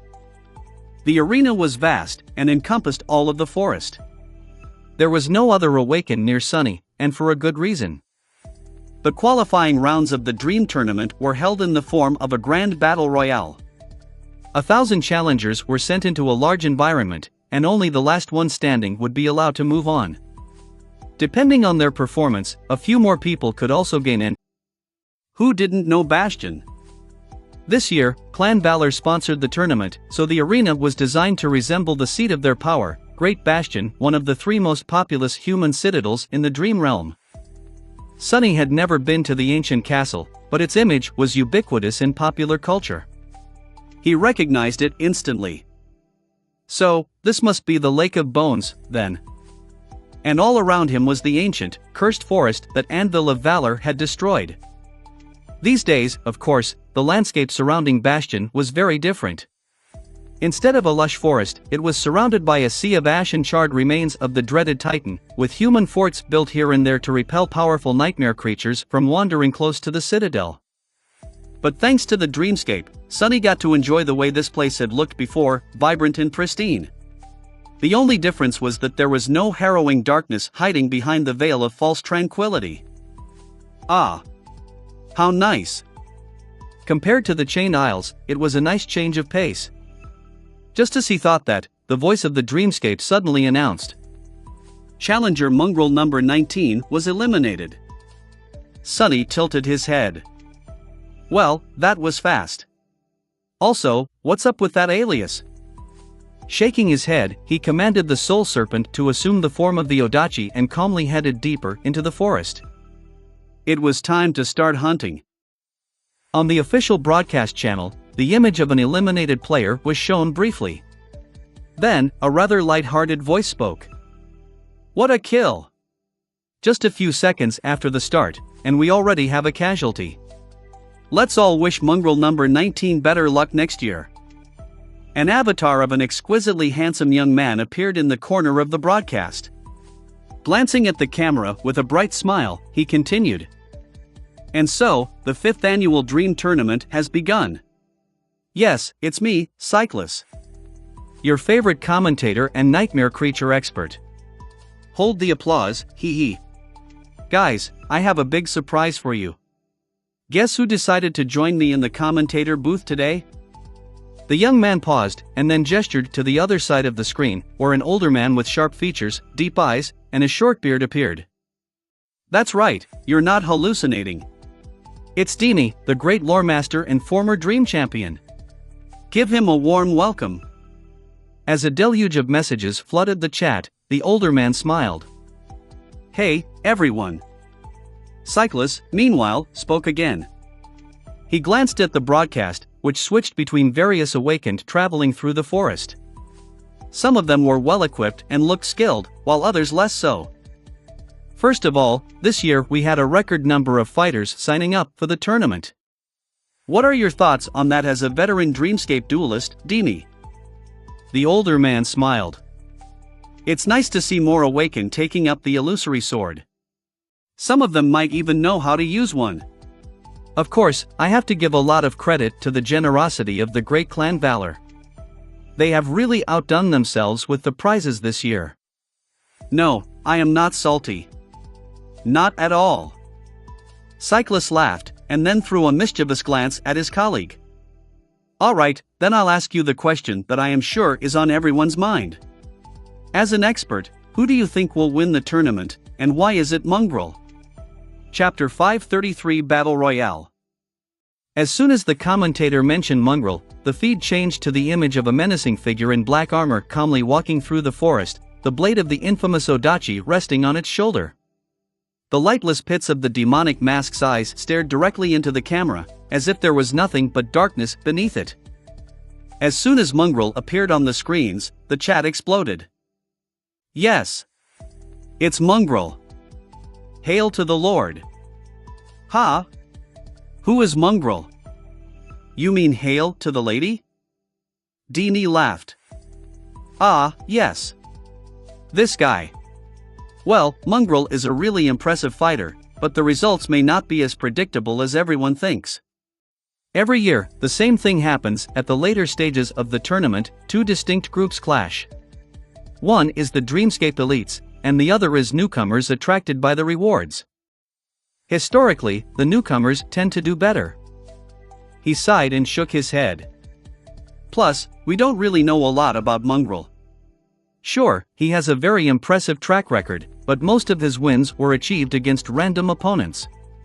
Who knows what will happen when he faces the best of the best? If I were to bet, my money is still on Queen Bee. If anyone has a chance against the newcomers, it should be her. Cyclist nodded a few times, expressing his enthusiastic agreement. Sure. But, still, returning to Mongrel. Everyone is dying to know who he really is under that scary mask. And if anyone knows anything about you, Dimi, they'll know that you must have your guesses. The older man smiled, his eyes suddenly gleaming with excitement. Funny you should ask. Actually, I do have a theory. Challenger Lord Corvus was eliminated. Challenger Fry was eliminated. Challenger Arax was eliminated. Sunny stared at the three corpses at his feet, which were already turning into a flood of white sparks. These three Awakened attacked him as a group, and while their skill was not bad and even admirable, he had no problem dispatching the trio in the span of a minute. The fact that they had managed to remain alive for more than several seconds was already an excellent result, considering who their enemy was. Flourishing the Odachi in the air, Sunny shook the drops of blood off its blade and continued walking. Technically, he didn't have to clean his blade, since the blood was bound to turn into sparks of light and disappear, too. But that was already a habit of his, not to mention being extremely cool. Truth be told, that short skirmish was not as easy as he had made it look. The Awakened were dangerous enemies, since each of them possessed a unique aspect. They were cunning, resourceful, and unpredictable. That was why he had to act swiftly, making the fight appear much more brutal than it should have been. Currently, Sunny wasn't using any of his shadows to augment himself. He had decided against it a long time ago, since being able to crush his opponents with brute force was detrimental to his main goal, polishing his battle technique and learning various styles. So, the gloomy shadow was currently behaving like any normal shadow would, while the other two were wrapped around the autumn leaf, the memory he used to change the color of his hair. Since it had no other purpose, the augmentation did not give him any advantage. His hair must have looked gorgeous, though. Snickering under the mask, Sunny jogged forward.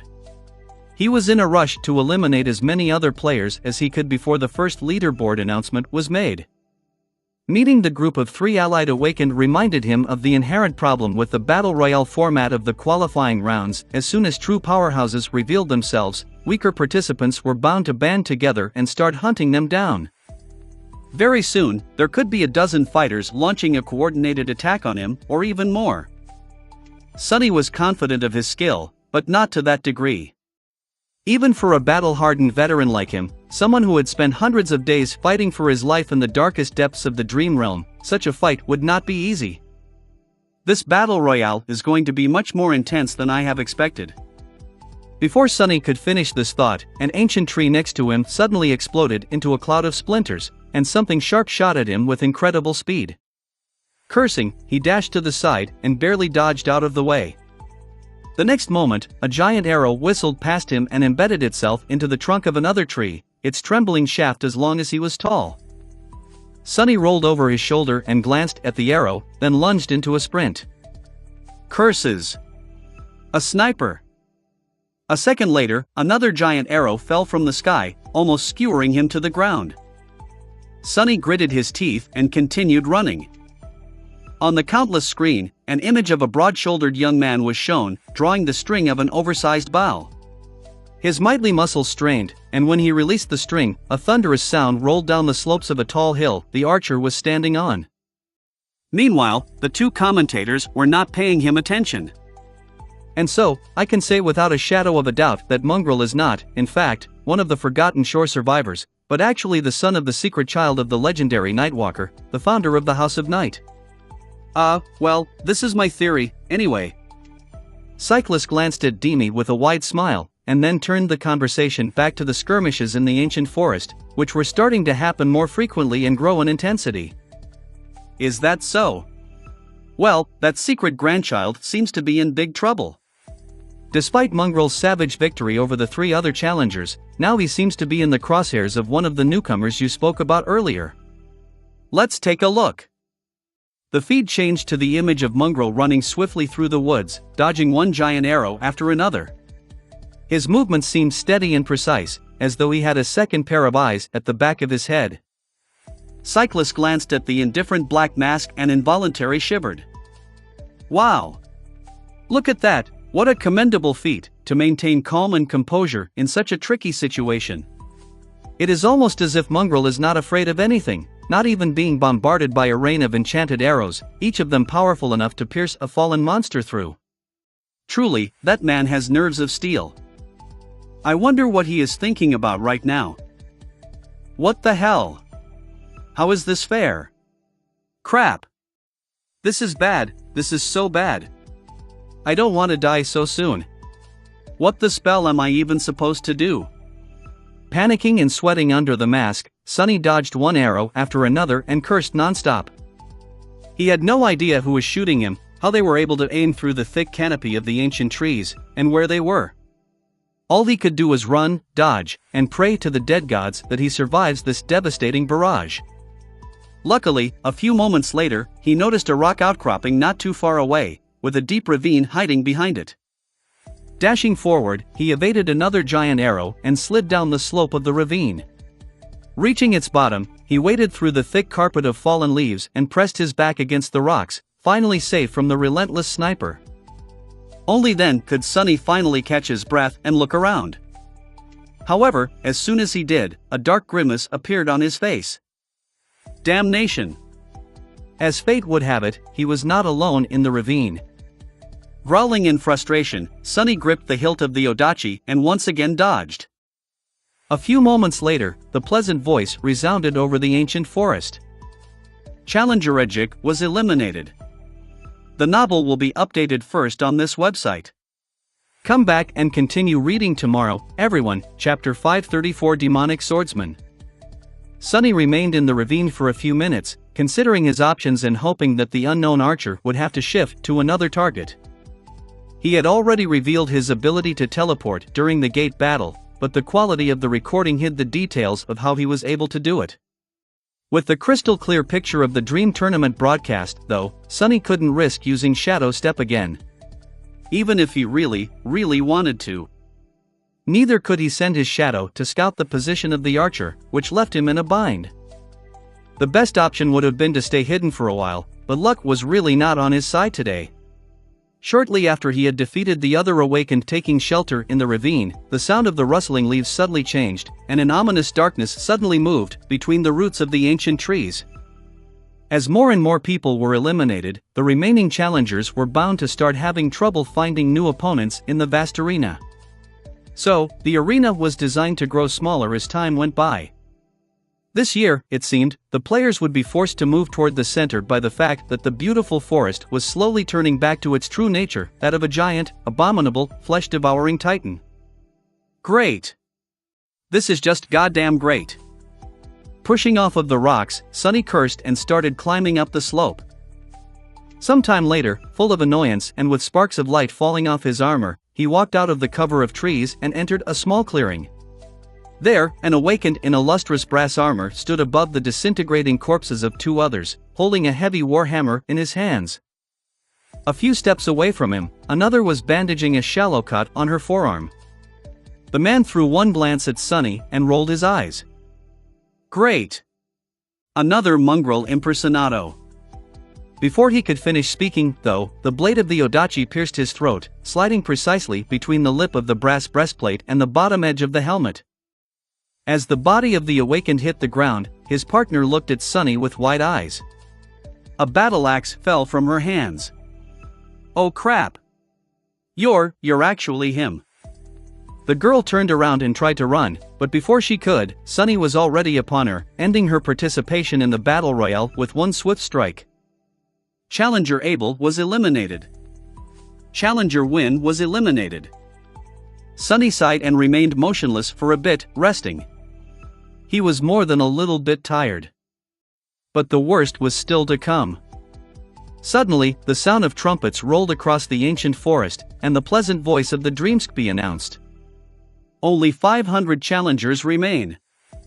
Bravest warriors are, Dar of the Maharna clan, 78 kills, Fireshing, 33 kills, Mongrel, 27 kills.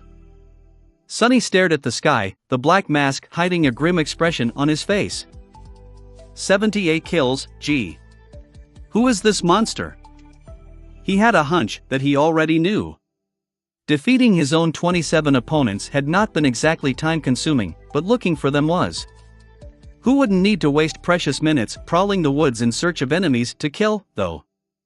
A damned archer with a strange ability to sense his targets across vast distances and through any obstacle, perhaps? I need to step up my game, I guess. It wouldn't do for Lord Mongrel to lag behind some legacy prince. As if to answer his thoughts, a dozen figures suddenly appeared from behind the trees, surrounding him. These awakened were armed with all kinds of weapons, looking at him with satisfied expressions. It seemed that they had planned this ambush really well. Sonny had nowhere to retreat, and no chance to escape. And since the midway results had been announced just a few seconds ago, it was obvious that there was at least one person with some sort of clairvoyant ability among them. Otherwise, no one was supposed to be able to pinpoint his location this early into the battle. What else did this bastard know? Sonny sighed. One of the ambushers took a step forward and smiled. Sorry, Mongrel. All of us here really respect you, especially after you risked your life to hold that gate. But those valor weapons are just too sweet, and we need to think about ourselves. No hard feelings, right? The menacing figure in black armor stared at the young man for a few moments, and then an elusive, but strangely familiar voice resounded from beneath the fearsome mask. None whatsoever. Inwardly, though, Sonny was not at all calm. Bastards! Lowlifes! Scoundrels! 12 against 1? Where is your shame, thugs? Come here then, you damned cowards! I'm gonna kill you, and then your grandmas! Just a moment later, the ambushers obliged. All kinds of aspect abilities activated at once, turning the small clearing into a furious storm of deadly elements and steel. Oh crap! Oh no! It seems like Mongrel is in trouble. Cyclist glanced at the sea of outraged comments, and then back to the broadcast.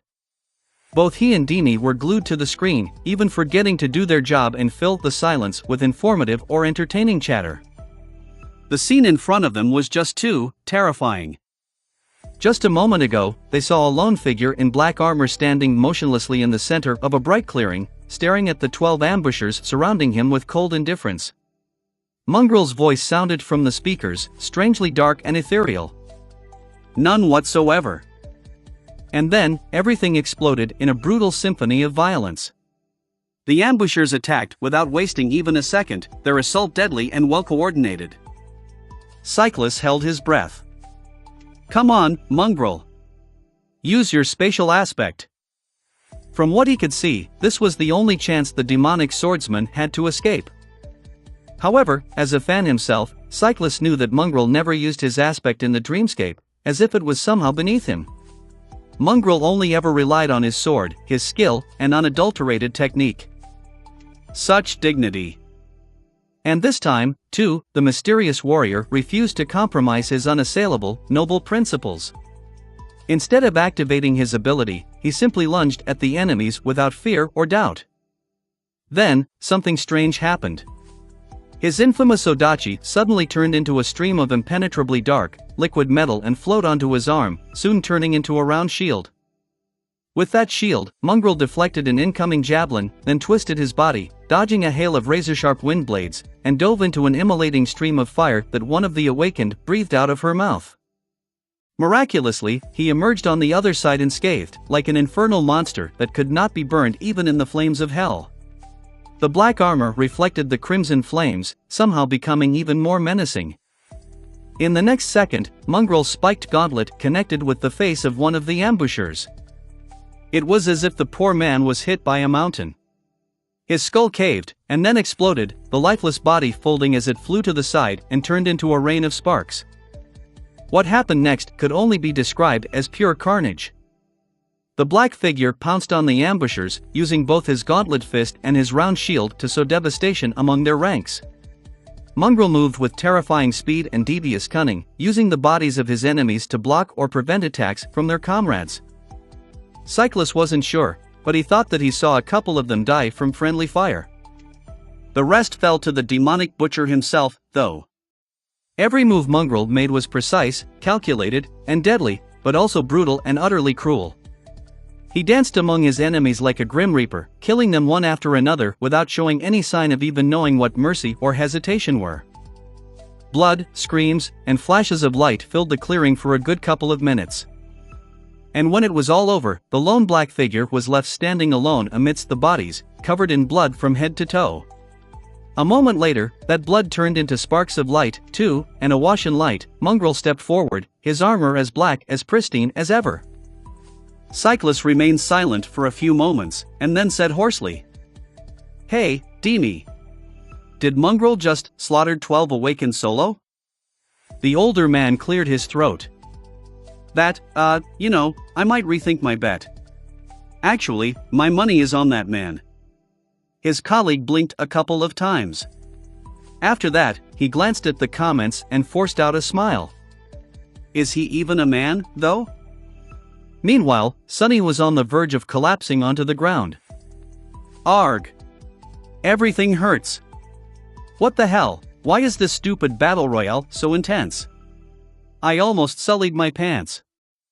That battle, hell, it was too close. He barely managed to survive, and had only prevailed because the 12 awakened were clearly not a real cohort. They were experienced enough to coordinate their physical attacks, but when varied and unique aspect abilities had come into play, all their cohesion turned into pure havoc. He had used that confusion to quickly get rid of the most dangerous opponents, and then somehow cleaned up the rest. The mantle of the underworld still took several solid hits, the armor itself held, but his body beneath was bruised and battered. Are these damn rewards even worth it? Damn, they'd better be. Suppressing a pained groan, he willed the soul serpent to turn back into an Odachi, and headed away from the clearing. Just 488 left. This is going to be a long day. The novel will be updated first on this website. Come back and continue reading tomorrow, everyone. Chapter 535. No hard feelings. A triumphant sound of trumpets resounded above the ancient forest. Only 3 challengers remain. These brave heroes are Mongrel, 111 kills, Fireshing, 87 kills, Kim Sato, 59 kills. Dream of glory awaits, heroes. Sunny dragged his tired body out of the forest, feeling the ground under his feet shift and tremble. At this point, the Titan was almost fully awake, and no part of the arena was safe. With the exception of the narrow strip of sand between the dark woods and the lake that he had just reached, of course. Sonny walked into the shallow water and stopped, using the soul serpent to support himself. His breath was ragged and hoarse, and there were several dents on the onyx surface of the mantle of the underworld. Almost at the same time, two more figures emerged from the darkness of the hungry forest. One was an attractive young woman with broad shoulders and an athletic build, her long auburn hair gathered in a ponytail. She was wearing a modest red tunic, her torso protected by a leather cuirass, and wielded a light spear. Her blue eyes were tired, but clear, full of intensity and focus. The other was a man in heavy armor, carrying a greatsword with its blade inscribed by a complicated weave of runes. His face was hidden behind the visor of a helmet, with only calm, cold eyes visible in the narrow slit. His steps were confident, but a little unsteady, betraying a dire level of exhaustion. This must be Fireshing and Sato. The mighty archer had not made it. Sonny could only guess what had happened to him, but the most likely scenario was pretty obvious.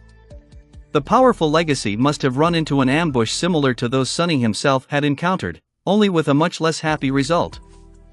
Well, that was life. Dar of the Maharna clan had paid the price for daring to stand out too much without having enough power to answer for such audacity. On one hand, it was not very fair, as far as tournaments went. On the other hand, when was anything ever fair? Sonny much preferred to stay in the shadows, even if this damned persona of his had somewhat failed to help him in that regard.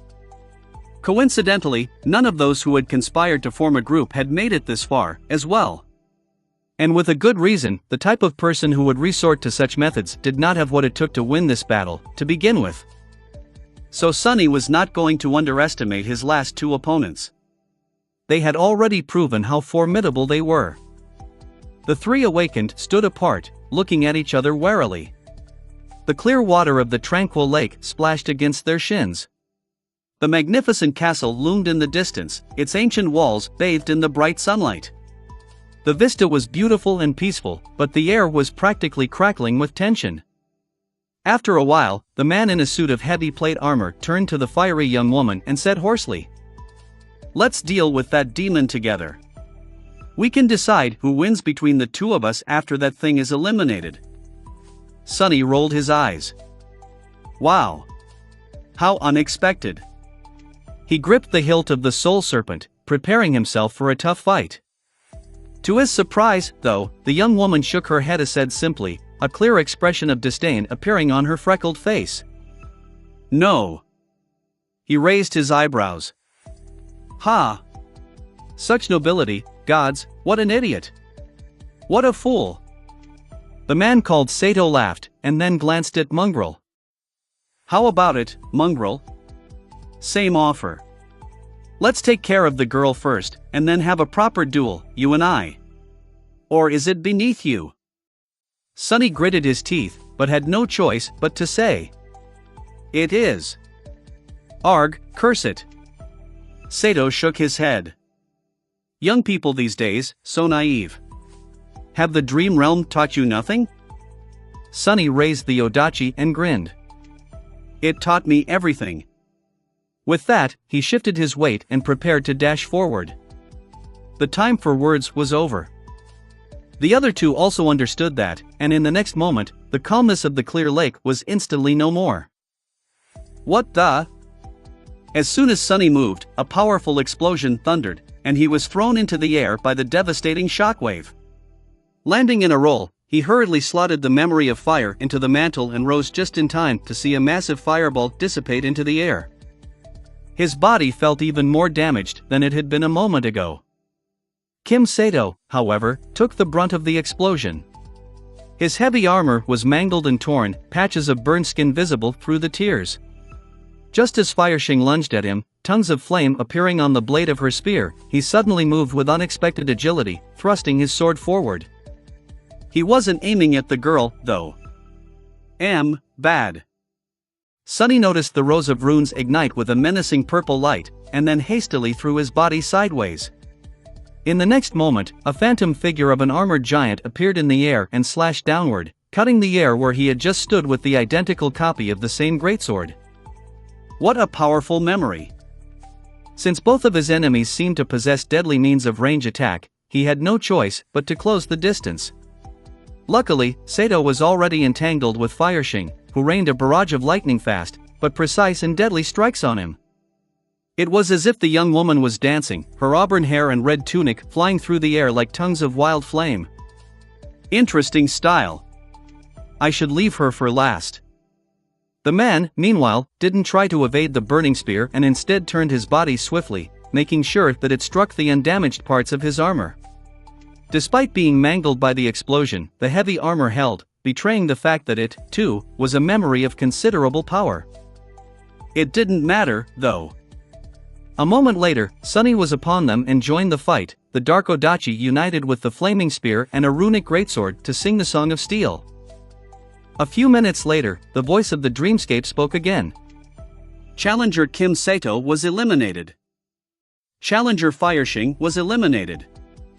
Challenger Mongrel is victorious. Glory to the victor. As blood turned into a flood of sparks and the waters of the tranquil lake became clear once more, triumphant music thundered from all sides. Hidden behind the black mask, Sunny grimaced and suppressed the desire to plug his ears. What's with this terrible noise, arg? That was way too hard. Unbeknownst to him, the network was already exploding with countless articles, all titled more or less the same. No hard feelings, Lord Mongrel easily defeats 1,000 awakened. Chapter 536 Lcan of Chivalry. What a chore. Sunny dragged himself out of the dreamscape pod and sighed. Even though the battle royale happened inside an illusion and his body wasn't tired or bruised, the mental exhaustion was real. The qualifier round had turned out to be much more demanding than Sunny had thought. Of course, he could have used the 3 shadows to augment himself and devastate the entire arena, but that would have defeated the purpose. Sunny had managed fine with just his own strength. This way, he was also polishing his technique and enriching his comprehension of shadow dance, which was not a small matter.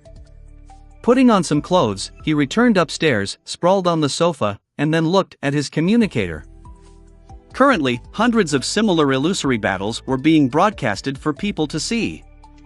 Some were already close to a conclusion, some were in the thick of bloodshed, and some were only just starting. However, not every broadcast received the same amount of attention. Those arenas where renowned duelists or especially powerful newcomers were fighting pulled the most of it. Sadly, due to Mongrel's infamy, the one Sunny had just finished was among the more popular broadcasts. It was also one of the earliest to end, so clips of the most exciting moments were already circulating on the network. Sunny groaned. Perfect, just perfect, another damned viral clip. His final fight against Fireshing and Sato received a lot of views, but nowhere near as many as the clip of his brutal confrontation with the 12 ambushers. The comments were exploding. Hell yeah! Our Lord taught these thugs a lesson. Only 12? These guys are idiots, they should have gathered at least 100. No hard feelings? None whatsoever, gods, how can anyone be so cool? Did you see his Odachi shapeshift? I was not hallucinating, right? Is it just me, or does Mongrel's hair look extra gorgeous today? He grimaced, then looked at the comments under the other video. That Sato guy, why did he even ask? Doesn't he know that Mongrel is an icon of chivalry? Of course it is beneath Lord Mongrel. He is so noble. What are you fools talking about? Mongrel is not noble. He is a wild beast. He only said that teaming up is beneath him because a beast like him doesn't need anyone's help to kill everyone. Gee, so many edgelords in the comments today. I miss the early days when only true experts knew about Mongrel. His technique was way better back then, too. Sunny stared at the screen for a while, then shook his head. What's wrong with these people? Since when was I an icon of chivalry? Wait, what does chivalry even mean? He shook his head again, then switched to the official feed and looked up the results of his match. Sunny, of course, qualified for the tournament the moment he had won the Battle Royale. However, other participants also had a chance to move on to the next stage. That depended on their performance and individual score, so there was no set number of people who would be allowed to continue. As it turned out of the 1,000 awakened who had fought in his battle royale, 2 more qualified to participate in the tournament. One of them was Fireshing, the young woman whom he had faced last, and Dar of the Maharna clan, the archer who had almost skewered Sunny with his giant arrows. Ha! The bastard squeezed through, after all. Losing interest, Sunny turned off the communicator and yawned. Tomorrow, the real tournament was going to begin. Around 1,000 fighters, those who proved their mettle in the qualifying rounds, were going to face each other in proper duels, and after several days of intense competition, one victor was going to emerge to reap the best reward. I better rest well. He went back into the underground dojo, climbed into the sleeping pod, and closed his eyes. Soon, the familiar sight of the sanctuary appeared in front of him. Without wasting any time, Sunny left the altar island, went to his room, crashed on the narrow cot, and almost instantly fell asleep. Who said that there was no rest for the wicked? The next morning, Rain appeared at his doorstep for the training session, punctual as ever. Luckily, the tournament was not going to start until noon, so Sunny didn't have to find an excuse to cancel their lesson. Not that he would. This was much more important than some stupid tournament. He could get powerful memories elsewhere, but every day that passed was one less day for him to increase his sister's chances of survival. So, tutoring Rain took precedence. The girl repeated the movements and katas he had shown her the last time. Her form was as horrible as he had expected, but Rain was nothing if not diligent. She was improving with every set, slowly correcting the mistakes he pointed to her and absorbing the technique into her bones. For a complete novice, she was doing rather great. Runs in the blood, I guess. Making sure that she couldn't see, Sunny faced away and grinned. At that exact moment, his communicator received a message. After looking at it, his mood improved even further. The message was from Aiko, informing him that the soul shards he had retrieved from the wormvine were finally sold. Transcendent shards were infinitely more rare and precious than those of lesser ranks, not only because they stored more essence, but also because there were aspect abilities and spell tech applications that depended on the quality of the raw materials used. So, Sunny just became considerably richer. He had not dared to sell Solvane's soul shard, though. There were certainly awakened out there who could determine the nature and source of a shard. If anyone learned that he was in possession of one coming from a human saint, Sunny would have to answer too many uncomfortable questions. So, he had just given it to Kai instead. Strengthening the members of his cohort was, in a sense, the same as strengthening himself, so Sunny didn't feel that aggrieved because of the loss of potential profit. It was still incredibly sad, though. After the training session was over, he made a tasty breakfast for himself and Rain. The girl was hungry as a wolf, so she destroyed the contents of her plate in record time. When she was almost done, Sunny glanced at her with an incredulous expression and asked neutrally, "Has that tournament of yours started?" Rain swallowed the last bite and smiled. "The dream tournament?" "Yes, the qualifying rounds were yesterday." He took a sip of tea, acting indifferent. "Oh really?" "Right, I think I saw some clips on the network." Did you?" She nodded. "Yeah." Sunny lingered for a bit, then mentioned as if he just happened to think about it. I hear that mongrel guy is quite good." Rain scoffed.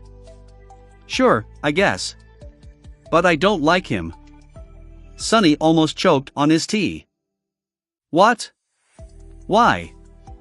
It took a lot of effort to keep his voice calm and conversational. "Why don't you like Mongrel?"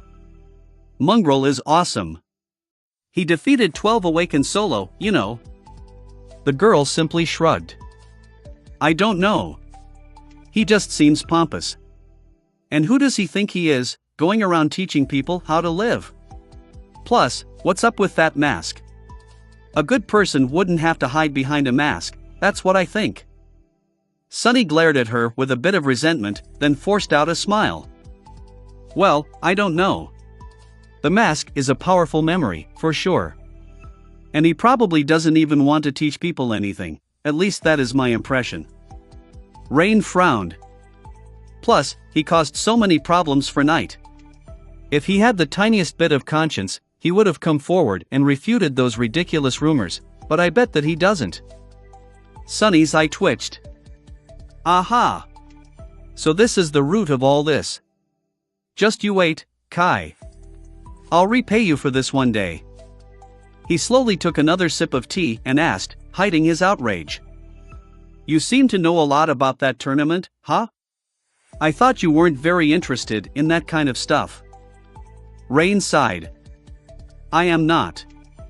I just thought that maybe I'll see that awakened again, the woman who saved me. But she's not participating. Sunny wanted to say something, but before she could, the girl added. Well, of course. A true awakened like her would never waste time on something frivolous like this. She is probably busy doing something important, exploring the dream realm to help humanity, protecting people from the nightmare creatures. Stuff like that, you know.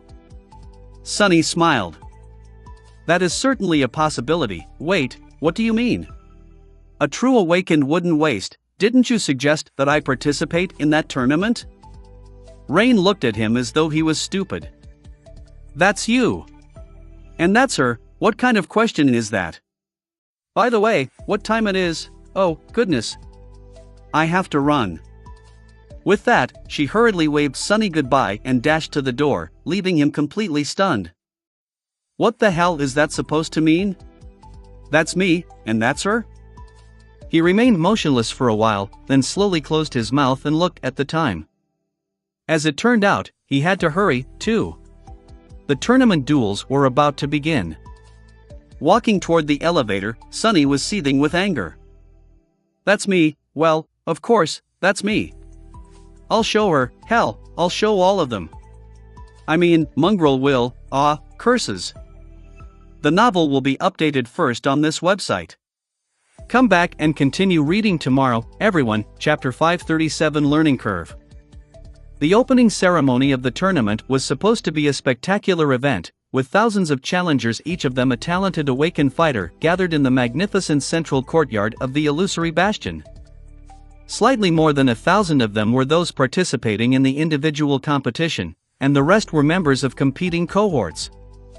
The representative of the great clan Valor welcomed them and gave a short speech, after which an androgynous person of undetermined age in exquisite silk garments, the eccentric saint responsible for creating the dreamscape, followed suit. This transcendent had a hypnotically beautiful face that was, for some reason, plastered with an unreasonable amount of makeup, and a genteel, almost effeminate bearing. If Sunny was there, he would recognize their pleasant voice as the one that read all the announcements in the dreamscape. But he wasn't. Why would he waste time on these theatrics? He skipped the speeches, the performances, the incredible montage of the most exciting moments from the battles of the previous day, and even the event that everyone had been waiting for with bated breath, the formation of the tournament bracket that would determine who would face whom and in what order. Sunny didn't care who was going to fight him, he just wanted to kill somebody as soon as possible. With each round of duels, half of the participants were going to be eliminated. That meant that he had to win 10 consecutive fights to receive the best reward. Of course, it wasn't an easy task. By now, there were no amateurs remaining in the tournament. Every single one of the 1,000 challengers was a formidable warrior, and by the end of it, only true talents would remain.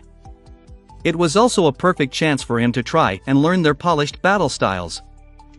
Sunny waited until the bracket was almost complete and finally dove into the dreamscape. The menacing black figure of Mongrel appeared among the crowd of challengers, causing a bit of a stir. Immediately, those closest to him began to whisper. Hey! It's him! Man! The bastard is even scarier in real life. That scene from the montage, gods, I'm so glad we chose to enter the tournament as a cohort. Tui. What's the big deal? I hope I draw him as an opponent, crushing this wannabe should be fun. Ignoring the whispers, Sunny looked around with curiosity. He wasn't interested in the people gathered around him, but in the courtyard itself. This was his first time inside Bastion, well, an illusory version of it. Still, he couldn't help but feel a bit of awe. This was a legendary place, one of the earliest citadels conquered by humans, their greatest foothold in the dream realm. The seat of a great clan's power. And the former stronghold of one of the demons. It was like he was part of history. Sonny's curiosity didn't last long, however, quickly drowned by anger and annoyance. That girl? What does she even know? His hands were itching to slaughter someone. Finally, the bracket was complete. Sonny didn't bother to study it and just prepared himself for the battle. A few seconds later, his vision darkened for a moment, and then he found himself in the courtyard again, only this time, the crowd of challengers was gone, leaving only him and his opponent standing opposite each other. There were flags streaming in the air, and thousands of excited spectators looking down from the stands. They were chanting, screaming, and waving their hands.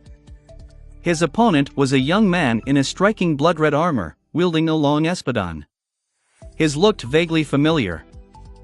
As soon as the young man saw the black mask, his face paled. I knew this would happen. Crap, not a guy. Sonny growled and dashed forward, raising the soul serpent. A few moments later, a human head flew into the air, the audience exploded with cheers, and the pleasant voice announced. Challenger Paradise in Red was eliminated. Cyclus was in the middle of a light-hearted discussion with Demi when the producer of the broadcast addressed him through the earpiece, forcing the young man to blink a couple of times and mask his surprise with a smile.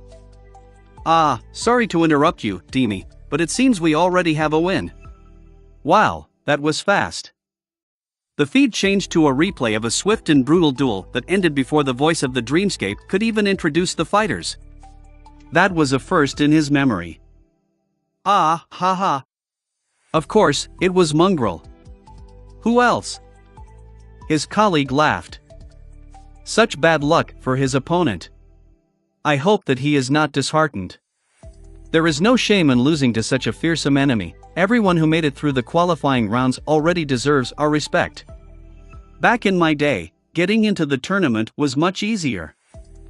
Cyclus agreed, glanced at the figure in black armor standing motionlessly above the corpse of his opponent, and couldn't help but shiver. Was it just him, or did Mongrel look especially ferocious today? Maybe he really is a nightmare creature. After that first unexpected win, several other heated duels were shown. Cyclus and Demi switched from commentating on them to commercial breaks, to sometimes joining the other commentators to spectate the most exciting cohort battles. After a while, it was Mongrel's turn to fight again. This time, the producers switched the feed to his duel beforehand, expecting another fast and brutal kill. However, they were left disappointed.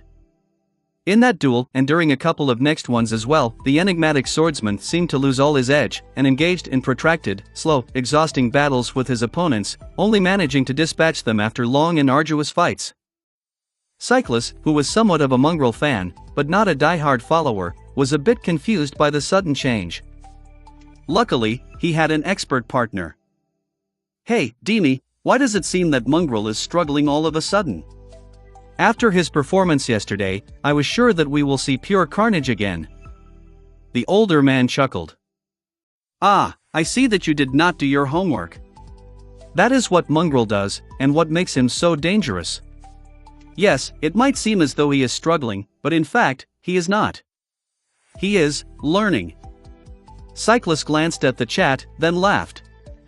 No, I am sure that Demi didn't mean learning to suck. But, what exactly did you mean, Demi? The resident expert smiled. Mongrel is known as a genius fighter not because he is strong and skilled, there's plenty of such people among the duelists, but because he has an uncanny ability to absorb and mirror his opponent's battle style. So what you see is not him losing, it's him trying to comprehend the enemy's technique through being on the receiving end of it. It is truly remarkable. And a bit terrifying. Cyclus stared at the feed and finally noticed that, indeed, Mongrel's style seemed to change with every duel, closely resembling that of his opponents. His strange weapon also shifted and changed to mirror theirs. So cool! He turned to the camera with a wide, delighted smile. Well, there you have it, folks. So don't dismiss Mongrel yet, who knows, maybe he will shock us all yet. Soon, it was time for Sonny's last duel of the day. Once again, he appeared in the courtyard and glanced at his opponent, excited to learn what style they were going to use. When he saw the enemy, though, a dark smile appeared on his face. What a nice surprise, so we meet again. Or rather, for the first time. Yesterday, we didn't have a chance to get properly acquainted, you bastard. Opposite him stood a tall young man with broad shoulders and an incredibly muscular physique. He looked mighty and confident, like a statue of an ancient deity come to life. It was the damned archer who had almost sniped him from across the arena during the battle royale. Dar of the Maharna clan, was it? Well. Let me introduce myself, Chapter 538 Devouring Styles. This was the fifth and final duel that Sunny had to fight today. His previous 3 opponents all practiced unique and interesting styles, so he had taken his sweet time trying to learn from them. He succeeded twice and failed once. The first opponent was called Straw Hat and used a curved sword, his technique relying on extreme speed and flexibility. Even Sunny, who had himself trained to make his body as malleable as possible, struggled to keep up with this unpredictable opponent. The alias of the second one, the other fool, was a bit familiar, but the style he used was not. Sunny spent a lot of time trying to understand the strange pattern of essence expenditure the fighter used, all the while dodging unpredictable attacks of his exquisite halberd. In the end, he learned a lot from this fight. However, it was the third opponent that had really tested him. This awakened, whose alias was Blue Vash, wielded a slender rapier and practiced a deceptively simple battle style. What separated him from the rest was that each of his movements was utterly perfect, and every one of Sunny's mistakes had been instantly punished. It was as though the man had a supernatural ability to see even the tiniest flaw in his enemy's technique, and was able to immediately exploit it. No matter how hard Sunny had tried to comprehend the essence of the style Blue Vash was using, he couldn't grasp it. In the end, he was forced to overwhelm and kill the astute fencer just to survive. However, despite that failure, he learned from this fight even more. Regardless, after several duels against such talented fighters, Sunny felt that his mastery of Shadow Dance, which had stayed stagnant for a while, was finally progressing again. He was slowly approaching a precipice. That was why he was so glad to see Dar of the Maharna clan. To some, facing a legacy might have seemed like a tough break. But for Sunny, legacies were like gift boxes. They had all kinds of goodies, his for the taking. The problem was that, just like the covetous coffer, this box in particular could potentially bite off his greedy hand. The young legacy fighter wasn't using a bow anymore, of course. Which wasn't a surprise. Legacies were trained to be proficient with a multitude of weapons, and a duel was not a place for arrows. Instead, he was holding a menacing great mace, its round head brimming with sharp spikes. What made this guy so dangerous was not his bow, in any case. It was his strange ability to zero in on the enemy and somehow perceive their every move, or whatever it was that had allowed him to barrage Sunny with arrows from afar with frighteningly high precision. While Sunny was staring at the mighty Dar, he was looking back at Mongrel. The Scion's gaze traveled across the mantle of the underworld, making Sunny shiver for some reason, and then reached Weaver's mask. Suddenly, the muscular young man frowned. Strange. An ascended armor, Enon. Echo? For a weapon. Even if it is just dormant, you've done well for yourself. But that mask, where did you get it? The corner of Sunny's mouth twitched. Chatty enemies, they were the worst. Especially ones with such a keen vision. Took it off a random corpse. He paused, and then added with calm indifference. Shall we start? Or do you need time to run to the other side of the arena, hide, and summon your bow? Sunny was trying to antagonize the young on purpose, hoping that he would forget this line of questioning. Luckily, his strategy worked. Dar of the Maharna clan grinned. No need. Who knows, maybe I'll take it off your corpse one day, too. With that, he raised his heavy weapon, and suddenly lunged forward with a speed that no one his size was supposed to possess. The spiked mace whistled through the air, and in the next moment, the sound of clashing steel rang across the arena. Strong. Sunny was thrown back by the force of the impact. His block held, and the soul serpent held, too. However, he failed to adjust the weight of the mantle of the underworld enough, so his body was pushed back. How the hell is he so strong? I have 3 soul cores, damn it. Dar didn't care. He was much taller, had much more muscle mass, a much longer reach, not to mention that as a legacy, he could have had many charms and memory enchantments feeding him strength, agility, and resilience. This fight wasn't going to be easy. Before Sunny could even properly land, the mace was flying at his head again. He pivoted on one leg, dodged the spikes, and dashed forward, hoping to close distance and get up close to the opponent, where his small stature and the shorter weapon would give him an advantage. The soul serpent lashed out, aimed at the enemy's heart. Dar was wearing a light leather cuirass that left his shoulders and arms exposed, so Sunny hoped to pierce it with one blow. However, to his surprise, the tip of the odachi slid off the light leather armor as if it was forged from adamantine steel instead.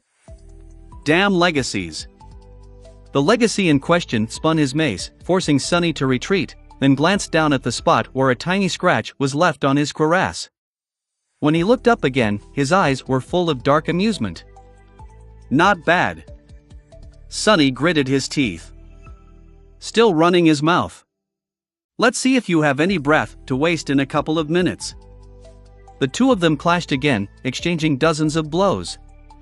Both were strong, fast, and skilled. Neither could easily overwhelm the opponent. This was the second time Sunny had to fight a legacy, third if he counted Nephi's. The difference was incredibly obvious. His previous opponents were talented and experienced, but none of them could compare to Dar. This young man was a deadly battle machine crafted to reign on any battlefield, trained from the moment he had taken his first step to wield weapons of war and destroy his enemies. He was no match for Castor, however, but Castor had never gotten the chance to become an awakened. Once a legacy learned to control the flow of soul essence, their power grew exponentially. Which was what Sunny was currently experiencing, raw power shaped into a deadly weapon by long years of relentless practice and superb skill. And yet, he wasn't worried. Dar was powerful, skilled, and experienced, but he lacked something that people like Sunny had: the memory of fear and bitter defeats, knowledge of death, and a vicious will to persevere. Sunny didn't doubt that the legacy had spent a lot of time in the dream realm, battling nightmare creatures, but he did doubt that Dar had ever found himself in absolute despair, having to claw his way back to life. His experience was that of fighting down, and not fighting up. As Master Jet would say, he wasn't a killer. But Sunny was, and so, the legacy had already lost this fight, even if he didn't know it yet. He was only alive because his enemy was interested in learning sophisticated battle styles. And there was a lot of sophistication in Dar's aggressive and domineering battle style. Legacies were truly in a league of their own. This was not something that Sunny could learn in a heartbeat. He needed time. And so, their violent duel had turned into a slow, but terrifyingly intense battle of attrition. A minute passed, then another, the two fighters were still entangled in a ferocious melee. The spectators were at the edge of their seats, holding their breaths as they watched the incredible spectacle. The direct feed of the duel was gathering more and more viewers. Bastard, how are doing this? How? Sunny was trying to peer into the core of Dar's style, but failed to understand its essence over and over again. Until he didn't. I see. So this is how. It was so obvious. By that point, both of them were exhausted and wounded, their reserves of essence running dry. Sunny had much more left, of course, even though continuously enhancing his physical prowess and using the Feather of Truth, enchantment of the mantle was hungrily eating through shadow essence. He had 3 times the capacity. He also had much better control of it, it seemed. All the time Sunny had spent meditating in the sky below was not for nothing, after all. Feeling the foundation of shadow dance grow stronger, Sunny grinned behind the mask, and suddenly changed his entire attitude. His movements turned sharper and more aggressive, his demeanor bold and overbearing. The soul serpent turned into liquid darkness, and then shaped itself into a spiked mace. Dar was thrown off by the sudden change, but only for a moment. However, that moment was all Sunny needed. Dodging the enemy's attack before it could even fully manifest, as if reading the legacy's thoughts, he dove under the strike and delivered a crushing blow of his own. His enemy's leather armor still held, but the bones beneath it did not. Dar's ribcage caved, and he spat a stream of blood. In the next second, another hit connected with his jaw, turning the young man's face into a bloody mess. He fell to his knees and raised a hand, desperately trying to block the finishing blow. The demon in black armor knew no mercy, though. Calmly raising the mace, he brutally brought it down. The crowd let out a collective scream. In the silence that followed, a pleasant voice announced, "Dar of the Maharna clan was eliminated." The novel will be updated first on this website. Come back and continue reading tomorrow, everyone. Chapter 539 Out of Reach. Sunny climbed out of the pod and stretched, lamenting the fact that dreamscape capsules weren't as sophisticated as the sleeping pods used to enter the actual dream realm. Due to his luxurious metal sarcophagus, he had almost forgotten the rusty feeling of spending too much time inside one of these things. Despite the fact that the duels themselves had not lasted too long, an entire day already passed. Sunny was somewhat tired, but instead of resting, he commanded the soul serpent to shape itself into a weapon and walked to the middle of the dojo. He was impatient to cement the knowledge of the battle styles he had absorbed today. Sunny started to perform various katas, executing each one slowly at first, and then quicker, and quicker, and quicker still. Soon, he moved with incredible speed, his lithe and flexible body almost leaving afterimages behind. Lean muscles were rolling under his pale skin, which soon glistened with sweat.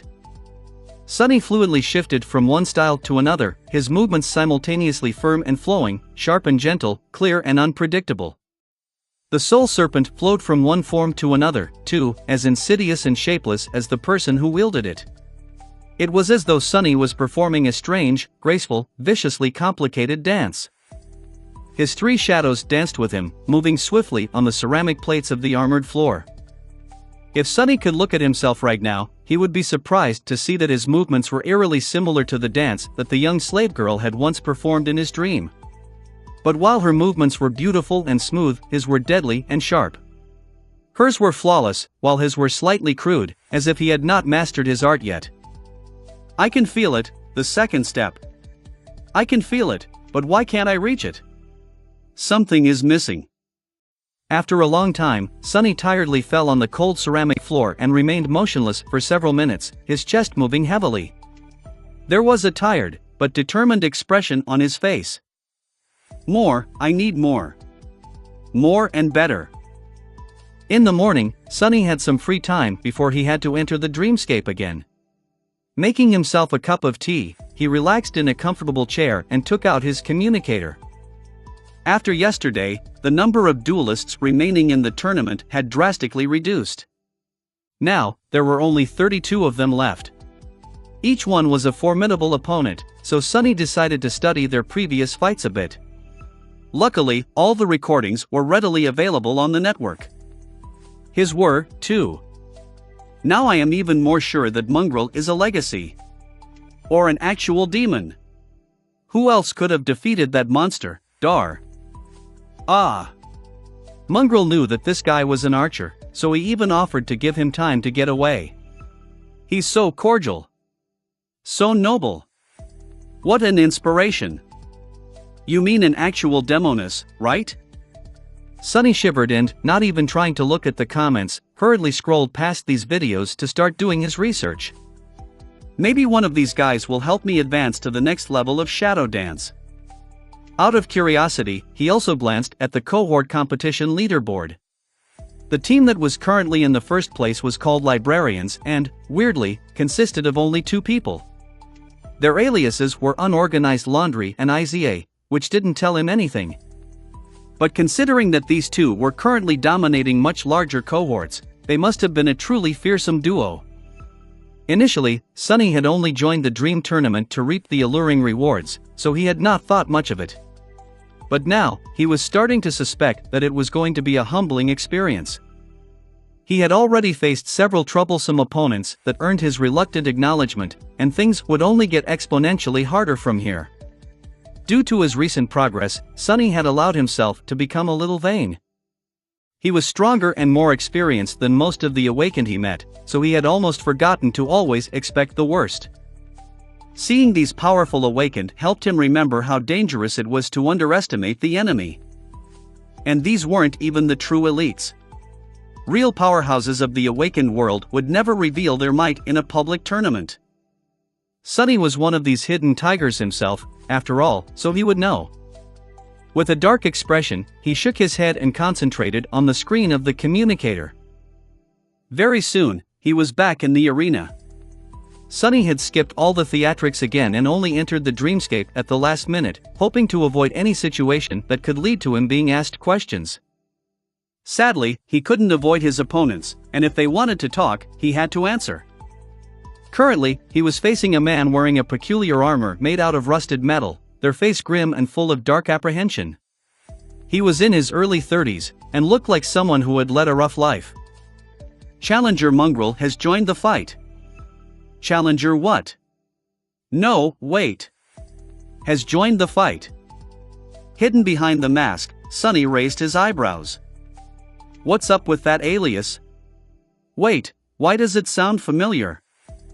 While he was trying to remember where he had heard this bizarre name, the man summoned a shield and an arming sword, glanced at him darkly, and asked, "You're the new guy everyone is talking about?" Sonny sighed, knowing what would follow. No. His opponent frowned.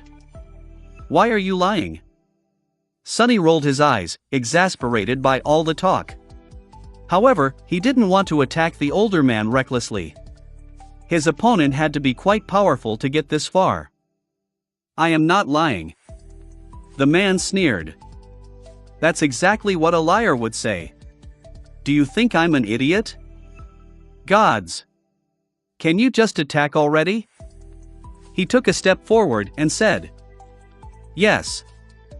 The older man stared at him for a few moments, his face full of anger and confusion. After a while, he hissed, Brat, you must be courting death, Chapter 540 Blood Feud. The peculiar man had an excellent technique, but it seemed as though anger was clouding his judgment. Sonny spent several minutes dodging and blocking his attacks, carefully observing both the enemy and the enemy's shadow. It wasn't long before he was able to grasp the essence of the enemy's style. There. I understand now. After more than 900 duels in the dreamscape, his ability to comprehend different battle styles had considerably improved. And this guy wasn't using anything he had never seen before. His technique was polished, but unoriginal. Not that there was anything wrong with that, except that it was also too straightforward and inflexible. How did he even get so far? Since there was nothing else for Sonny to learn, he switched from defense to attack and delivered a swift strike, leaving a shallow wound on the opponent's shoulder. A few drops of blood landed on the mantle of the underworld, and in the next moment, Sonny learned just how the man was able to climb so high on the tournament ladder. Suddenly, the blood shone with menacing crimson light and exploded, throwing Sonny back and tearing the soul serpent from his hand. At the same time, his enemy's wound ignited with dim red radiance, and in the next second, his movements became much faster, his blow carrying much more weight. What the hell? Sonny barely dodged a devastating downward slash, rolled away, and grabbed the hilt of the odachi just in time to block another strike and be thrown back a few steps again. How is he suddenly so strong?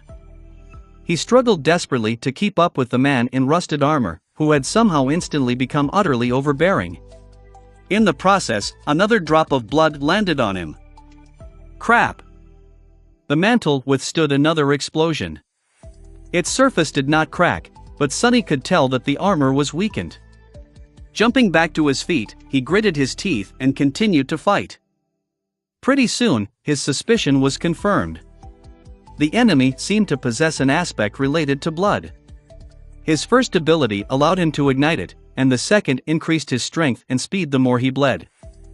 So every time Sonny managed to perform a successful attack, the man grew much more formidable, while Sonny himself had to either dodge the drops of blood or somehow survive another explosion. But he wasn't worried. By now, Sonny had realized that there were 4 types of challengers who tended to do well in this tournament. The first type relied on skill, the second type relied on a powerful aspect, and the third type relied on excellent memories. While the latter two were tricky to deal with, only the first type was really dangerous. The fourth type, of course, was the most deadly. These were fighters who had both formidable skill and powerful aspects, as well as an arsenal of fearsome memories at their disposal. Luckily, there weren't many such people around. This guy was obviously an opponent of the second type, and relied too much on his bizarre aspect. To defeat him, Sonny just had to think of a counter, and in this case, the counter was pretty obvious. Since every wound made his enemy stronger, he just had to finish the bastard off in one strike. And since the warrior in rusted armor neglected to truly develop his technique, that was not that hard to do. After another explosion, Sonny increased the weight of the mantle of the underworld and withstood the shockwave, then made it as light a feather and dashed forward. He understood the essence of the enemy's style already, so it wasn't hard to predict his next move. In fact, Sonny had manipulated the man into doing exactly what he wanted. Once his opponent raised his sword to block a vicious slash, Sonny shifted his weight and suddenly changed the direction of the attack, sidestepping as he pushed his sword forward. The soul serpent scraped against the enemy's sword and slid effortlessly into the visor slit of the rusted helmet. Immediately, Sonny dismissed the shadow and jumped as far back as he could. He was just in time. The body of the man in rusted armor shuddered, and then violently exploded, causing the whole courtyard to tremble. If Sonny was just a tiny bit slower, he would have been pulverized by the explosion, too, and his enemy would have avenged himself from beyond the grave. Well, from beyond being eliminated from the tournament, in this case. What kind of an aspect is that? Phew. I guess this is why Awakened are so dangerous. You just never know what kind of weird crap they are capable of. As the crowd exploded with applause, the voice of the Dreamscape announced. Challenger what? No, wait. Was eliminated. Sonny, however, didn't pay it any attention. Because almost at the same time, the spell whispered into his ear. You have received a memory. A few moments later, Sonny was back in the black void, staring at the fake pattern of radiant strings with a perplexed expression. Huh, that's crazy. He knew, of course, that it was possible to exchange memories in the Dreamscape. This illusion was a mystical space created by a saint's aspect ability, after all, and not an artificial VR simulation. What he had not known, however, was that one could just receive a memory out of nowhere, without the usual requirement of being in physical contact, even if that contact was illusory with its master. However, if the saint in question was responsible for delivering the rewards, then it sort of made sense. More importantly, though, he had received a memory. His eyes gleamed. Sonny was already eligible for several smaller prizes, most of them in the form of credits or soul shards. He wasn't going to bother receiving them, though even if there was a way to do so without leaving a paper trail, Sonny didn't know of one. The memories, however, that was an entirely different situation. Summoning the runes, he quickly read. Memory, memory of ice. Wait, that sounds familiar. Don't I have a memory of fire charm already? Indeed, the memory he received was eerily similar. It was another protective charm. Memory rank ascended. Memory tier I. Memory type charm. Memory description: even when the sun returned, they shivered and remembered the never-ending winter.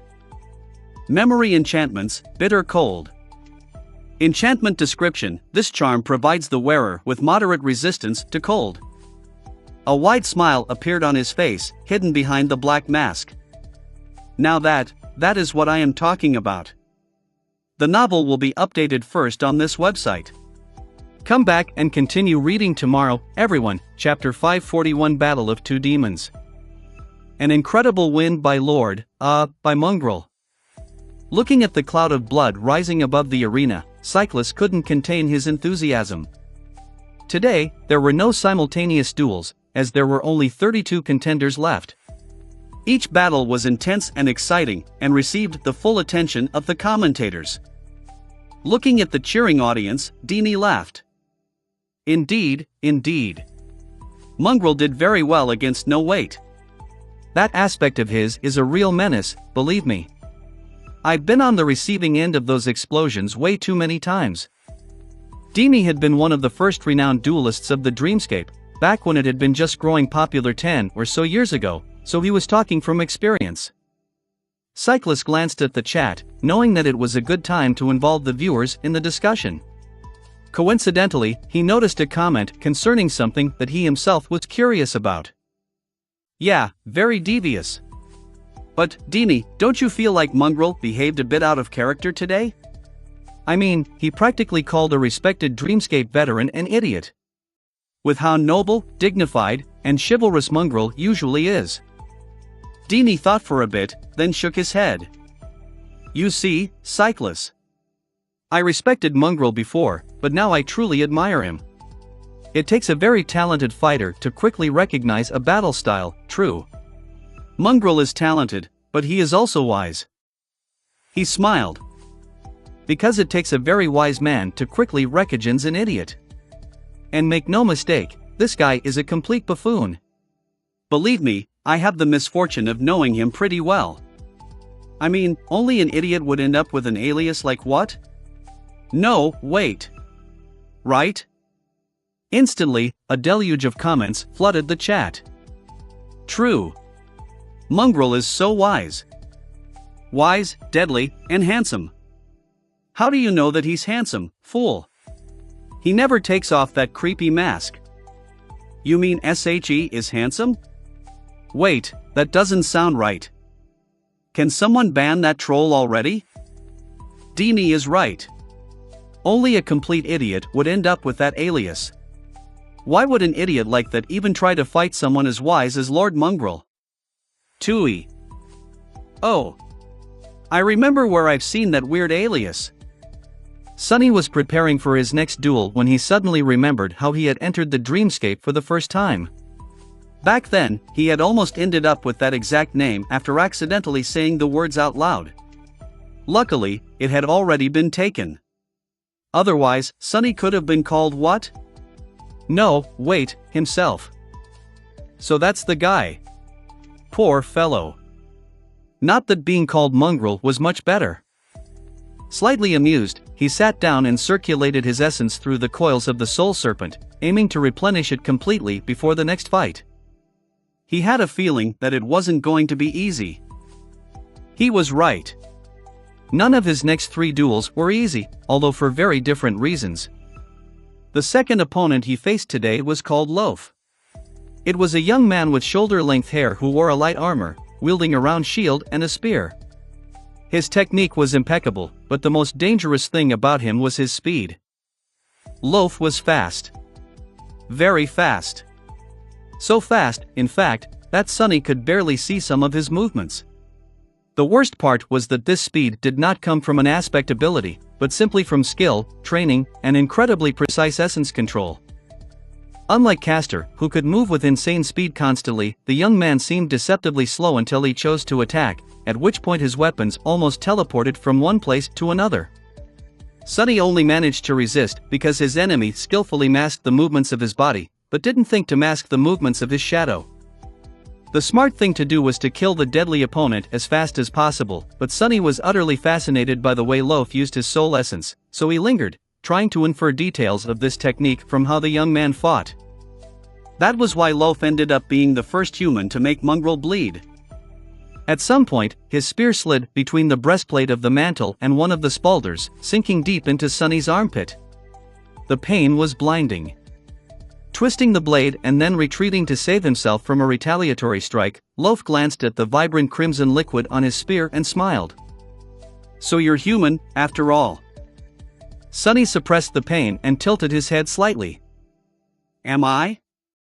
Then, he dashed forward and went all out, aiming to end the fight as soon as possible, not because he was done learning Lofa's style, but because even with Bloodweave, he wasn't sure that he would last long, considering how serious his wound was. Thanks to his brutal battle with Castor, Sunny already knew how to deal with fast enemies. So, in the end, neither speed nor incredible mastery of essence managed to save the young man from his blade. The deep wound disappeared as soon as Sunny returned to the Black Void. Interesting.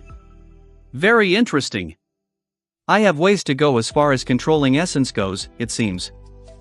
The next duel could have been really tough, but ended up being only slightly torturous. His enemy this time was named Everine and possessed a powerful sorceress aspect centered around gravity manipulation. As soon as the fight started, it felt as though a mountain fell on his shoulders.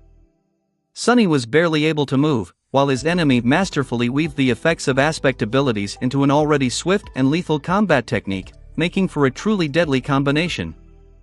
Luckily, Sunny had Feather of Truth, which diminished the burden a little. More importantly, he had a rich experience dealing with the crushing. Even though Everine was able to make him sweat by manipulating gravity with admirable ingenuity, he was victorious in the end. The third duel, however, made him rethink a lot of things. This time, his enemy was a friendly-looking guy with a funny alias Steinizer. Weirdly, he wore simple garments instead of an armor and wielded no weapons. At first, Sunny thought that this was another sorcerer, however, he couldn't have been more wrong. As soon as the voice of the dreamscape announced the start of the duel, his opponent changed. His muscles suddenly ballooned and shifted, ripping through the simple clothes. His skin glistened, becoming covered by metallic scales. His nails grew into terrifying talons, and his teeth turned into long, sharp fangs. In just a few moments, what faced Sunny was not a human, but a frightening hybrid creature that resembled a predatory humanoid lizard. A split second later, the creature was already upon him in a furious whirlwind of claws and teeth. However, while it looked like a nightmare creature and was as strong and fearsome as one, the hybrid fought with a measured technique of an experienced, cunning, battle-hardened brawler. The effect was nothing short of terrifying. The ability humans received after conquering the third nightmare and becoming transcendent was called a transformation ability, but not all transformation-type abilities were meant only for Saint. While extremely rare, some aspects manifested similar powers at earlier stages. Song Seishin possessed an aspect like that, as well.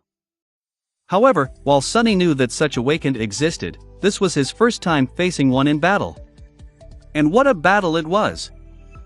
It was really worthy of being the penultimate spectacle of the whole tournament. It was also the first fight where Sunny felt that he really might lose. The enemy was just too strong, ferocious, and overbearing, while also being skilled, intelligent, and subtle. Fighting him was like fighting a devil, or a demon at least. In fact, while Sunny had no idea, this was what their duel was being called on the network, the Battle of Two Demons. And one of these demons was bound to fall. Under the stunned gazes of numerous spectators, both those in the dreamscape and those watching the broadcast on the screens of their communicators, Mongrel was pushed back by the rampaging monster, his dark odachi sliding off the steel scales without leaving even a scratch on them. Nothing he did seemed to have an effect. But then, something changed. At some point, the demonic swordsman dismissed his great blade and lunged into a violent, terrifyingly brutal hand-to-hand combat with the towering creature, using his fists, legs, and even the horns of his mask to attack the enemy. His style changed, turning savage and vicious, insidiously deadly, and utterly ruthless. Those who followed Mongrel for a while and knew a fair share about combat were stunned to recognize that style. It was the same primal, devastating way of fighting the Barrow Wraiths had used during the recent gate disaster. So Mongrel was able to learn from nightmare creatures as well. What a terrifying thought! The uncompromisingly cruel brawl lasted for a dreadfully long time. In the end, both fighters were bloodied and broken, their bodies battered, but their murderous wills as sharp and unshaken as ever. Mongrel's onyx armor had cracked in several places under the unrelenting assault of adamantine talons, but the hybrid's scales were also shattered and torn, his movements slowing down more and more. And then, unexpectedly, it was all over. Mongrel had caught his enemy into an armlock and then bent, straining with all his might.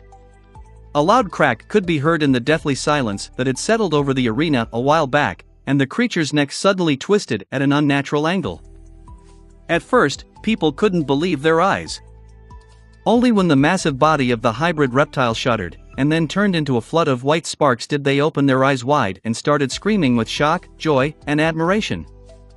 Swaying lightly, Sunny looked at the disappearing torrent sparks and grinned. One more left. Gee, I wonder what I'll get this time. Chapter 542 Polite, Reasonable Online Discussion. Sunny had received generous rewards for these 3 duels, well, for 2 of them, at least.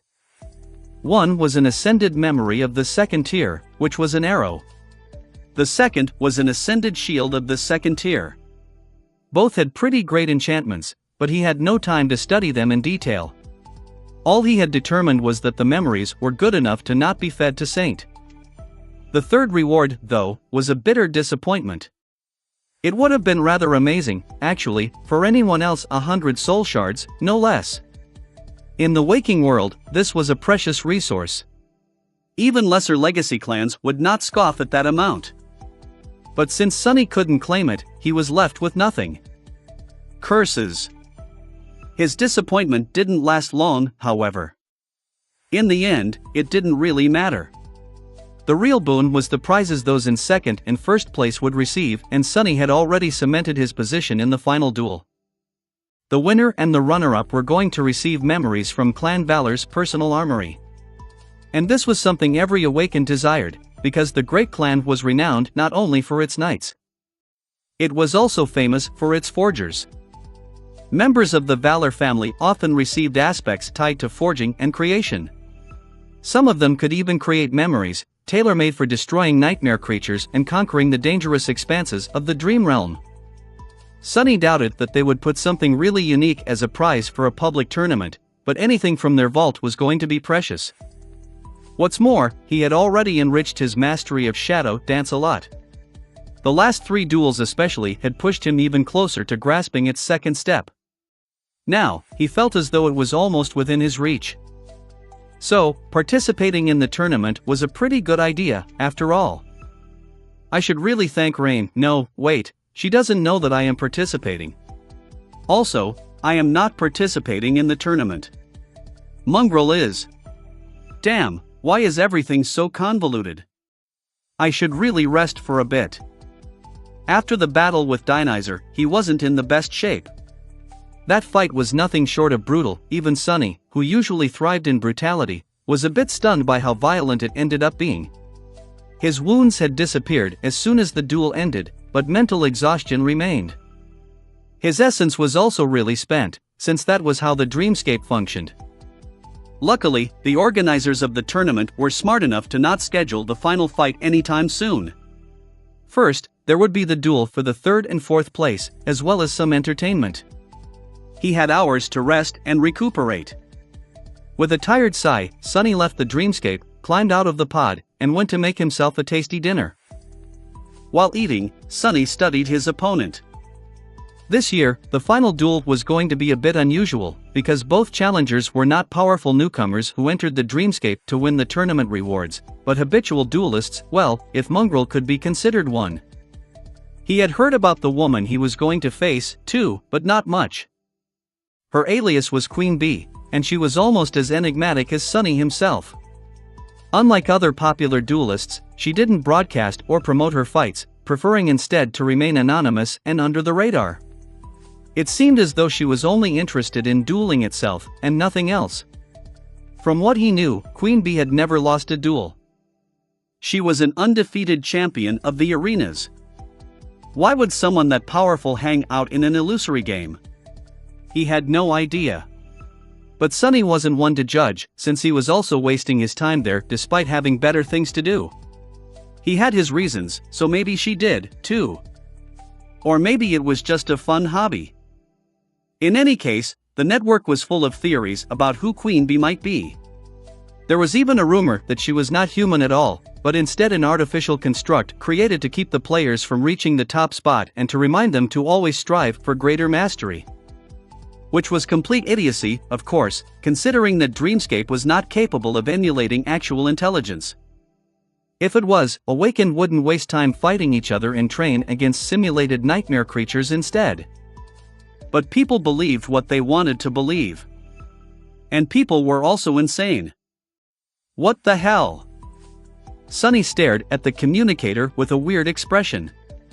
To no surprise whatsoever, Queen Bee had her own army of unreasonable fans even though she didn't want any. And currently, that army was engaged in an all-out war with Mongrel's own unwanted horde of followers. The network was bursting with venom and vitriol produced by both sides. Lord Mongrel? That loser? Tooey. Come back when he's King Mongrel, you tasteless dimwits. You fool. Mongrel never claimed to be a lord, and he would not want to be a king. Mongrel is one of us, common people. Wanna follow a tyrannical monarch? Do it privately, you sheep. Who are you calling sheep, you sheep? That shady mongrel guy has literal horns, so think before you bleat. Guys, can we all calm down? Why are we arguing? Isn't it obvious that mongrel is queen bee? They're the same person. There won't be a duel. That guy is insane. Mongrel can't compare to our noble queen's left pinky. That guy is whack. That pathetic wannabe princess can't compare to Honorable Lord Mongrel. Ridiculous. Well, at least we can agree that the previous commenter is an idiot. You're an idiot. I guess not. Sunny stared at the screen, his eye twitching. After a while, turned away. Humanity is a mistake. Maybe it's time to give someone else a chance. I hear mushrooms are a pretty neat species. Turning off the communicator, Sunny concentrated on devouring his food, even though all that nonsense had almost killed his appetite. Sunny's appetite, however, was as resilient as he himself was. Maybe even more. It was more or less impossible to kill. A few hours later, Sunny returned to the arena. It was time to end this spectacle and reap his rewards. However, first, he had to defeat the strongest opponent yet. It's gonna be fine. I'll get a sweet memory either way. But winning would be much better. As soon as he appeared, the crowd cheered. The novel will be updated first on this website.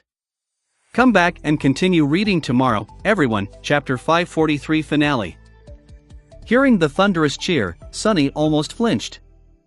The last duel of the tournament was different from all the rest. The courtyard had changed slightly, somehow becoming even more magnificent. The grandstands were extended, with dozens of thousands of spectators crowding the stone seats. Their cheers blended into a deafening, excited roar that rose and fell rhythmically, like the sound of a turbulent sea. Rose petals were raining from above, covering the arena in a beautiful carpet.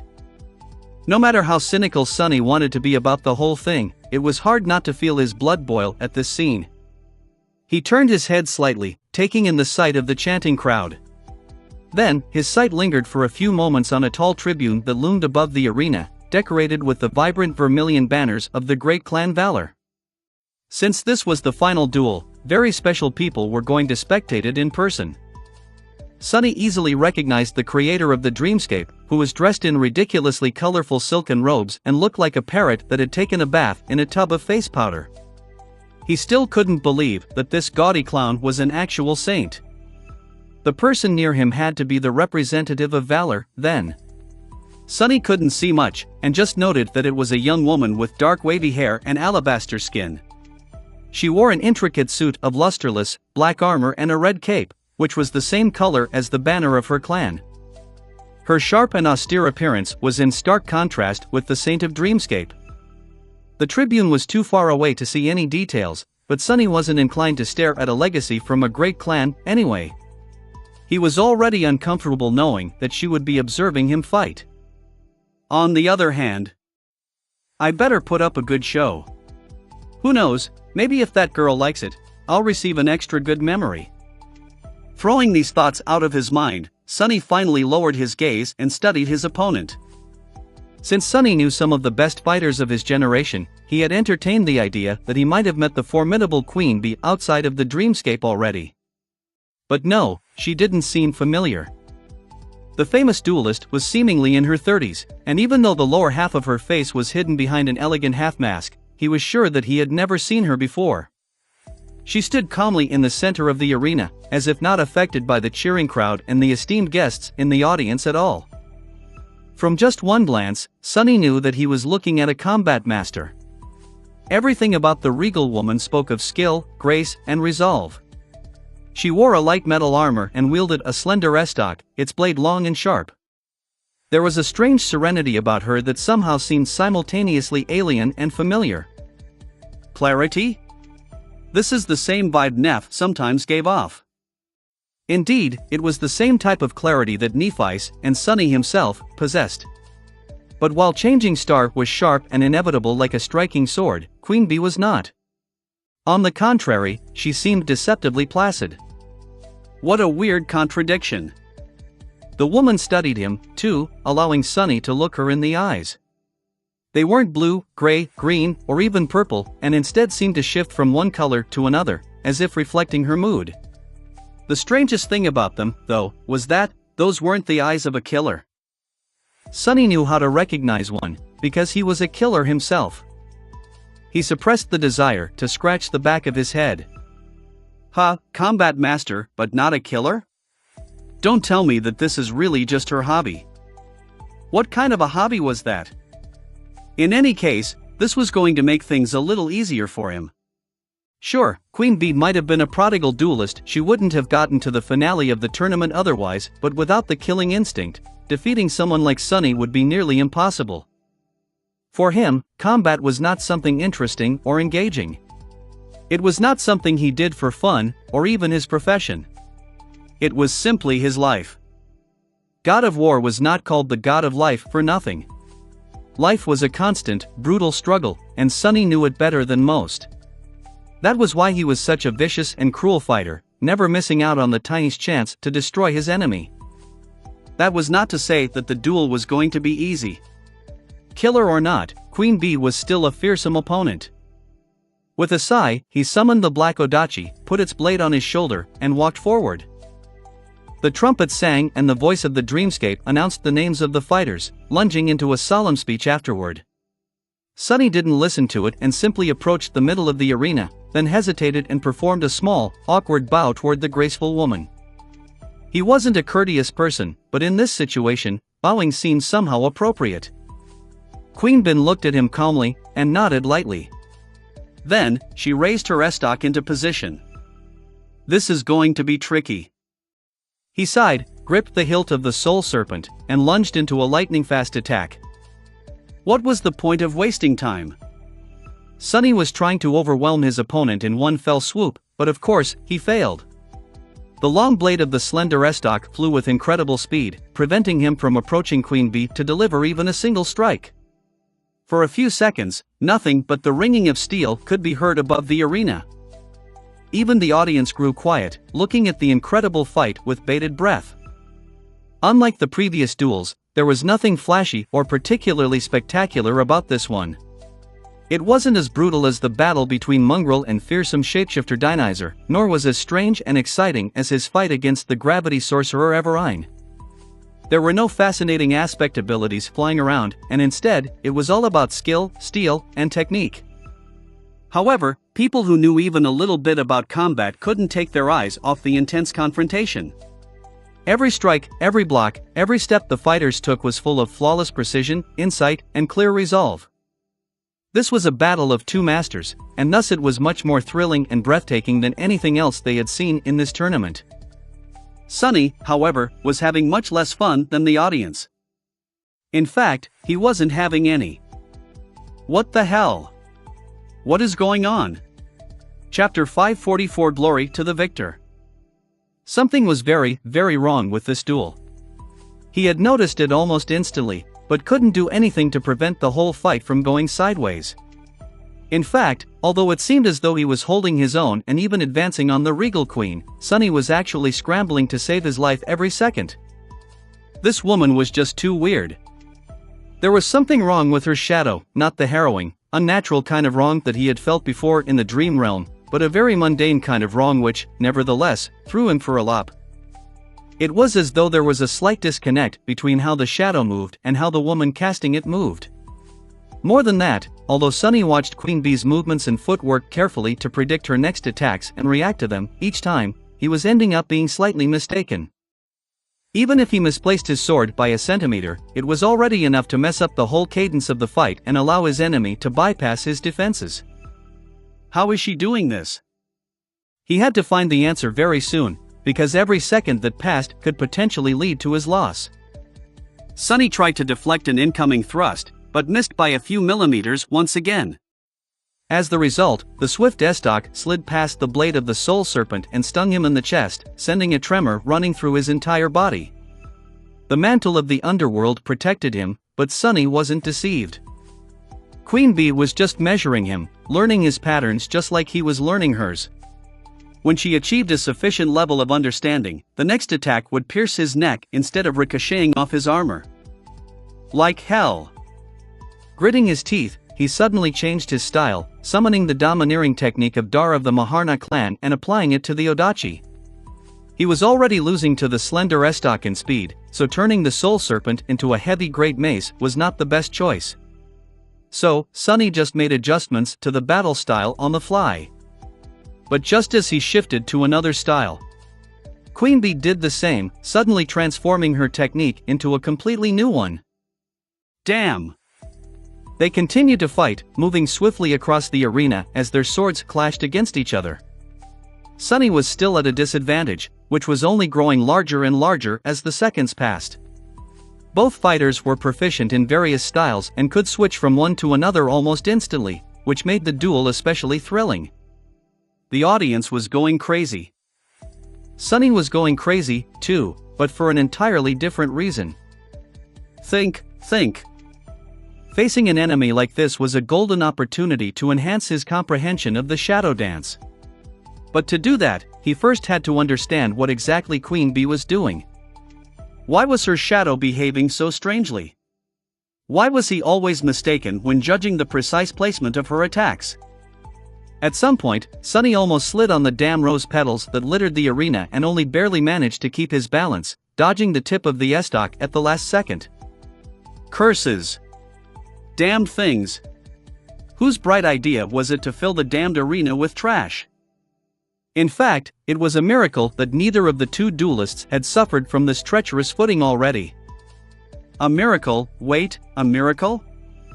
Dodging another lethal strike, he shifted from balance technique to defense and glanced at Queen Bee's feet again.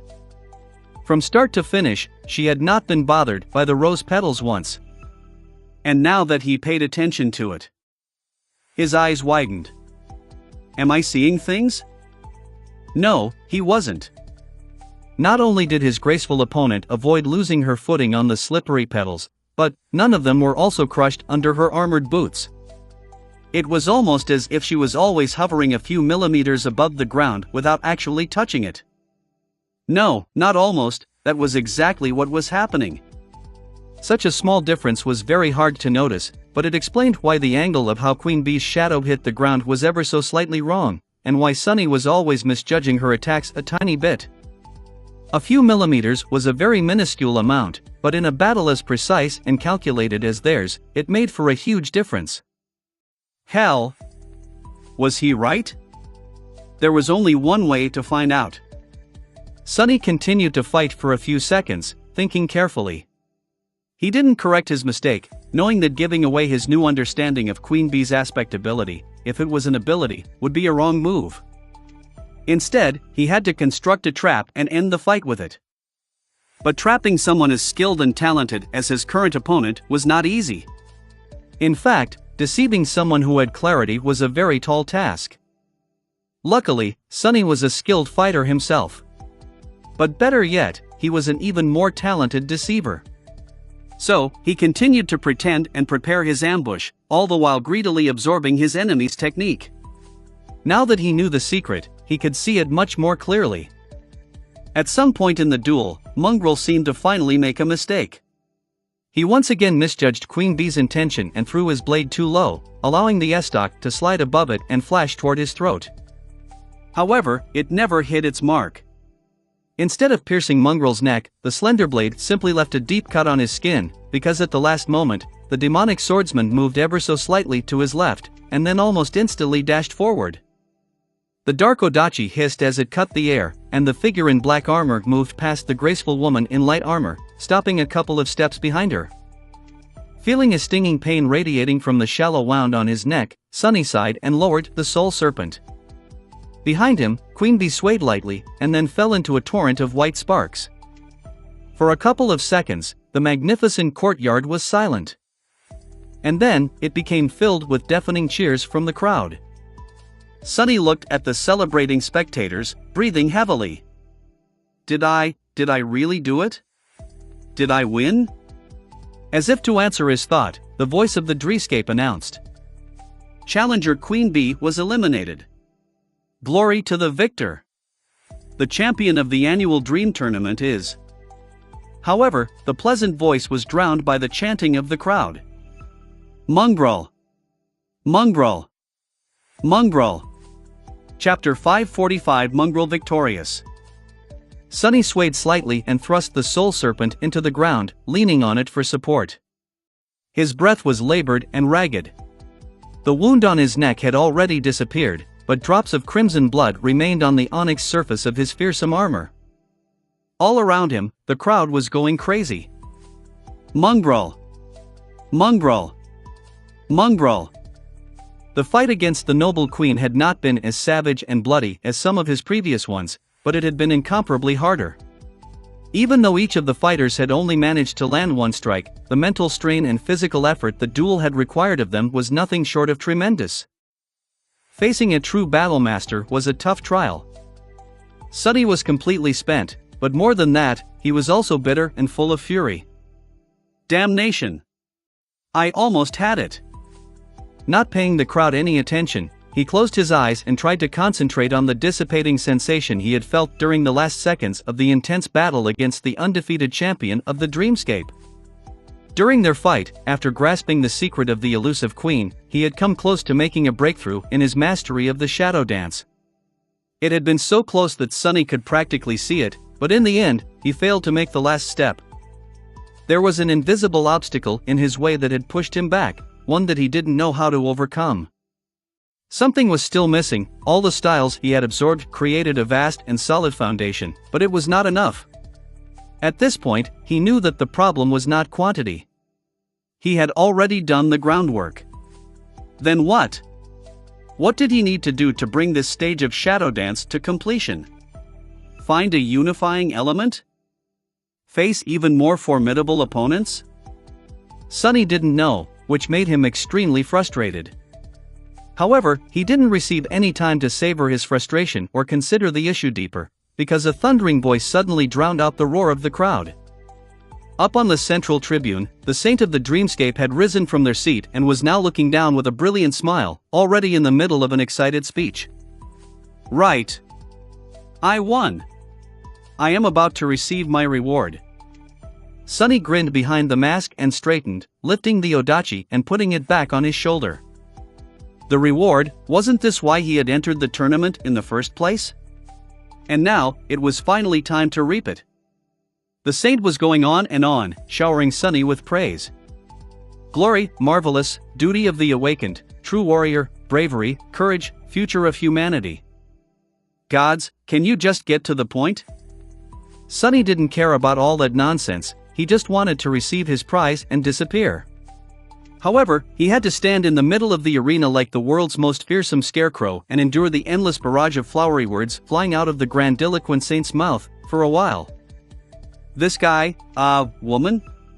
This person really likes the sound of their voice, huh? At least it gave him a chance to recover. After something that felt like an eternity, the saint was finally finished with their long speech and gestured at the representative of valor. Personally reward the winner. As the crowd applauded, the young woman in black armor stood up and approached the parapet of the tribune. Then, smiled at the audience and looked down at Sunny. Suddenly, he felt a small shiver run down his spine. The young woman was smiling in a friendly manner, but her eyes were as cold as the sharpest of swords. They were also of a strange, vibrant color, bright red, the same as her full lips and vermilion cape. With her alabaster skin and raven black hair, she looked both beautiful and daunting, like a lethal blade. The pressure she exerted could be felt even from where Sunny stood. A master. The young woman spoke, her raspy voice easily reaching all across the arena. It sounded friendly enough, as well as strangely familiar, for some reason. I am Ascended Morgan of Clan Valor.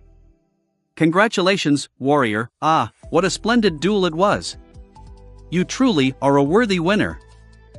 Sunny stared at her for a moment, then bowed his head slightly, expressing his respect, well, pretending to. Smiling in response, Morgan of Valor continued.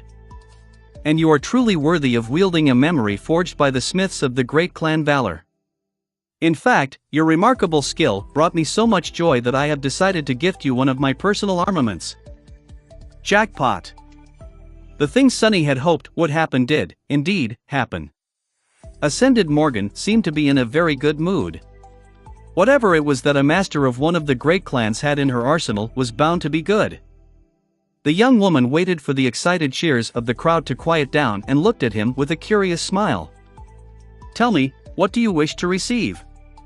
A weapon? Yes, a weapon would be great. Sunny started to smile, but then, suddenly, his eyes widened. Crap! And before he could think of a crafty lie, the flaw forced an answer out of his mouth. No! Crap, crap, crap! Curse it! Morgan of Valor tilted her head a little. A suit of armor, then? Or maybe a powerful charm? Yes.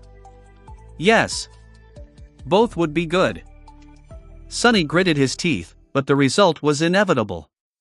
He had no choice but to answer in a hollow voice. Neither. The young woman laughed. Really? Maybe you want to receive an echo, then? Oh, no. Mongrel remained silent for several seconds, and then answered. I do not. Sunny was on the verge of shedding bloody tears. How had it all gone so wrong, so fast? Master Morgan studied him for a bit, then leaned on the parapet and asked in an amused voice. Really? What do you want, then? Sunny panicked. He obviously wanted to receive one of the rewards she had mentioned, but it was precisely because he did that Weaver's mask would not allow him to say it. He scrambled to salvage the situation and get at least something out of this disaster. Suddenly, a crazy idea appeared in his mind. And then, in front of countless thousands of people, Mongrel said something shocking. You, Ascended Morgan. I want to duel you. Chapter 546 Morgan of Valor. A stunned silence settled over the resplendent arena. A sea of spectators was staring at Sunny with wide eyes, not sure if they had heard it right. Even the saint seemed shocked and uncertain about what to do. Surely, Mongrel had not just challenged a master of the great clan Valor to a fight? In that silence, a bright laughter suddenly rang, rolling over the vast courtyard. It was Morgan. She was laughing with a delighted expression on her face, her striking vermilion eyes full of mirth and amusement. A few moments later, she looked down and asked, her raspy voice relaxed and steady. Oh, really? You want to fight me? Sunny stared at her from below, and nodded. Yes. But of course, he didn't. He might have been a little bit crazy, but not nearly crazy enough to wish to fight an Ascended serving one of the sovereigns. Hell, that Morgan girl could have been Anvil's own daughter, for all Sunny knew. However, the fact that he would rather avoid such a confrontation didn't mean that fighting Morgan would be of no benefit to him. In fact, Sunny felt that it could push him to finally mastering the second step of Shadow Dance. A member of a great clan had to have a lot to teach him. Plus, who knows? If I win, she might give me the reward anyway. Anything else would just look petty. So, even if Sunny was against the idea, it was the best bad idea he had managed to come up with. As for how he was supposed to win against a master, that depended on Morgan herself. If Sunny was right, she would not unleash her full power on him, be it out of pride, a sense of fairness, or simply to save face. The young woman, meanwhile, was still looking at him from above. Her scarlet lips were curved into a slight smile. Such an audacious wish. She leaned back, and in the next moment, the crowd gasped. Morgan of Valor easily jumped over the parapet and plunged down, soon landing on the floor of the arena dozens of meters below. A whirlwind of rose petals rose into the air from the force of the impact, but the young woman herself seemed unperturbed. She simply straightened and walked toward Sunny with the same easy smile. He instantly tensed. Curses, she actually accepted? Until then, Sunny still had hoped that Morgan would refuse his daring request. But she seemed pleased by it, instead. Stopping opposite Sunny, the young woman studied him for a bit, and then glanced back at the tribune. Venerable Thane, if you would. The bewildered saint remained silent for a few moments, and then cleared their throat. Yes, of course. Almost immediately, the pleasant voice announced. Challenger Morgan has entered the arena. Morgan has challenged Mongrel. She smiled, then turned back to Sunny. That's better. Morgan studied him for a moment, and then shook her head. No, that won't work. As an Ascended, I can't expect an Awakened, even one as skilled and distinguished as you, to really have a chance in a duel against me. Ha! What shall we do? She thought for a bit, and then smiled again. I have an idea. With that, her dark armor and vermilion cape suddenly disintegrated into a torrent of scarlet sparks. The young woman was left standing in a simple black tunic, her feet bare. She then proceeded to hide one hand behind her back, and summoned an unremarkable straight sword into the other. I will only use one hand and a dormant weapon. 1 minute, if you survive against me for 1 minute, the win will be yours. That should be fair. Sunny scowled behind the mask. Isn't she too full of herself? What an arrogant, and pretty, wait, no. What an arrogant woman. No matter how he felt about it, Morgan's offer was exactly what Sunny had wanted. This way, he really stood a chance. Even better, there was no need to augment himself with shadows and reveal more of his strength. He just had to fight for 60 seconds and try to learn as much as he could in that short time. And if he happens to win, maybe the prize would still be his. Lowering the soul serpent, Sunny stared at his ascended opponent and calmly asked, "Shall we start?" Her smile widened. "Your wish is my command, my Lord Mongrel. Although, a piece of advice for the future, you should really be careful what you wish for." Just a moment later, Sunny realized that 60 seconds were going to be an eternity. And what the hell? Is she even Huma? Crap. Sunny didn't have words to describe how monstrous Morgan was. It was obvious that she held back and did not use all of her strength, but even then, he was instantly overwhelmed.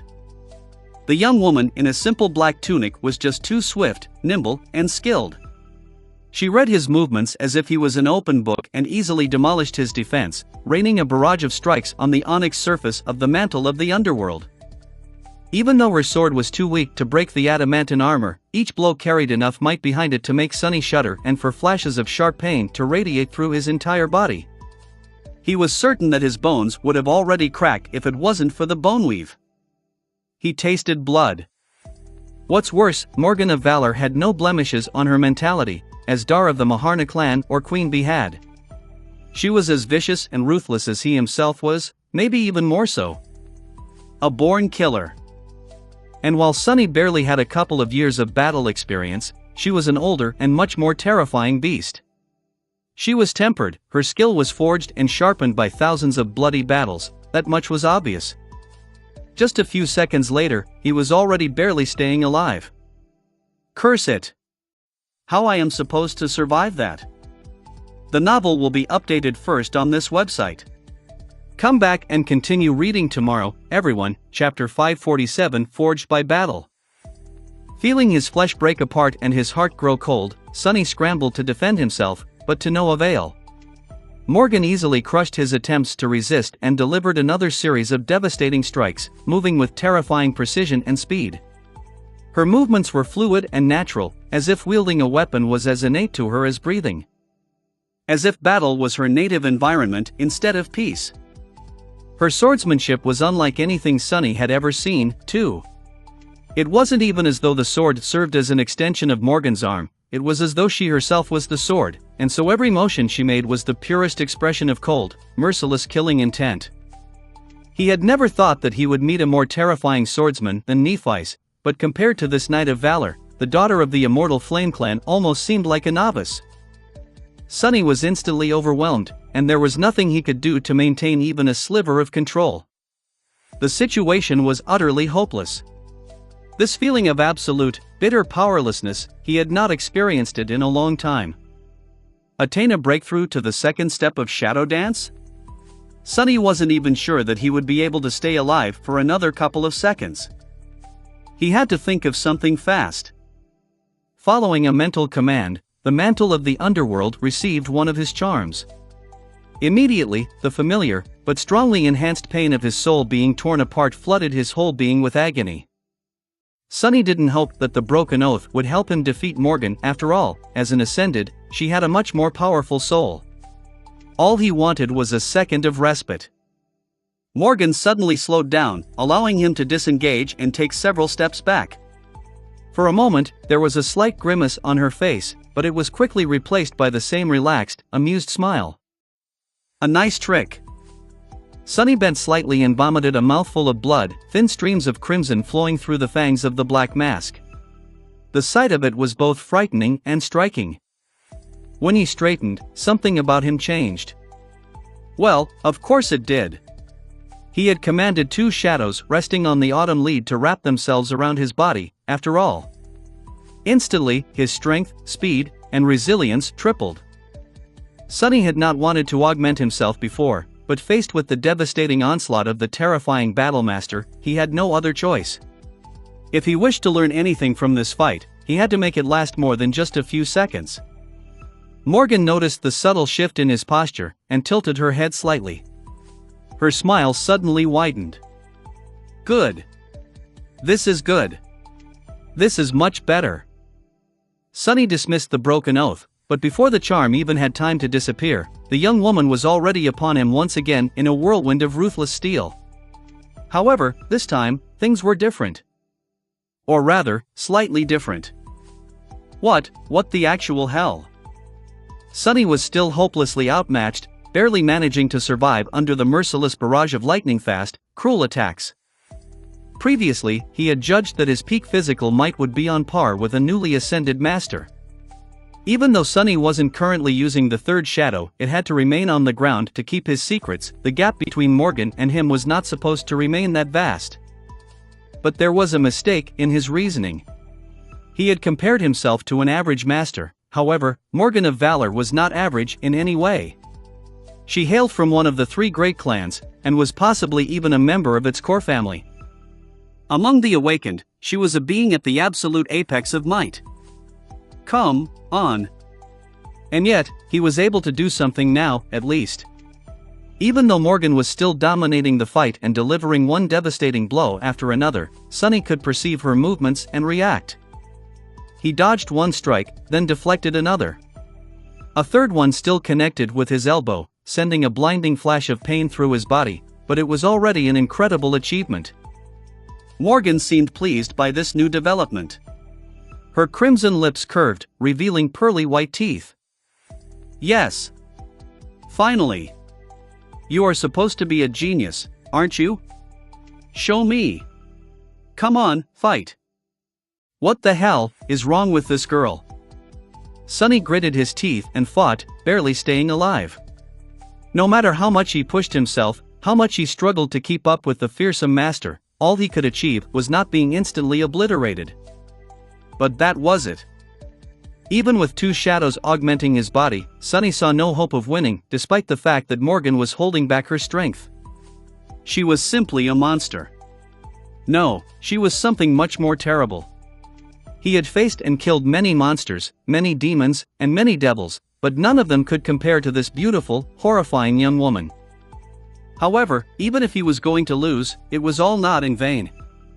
With every blow he suffered, every strike he somehow defended against, Sonny was learning. Morgan's battle style was too elevated for him to grasp, but every glimpse of it he saw was fueling something inside of him. It was as though he had laid a solid foundation by absorbing numerous styles, and now they were being forged into something different, something whole by the insane pressure fighting this monstrous creature exerted on him. His body felt as if it was on the verge of breaking apart, and his vision was slowly becoming blurred, but Sonny felt as though he was on the verge of a revelation. And when it came, it was as though a floodgate was opened in his mind. Suddenly, all the disparate fragments of knowledge he had absorbed formed into a cohesive tapestry, allowing him to see the shared logic between the various styles he had learned. He was able to perceive these styles from a new perspective, understanding not only their purpose, but also much of the reasoning behind each technique and movement much deeper. Yes. This is it. And due to this new level of insight, Sunny was also able to see a flaw in Morgan's assault. Her one and only weakness. Yes, the young woman herself was too powerful and skilled for him to destroy. But her sword, that was a different matter. It was just a dormant memory, after all. Instantly, a plan formed in his mind. As time seemed to slow down, Sunny deflected another blow, shifted his body slightly, and then suddenly took a step toward the flashing sword, catching its blade between his left arm and his torso, and then bringing his right fist on it. He put all of his strength behind it, increasing the weight of his gauntlet as much as he could at the last moment. All his muscles strained, on the verge of exploding. After numerous clashes against the adamantine surface of the mantle of the underworld, the sword was weakened already. So when Sunny's fist connected with it, the steel blade simply shattered, exploding into numerous sharp splinters. Got you! Burning with dark excitement, Sunny continued his movement, aiming to bring the soul serpent down on now defenseless Morgan before she had time to process what had happened and adjust.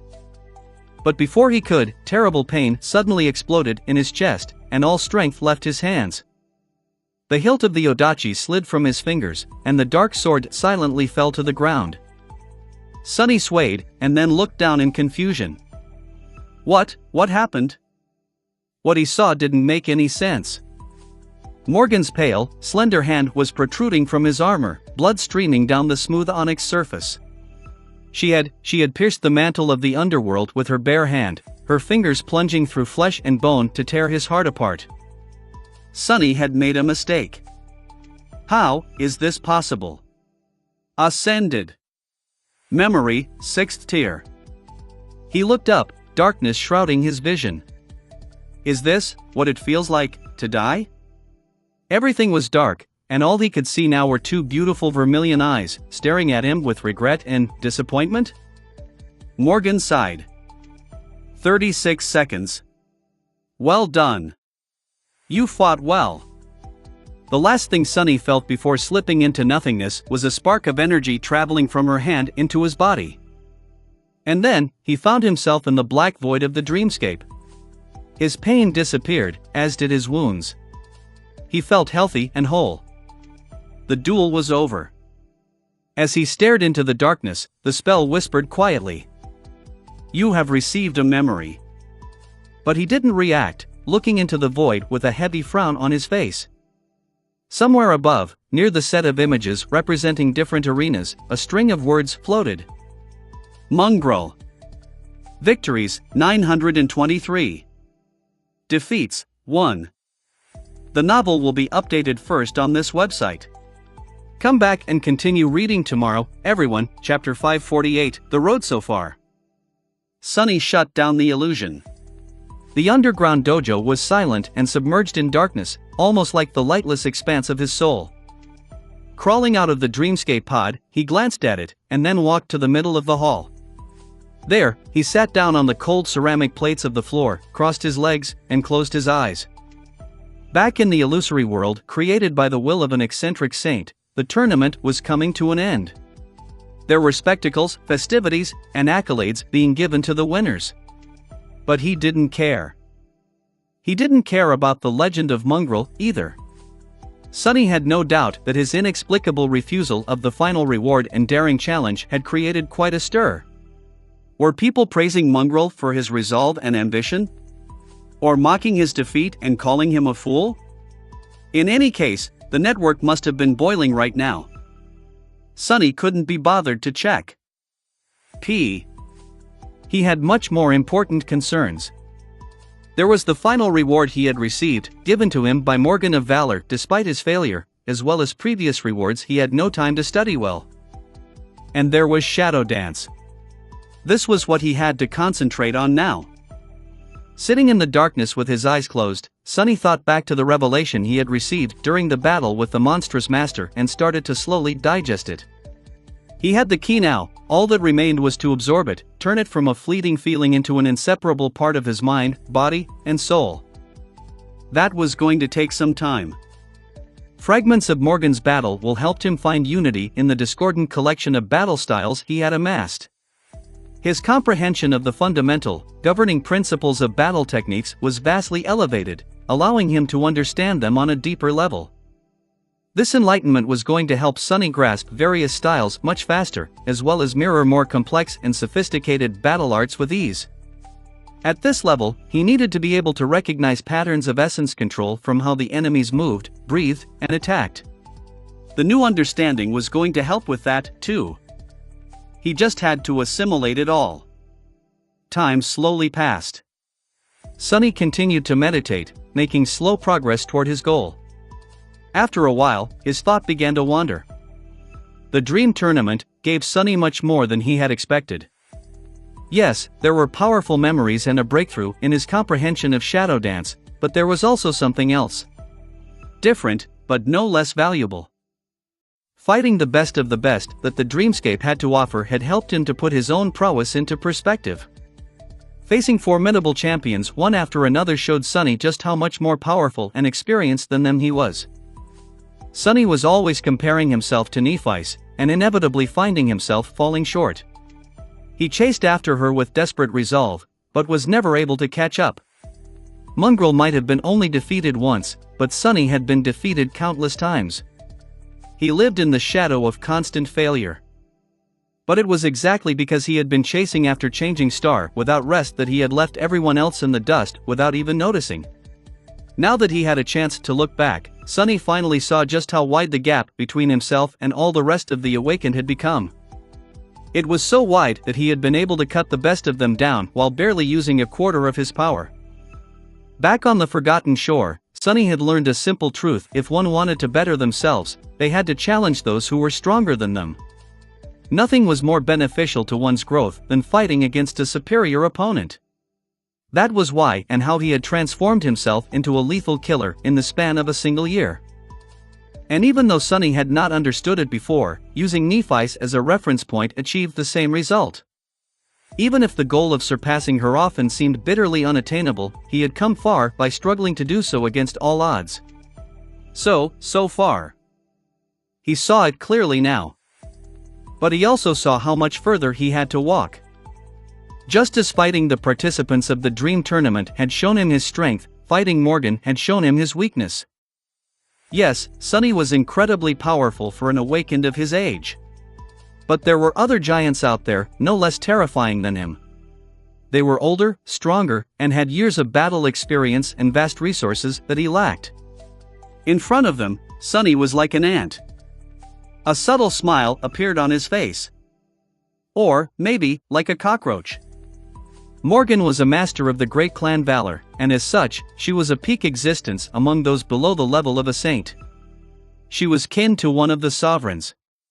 So he could use her as a benchmark to know what was the worst he could expect. Another reference point to strive for, one more superior opponent to temper himself against. One day in the future, they might have to cross swords again. And when that happened, he knew that her vermilion eyes would not end up full of disappointment again. Instead, they would be full of fear. All these thoughts traveled idly at the edges of his consciousness, while most of his mind was occupied by absorbing the key to the second step of shadow dance. And just as that last thought disappeared, he finally felt that the process was complete. A moment later, the silence of the underground dojo was suddenly destroyed by the voice of the spell. Sunny flinched, not accustomed to hearing it in the real world, let alone inside his home. The spell said, "Your aspect legacy mastery level has increased. You have received the right to claim a legacy relic. Your shadow has evolved." Chapter 549 Soul Beast. Sunny waited for a few moments, and then hurriedly stood up while summoning the runes. This was it, the moment he had been waiting for. After so much time, all the sweat and blood, his effort had finally paid off. He had made another step toward becoming a true battle master. All it took was... Sunny thought for a second, then glanced at the runes describing the mantle of the underworld first. Under the description of the Prince of the Underworld enchantment, a runic counter glowed. Vanquished foes, 2332/6000. All it took was killing 1200 enemies with his own two hands, and dying by a master's hand once. Around 900 of those kills had happened in the dreamscape, one in the waking world, and the rest in the wild reaches of the Chained Isles. Sadly, creatures slain by Saint did not count toward the requirement of the strange enchantment, or the number would have been any higher. Still, it was good progress. Turning away, Sunny found the string of runes he wanted to see the most. Shadows, Marble Saint, Soul Serpent. He concentrated on the latter and read. Shadow, Soul Serpent. Shadow rank, awakened. A wide grin appeared on his face. Sunny closed his eyes and listened to his soul, then circulated shadow essence through the coils of the serpent. He could feel that it was flowing even faster than before. The rate of essence expenditure and regeneration was also improved. Perfect. He had expected the process of evolving to a new rank to take a long time, like it had happened with Saint back on the Forgotten Shore, but Soul Serpent had awakened instantly after he had reached the second level of mastery over the Shadow Dance, maybe due to its unique nature as an aspect legacy relic. What else changed, I wonder? Sunny opened his eyes and looked back to the runes. He had already noticed that there were new ones in the description of the shadow. Shadow attributes, Shadow Guide, Soul Weapon, Soul Beast. The Soul Beast wasn't there before. He concentrated on the new attribute and read. Attribute description, Soul Serpent can assume the form of a beast. Sunny blinked a couple of times. What? He looked down at his bare chest and stared at the intricate tattoo of a black serpent that coiled around his torso and arms. Then, Sunny carefully raised one hand and gave the shadow a mental command. Immediately, the tattoo moved, slithering onto his palm and moving down his fingers. However, instead of the tip of a sharp blade, a triangular head of a massive snake appeared in the air instead. Enveloped in streaming darkness, the serpent crawled forward, leaving Sunny's skin and manifesting itself into existence.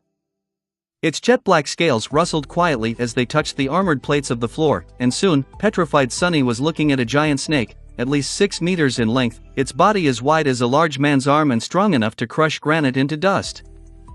The Stygian creature coiled its long body and stretched into the air, its head slowly rising and soon reaching as high as Sunny was tall. A forked tongue flashed for a moment, and then the serpent looked him right in the eyes.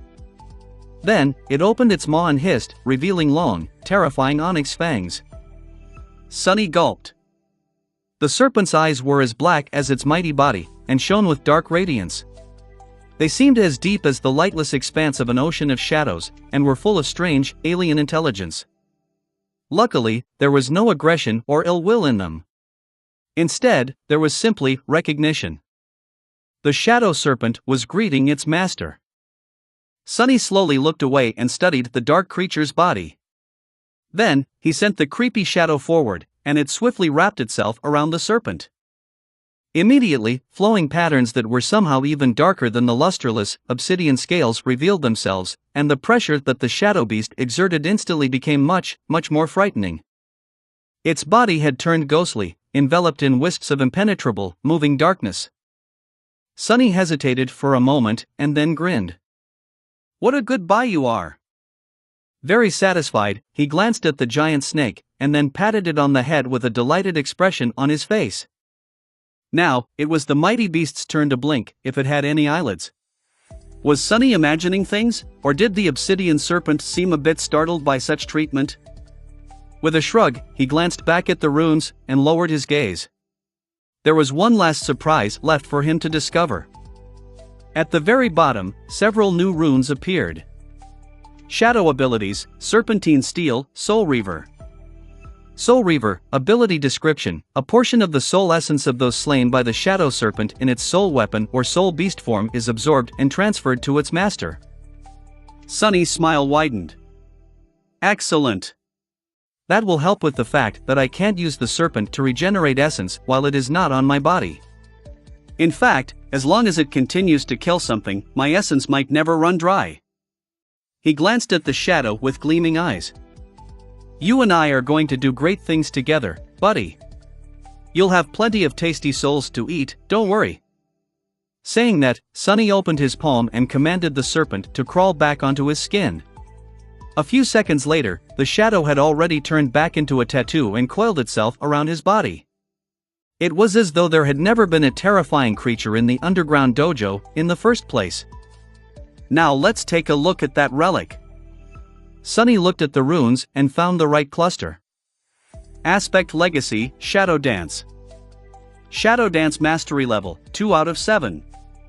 First relic, claimed. Second relic, claim. Third relic, unearned. Concentrating on the second relic, Sunny said confidently. Claim. For a second, nothing happened. Sunny waited, full of anticipation. What could it be? Another shadow? A weapon? An armor? Maybe a charm or a tool, or something more unexpected? A new attribute, perhaps? And then, answering his call, the spell spoke from the darkness. You have claimed an Aspect Legacy relic. You have received a memory. Sunny hurriedly glanced at the runes describing his memories, searching for a new one. A moment later, when he saw it, his heart skipped a beat, and he momentarily forgot how to breathe. Out there in the darkness of the underground dojo, several familiar runes shone with ethereal light. They read: Memory, Drop of Ichor, Chapter 550 Tournament Rewards. Sunny held his breath, staring at the runes intensely. He knew what that memory was. Another drop of divine blood. And knowing where the Shadow Slave aspect had come from and to which deity it was connected, it wasn't hard to guess whose blood it was. Shadow God, this memory was of a drop of Shadow God's blood. And in that drop was his lineage. Can't be. But it was. Sunny had just received a second lineage memory. More than that, that lineage was a complete one, like the fire that Neff had inherited from Sun God, not a fragment of a forbidden bloodline that he had inherited from Weaver, the demon of fate. Sunny studied the runes for a while, then slowly turned away. He wasn't ready to summon the drop of Ichor yet. Not because of the pain that consuming a lineage memory would bring, who knew, maybe there wasn't going to be any this time. After all, this one was not forbidden. He simply had to prepare himself mentally. Sunny paced for a bit, then sat down and meditated for some time. Then, he decided to study the memories he had received in the tournament to distract himself. He had already studied the memory of ice in detail, so 3 more remained. The arrow, the shield, and the final reward he had received from Morgan, the memory created in the Forge of the Great Clan Valor. The real reason he had joined the Dream Tournament in the first place. Sunny hesitated for a moment, then looked at the list of his memories. Memories: Silver Bell, Puppeteer's Shroud, Midnight Shard, Ordinary Rock, Prowling Thorn, Endless Spring, Blood Blossom, Dark Wing, Moonlight Shard, Mantle of the Underworld, Weaver's Mask, Broken Oath, Blackhorn Bow, Full Quiver, Autumn Leaf, Cruel Sight, Covetous Coffer, Undying Chain, Heavenly Burden. Memory of Fire, Memory of Ice, Strike of Thunder, Patient Avenger, Morgan's War Bow, Drop of Ichor. So it's a bow, but what's up with that name? Well, it made sense, actually. If this was really a custom memory created for a specific user, then why wouldn't its name fit theirs? Sunny concentrated on the arrow first. Memory, Strike of Thunder. Memory rank, Ascended. Memory tier, 2. Memory type, Weapon. Memory description: a powerful spirit was once trapped in a glass bottle for 1,000 years. This lightning is a manifestation of his rage. Memory enchantments: Caged Lightning. Enchantment description: this arrow strikes as fast as a bolt of lightning, and chains its devastating damage to several nearby creatures. He grunted. So, lightning in a bottle, huh? Even though the arrow's single enchantment was an active one and required a lot of essence to access, which meant that it couldn't be used often, the effect was very good. It was able to deal damage to groups of enemies, which could come in handy in many situations. Satisfied, he shifted his gaze to the shield. Memory, Patient Avenger. Memory rank, Ascended. Memory tier, 3. Memory type, Weapon. Memory description: a flame with hatred, she waited and watched. When the time came, her vengeance was colder than ice. Memory enchantments: Tenacious, Burning Heart, Cold Steel. Tenacious enchantment description: this shield is especially durable. Burning Heart, enchantment description. This shield can store a portion of fire damage it receives to augment another weapon of its wielder or unleash a devastating shockwave. Cold Steel, enchantment description. This shield can store a portion of impact damage it receives to augment another weapon of its wielder or unleash an immolating wave of fire. Ha! Sunny thought for a bit. So, this shield was basically able to convert heat to kinetic energy, and vice versa. The stored energy could be used to enhance another weapon or released all at once to deliver a powerful attack. Which meant that the more hits the shield received, the more devastating the resulting retaliation would be. Saint was long overdue for a good shield memory, and this one would suit her very well. A weak smile appeared on Sunny's face. And finally, the main prize. He sighed, then concentrated on the bow he had received from Ascended Morgan of Clan Valor. He also summoned it. A composite bow made out of black horn and dark polished wood manifested itself from a storm of crimson sparks. It was entirely black, however, its string was of a vibrant scarlet color. There was also a brand carved into one of its limbs near the grip, its contour of the same color as the string. It depicted the crest of the Valor family, a straight sword thrust through an iron anvil. The bow was quite beautiful, but more importantly, it radiated a feeling of immense power. Sunny admired the weapon for a few moments, and then turned back to the runes. Memory, Morgan's Warbow. Memory rank, Ascended. Memory tier, 4. Memory type, Weapon. Memory description, Death is worth living for. Love is worth waiting for. How romantic, and how morbid. Sunny didn't know who created this description, the spell itself or the person who had forged the bow. If it was the latter, then maybe this was a message to Morgan, or a lesson the spellsmith wanted to impart to her. But what kind of a lesson was that? Curious, Sunny looked beneath the surface of the black bow, wishing to see if the spell weave of a memory created by a human was different from that created by the spell. However, it seemed pretty much the same, vast, inconceivably complex, and eerily beautiful. In any case, he was excited to see that this memory was of the 4th tier. It was powerful, indeed, no less powerful than the cruel sight. Encouraged, he continued to read the runes. Memory enchantments, Soul Arrows, Unbending, Burden of Peace, Death Dealer. For enchantments, first 2 are passive, the other 2 are active. Not bad. He concentrated on the first enchantment. Soul Arrows, enchantment description. This bow attunes to the soul of its wielder and is capable of creating arrows that share its affinity. Unbending, enchantment's description. This adamantine bow demands a giant's might to be bent. Because of that, arrows shot from it travel as far as the eye can see, and strike with terrible strength, piercing both armor and flesh. The passive enchantments were not bad, to say the least. Sunny wasn't sure what arrows that shared the affinity of his soul could do, but the fact that the bow itself could produce an unlimited amount of arrows was already a great boon. It basically made the full quiver, his previous arrow-type memory, pale in comparison and completely redundant. Each of the soul arrows would also share the tier and rank of the warbow that created them, which was simply incredible. To test it, Sunny grabbed the sting and tried to draw the warbow. Even with all his strength, Sunny was only able to do it after augmenting himself with 2 shadows.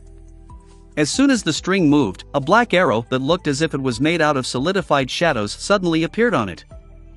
Sunny released the string, and in the next moment, one of the armored plates on the opposite wall exploded. Crap! He stared at the broken plate dejectedly, then sighed and looked back to the runes. Burden of Peace, enchantment description. After soul arrows pierce the flesh of an enemy, their weight can be drastically increased. Interesting. Sunny could already think of several useful applications for this enchantment, be it to make wounds dealt by the arrows more severe or simply to slow the enemy down. There was one last string of runes left. Death Dealer, enchantment description. This bow is able to consume a large amount of essence to deliver an obliterating strike. That sounded ominous. Sunny was curious to know how obliterating exactly that strike was supposed to be, but he was not going to test it in his dojo. It already suffered enough. Morgan's warbow was indeed a weapon worthy of an ascended knight from a great clan. It was a truly formidable and versatile weapon. In any other circumstance, Sunny would have been mad from joy after receiving it. And he was, sort of. But there was one more memory he had to deal with. It was time. He couldn't postpone it anymore.